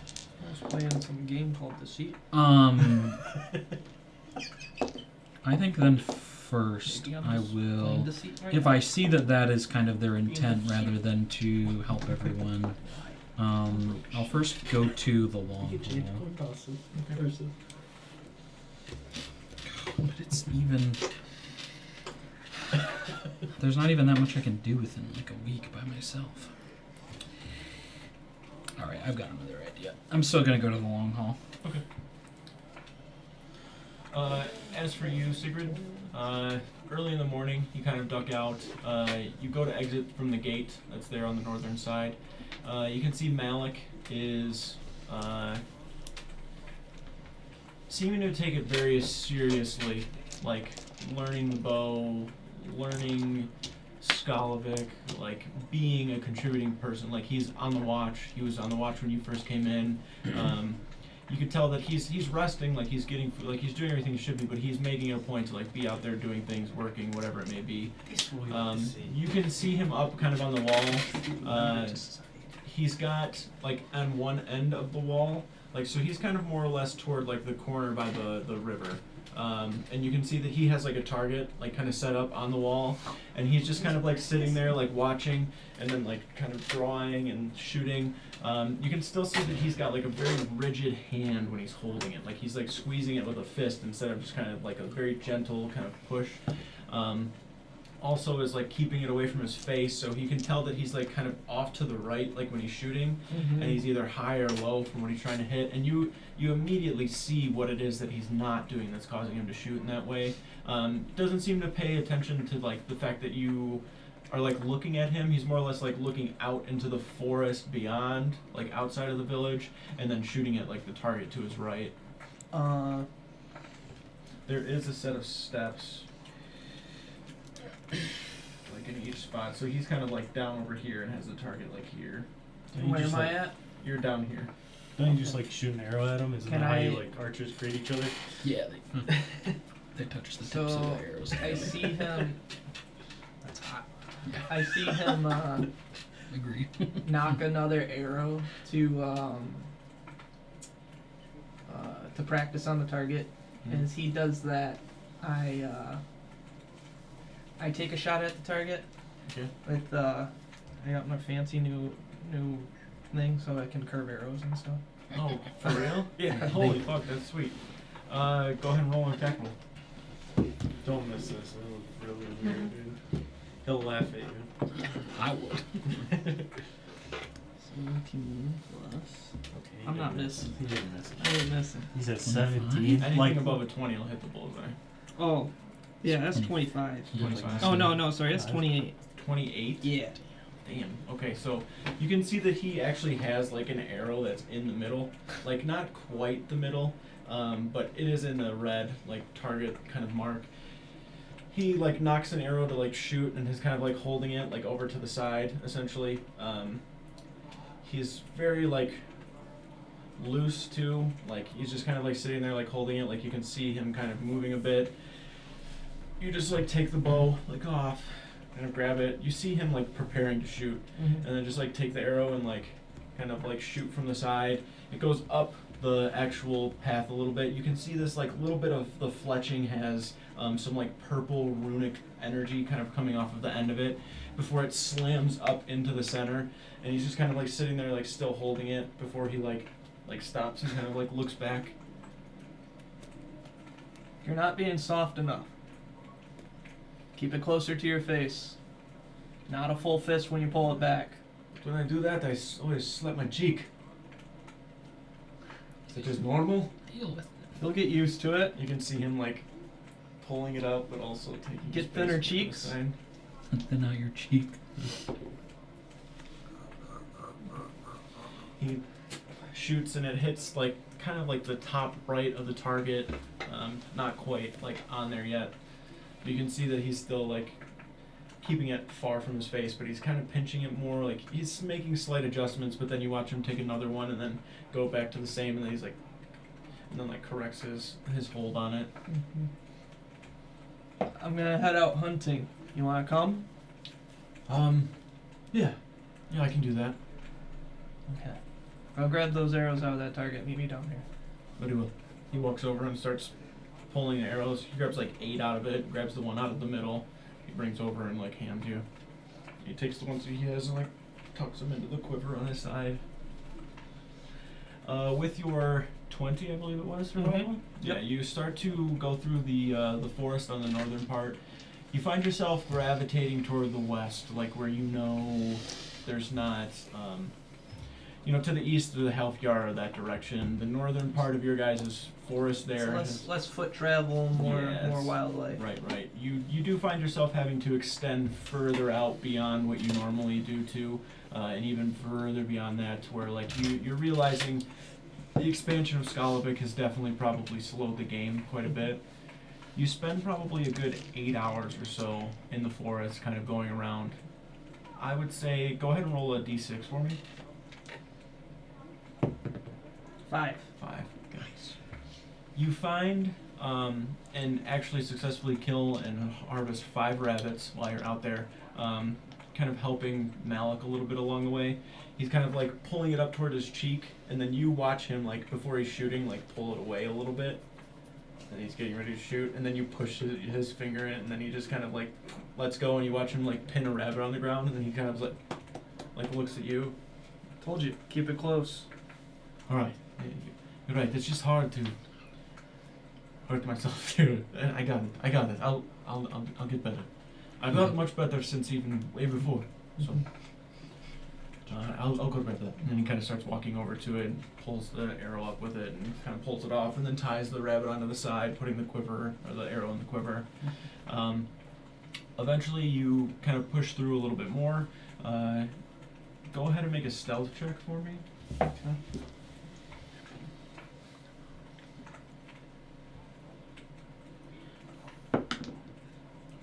That's pretty good. 24. 24. Okay. You start to see tracks, obvious deer tracks in snow, to where you know that they're quite fresh. The last time that you were in the forest with Malik, he was very loud. He wasn't really able to stalk very well, like track anything. You're assuming it's probably like if you were to have him come with you, whatever the deer you may start stalking and tracking is probably going to get further and further and further. What I'm going to do. Turn into a bird. Definitely. Shoot an arrow that tracks the deer and kills it. No. It's part of. So I have Pass Without a Trace that I can cast once a day. Okay. So I'm gonna cast that on us, I guess- or on me, and it's a 30-foot radius around me. So plus 10 to all stealth checks. All right. So your stealth check was 24. It's crazy. 24. Our party just became stealthy. his would make his an 18 then. So Yeah, that's fine. Okay. I think that's good enough. yeah. Okay. All right. How would you say that your And kind we of leave no tracks. Pass Without a Trace would kind of manifest or like look like?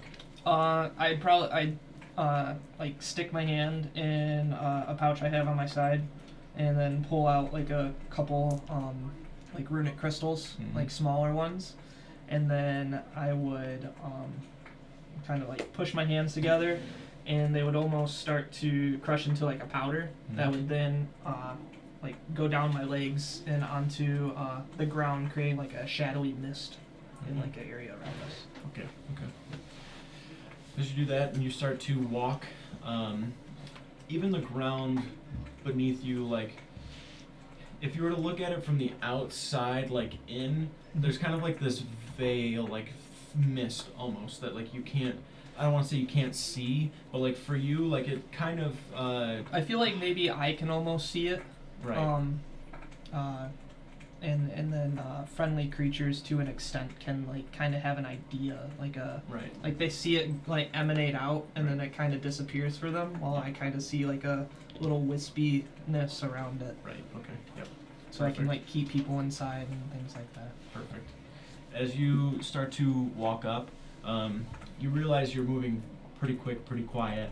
The fresh deer tracks kind of before you. It's hard to really tell like how big, but you can tell that it is one. Mhm. Kind of finally get to a point where you are below on like a hill a little bit, like up into the forest. There's maybe like an 8-foot wide clearing, and you start to see this like flicker of movement, and you just kind of like stop. Malik stopping behind you, kind of looking. That flicker of movement that you start to track, you can see it's like a ear kind of like twitching a little bit, and then you watch it start to like walk out into the clearing, and you can see probably like a good 5, maybe 6 point buck walks out. Pretty heavy looking, big. You can see that it is like putting its head down and like roughing its nose into the ground itself, and then like going down and like eating something. And then some parts it's like walking over and it'll like start scraping the antler into the ground, and then like walks over and just like pisses on it. Like it's kind of marking its spot and like moving around. So you'd imagine that it's probably one of the bigger bucks for the area, for how things have been kind of like pushed out or moved around. But it's big enough and definitely close enough to shoot. Yeah, so I'll knock an arrow. Okay. And kind of get like a good stance, and then I'll wait for it to kind of stop for a second, and either look down or look around, or do whatever it's trying to do, and then I'd let it go.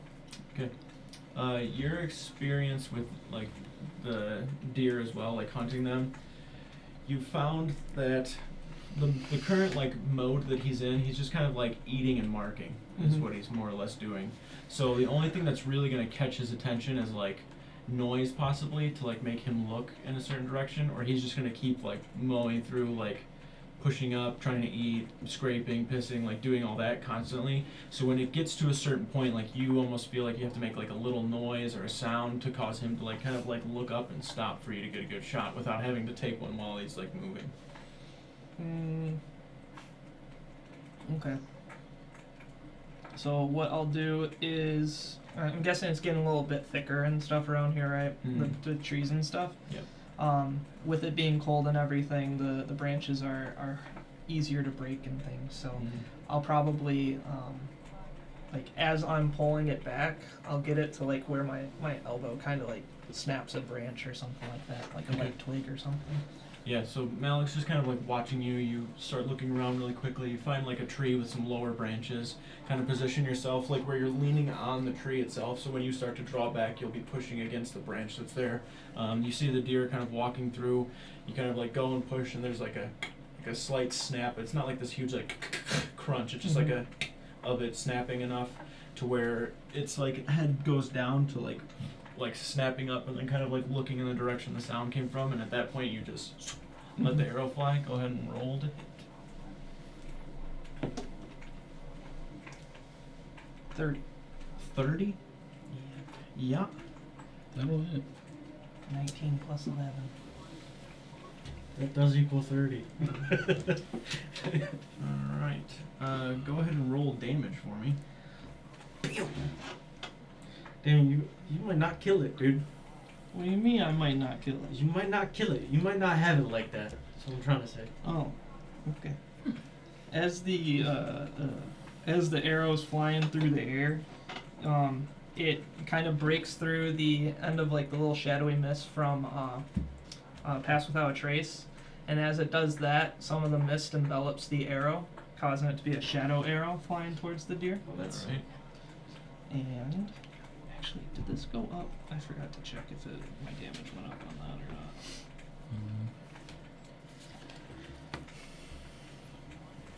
The deer has 50 health, so good luck. 50. Andy's raging. That's okay, he's doing shadow damage, so. Unless it's a totem barbarian. I think they got rid of the totem barbarian. No. There's still one that does the same thing, though, isn't there? It might still exist. I might be wrong. I don't know. I'll just roll this for right now. If it changes, it changes. Berserker. Oh, I think it's Wild Heart now, which is similar, but maybe not as busted. No, it's still pretty busted. Oh, but there's less damage types, so they're resistant to everything except Force, Necrotic, Psychic, and Radiant now, instead of just Psychic. That's how it was before, right? Just everything but Psychic. 22 damage. 20 damage. With that, you take the arrow, you let it fly, and it basically goes just like through and through. And you watch the deer like standing there, just like snap, like looking up at you. You hit it, and it like does like this huge kick with its back legs, and then just like goes a couple of feet, and then you can see it just like kind of tumble in the distance. Malik kind of like smacks your back, like, nice. Let's go get it. Alright. And then he starts following you. He's not gonna say nice when he has to carry that fucker back. He's carrying it too. You're both carrying it. Between the two of you, you start to prepare it, like kind of field dress it, drop a lot out of it. basically leave it for whatever other animal's going to come eat that part. But you field dress kind of the guts and everything out, kind of cut the legs off to where you can kind of maybe like tie one at 1 foot each and then put them over both of them. Like each of you have a set of legs. Mm-hmm. The head too, you can kind of cut off and keep if you want to. You just kind of like tie it and like throw it over your back. Basically to the point where you just have like the carcass and you wrap it around the joints, and then you guys can both kind of just like drag it out together. But you do return with a bunch of rabbits and deer, like contributing a ton for sure. You were heading to the long haul? Yes. All right. And, I have to head out. Okay. All good. Yeah, we've got like after whatever Duluth does, we're doing the last thing and then we're good.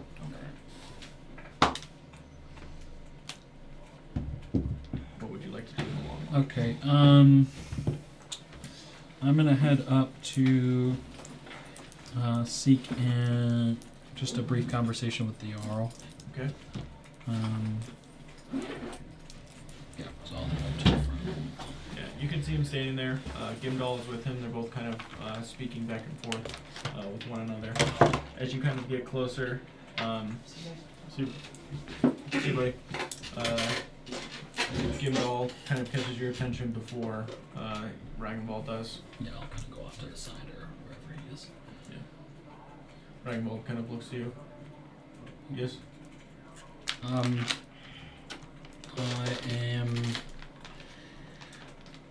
I've met with some of the nomads and they only seem interested in selling the goods that they have. Given our limited time schedule, y'all, I would seek your blessing and patronage. Could I hire any herbalist nomads I can find to help us prepare for this battle? What do you need the services for exactly? Well, I'm only one person, frankly.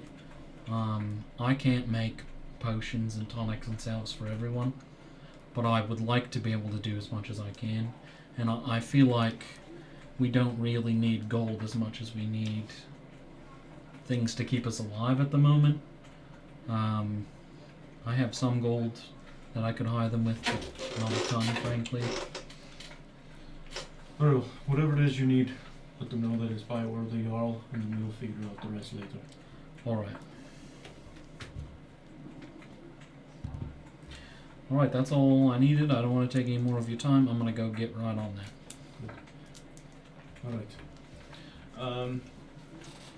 You kind of go and do that very quickly. Begin just maybe 3 or 4 of them that seem to have herbs and tonics and stuff that you can kind of gather up and begin to elicit some help from, which you can do kind of the next day there. So this will be we'll call it second night of you guys being back. So you have been doing stuff, prepping, doing things, getting things ready. Yep. So Kane, Sigrid, Brodier, and Steiner. The 4 of you end up in the long haul on this second night of being back. You know that you have at least 2 more days before the soldiers from Gatland are in place, at least. They can be in place for as long as you need them to be, essentially. But you know that at least within that time frame they'll be there. You've been receiving basically updates from Boar of like their He's location ghosting him when he gets where they're home. moving to. Nothing alarming, just that they're still heading east toward where they believe it to be. We're in position. That's sick, bro. It'll easily take like a good week for them to get where they need to be, scout everything, and go from there. So with that, you 4 within the long haul. I would have all 4 of you roll perception. Alright. You guys only have to roll this a natural 20. Oh, cool. It's an 8. Oh, this guy, dude.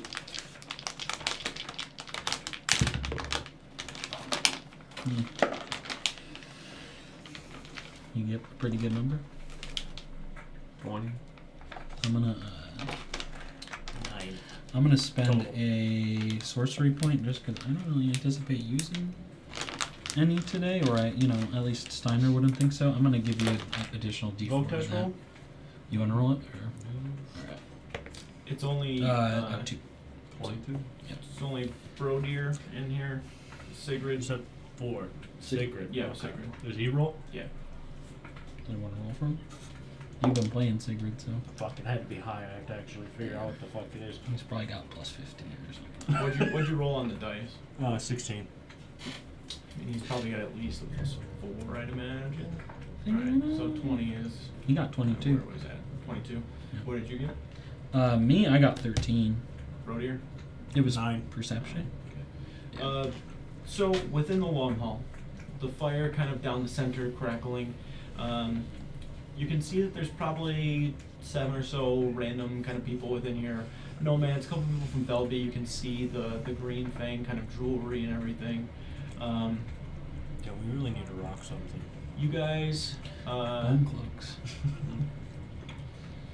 as you are within the long hall, kind of up toward, where would you guys want to sit together? If you, so my point right now is you guys basically, the 4 of you ended up here to like get a meal at the end of the day, and I'd assume would sit together at least. You think I'm sitting with these losers? Would you want to be Sorry. like? Would you be I'm at the sitting in his back lap. of the hall, the front, like the Home. middle? Like where in the long table would you sit? I feel like the middle, but if you guys would think closer to the Jarl, that's fine too. I'm just I was smack dab grand, in the yeah. middle though. Just like middle between the Jarl and the doors. Okay. I don't really think much about it. Just sit. Yeah, just see Steiner's in Wherever, there. Yeah, right. So you guys start sitting. Low chatters kind of fill the long hall itself. Ragnvald doesn't appear to be like getting ready to address anybody. There is some haunches of venison and kind of like ground up meats as well that are kind of prepared and cooked. Sigrid kind of explaining to you that he'd hunted it yesterday and talking about Malik and things, and just light conversation between you guys is kind of going on. Sigrid and Kane, the 2 of you kind of sitting next to each other, just kind of like sitting there cutting into some meat, eating. Brodir's just taking handfuls of shit and just like stuffing his I'm face doing it in with real what's life. in front of him. I'm doing it in real life. That's you RP guys- right there. That's RP. The night kind of progresses a little bit to where even discussing some like planning, whatever the future, it's just this kind of normal conversation that you guys would more than likely have of discussing what's going to be next, talking about whatever it may be. But Kane and Sigrid, the 2 of you, as you are sitting here within the long hall, start to like look around at everybody that's in here. You can see Ragnvald over toward the front. His wife Katala beside him. You start looking around too and kind of like look up. It's kind of later. Gimdal's been taking some like late watches, like along the wall and everything. Usually in a way where like you guys kind of like are swapping who's like leading and commanding it. Like since you've been back for a little bit, as you were before, kind of heading the watch for the wall. You watch. A couple people make their way in and out. You watch as Torvald enters, kind of sits down over kind of toward the front of the long hall near the Jarl. You watch the 2 doors on the far side, what would be like the east side of the long hall, kind of open up. It's dark out. You can see we imagine more nomads making their way in. A couple of people you can see have green fang jewelry on, and you recognize walking in as well with them. Axe, you can see, kind of broad shoulders, just like making his way through, has the large axe on his back as he walks in. Just finds the first empty spot, takes a seat, and kind of sits down. And you start like really surveying everybody in the long hall. And it's not for any reason other than something in the back of your neck just like kind of tingles and like stands up. Like you can feel the hair kind of almost stand up. And you almost like catch some sort of smell, like a familiar smell almost. And you're like, what the fuck? And you kind of like look, and Sigrid looks at you, and like the 2 of you start like looking around in the long hall itself, like all over the place. The smell's still lingering there, and a little bit of time passes. A few more people walk in, more people walk out, people sit down, start eating. And that smell is still kind of lingering. I'm trying to think of what is that smell. It's not good. It's bad. You've smelled it before and recently. It's like decayed flesh almost. like a dead, fleshy kind of. You start kind of looking around, and you look at the far side across from you, and you can see like 4 or 5 people standing up by the door. They look like they're having a conversation. You can see them heavily cloaked in like furs and leathers and everything. The door's slightly open. You watch one of them take his hand and kind of reach over and close it. And then as you're watching him close it, you look over toward the side on the east side where you can see the door's like kind of partially open. You watch the door close. You see 3 or 4 people standing over there, similar, heavily covered in furs and like leathers and stuff. You watch on the far side as they close the door. You see one of them like reaches over to the left of the door where you can see there appears to be some sort of like piece of wood or like a bar or something. He kind of like picks it up and like hands it over to the guy who grabs it and like sets it into the door. Immediately in the back of your head, alarm bells start kind of going off. You snap back quickly to the other side where you can see somebody else has put a piece of wood in, and then you look behind you, and as you look behind you, you can see the door there closed. 4 or 5 people standing there, 4 or 5 standing on the other side, 4 or 5 standing there. They start to undo like their cowls. You can see thick beards matted with some sort of caked sort of liquid in the beard itself, stained kind of deep yellow teeth.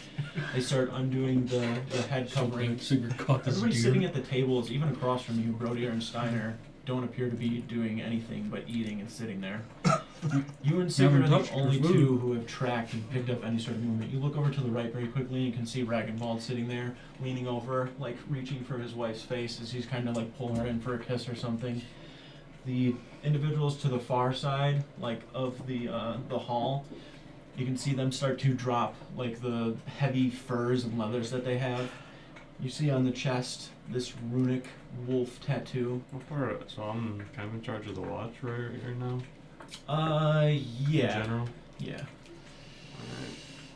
I see them all start to undress. I don't have any gear on me, so I'm here just to Dude chill. never wears his gear anyway.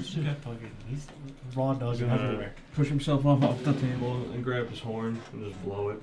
Okay.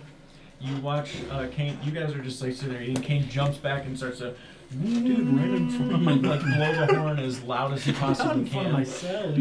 Tooting his horn in front of myself. You see from the far side of the hall, like you guys just jump up and start like looking around, and behind you, so like on the other side of the table, so the long table going through the middle, there's like a central fireplace that's kind of there. Yep. So you're kind of in the center part. You guys are sitting like on the inner portion of that, essentially, to where like there's like tables on both sides of it, basically, right? So like Yep. you guys are on one side of that, like kind of in the middle portion, and you just hear out of nowhere just like commotion behind you, and like kind of snap and look behind you to see Torben like have 2 of them like kind of in a bench press position where he's like kind of like holding them up away from him. One of them's like slams Can I an help axe my down boy? and hits him in his side. Brodier, you jump around and see that and instantly just like jump over the fire in the center Yeah. to just like tackle one of them off of him where he grabs one and I'm kind of gonna- slams it over to the side. Yeah, I was gonna say I'm right away. If I see him swing an axe at Torben, Yeah. I'm firing some spells right at him. Okay, and then for you, you instantly feel as you're like just hit to the back. You don't know like if it's a blade or a club or what it is, but you feel something like cold instantly like hit the back of your head as somebody swings at you. At that point, Sigrid just like rolls over the table, I'm assuming, and just like starts getting arrows out and starts sending them. You start hearing commotion. There are blades being drawn. You can hear the steel against wood. Ragnvald jumps up and starts to basically, he himself is not in like full armor or anything, but you watch him like run over toward the back where he kind of comes forward with what you can see as some sort of huge almost axe-like blade that has like a slight curve to it. You can see that it is weathered, it has dents and chips in it, it is sharpened. As he kind of jumps out and starts like sprinting forward, you watch all of these, what you now see to be Hjalfgar here, under some sort of guise, start to just converge on the inside. The ones on the far side just have a couple of people that they just started cutting into and like carving up almost instantly, who had no chance of survival essentially. And from there, that is where we will pick it up for next time. Kill these guys.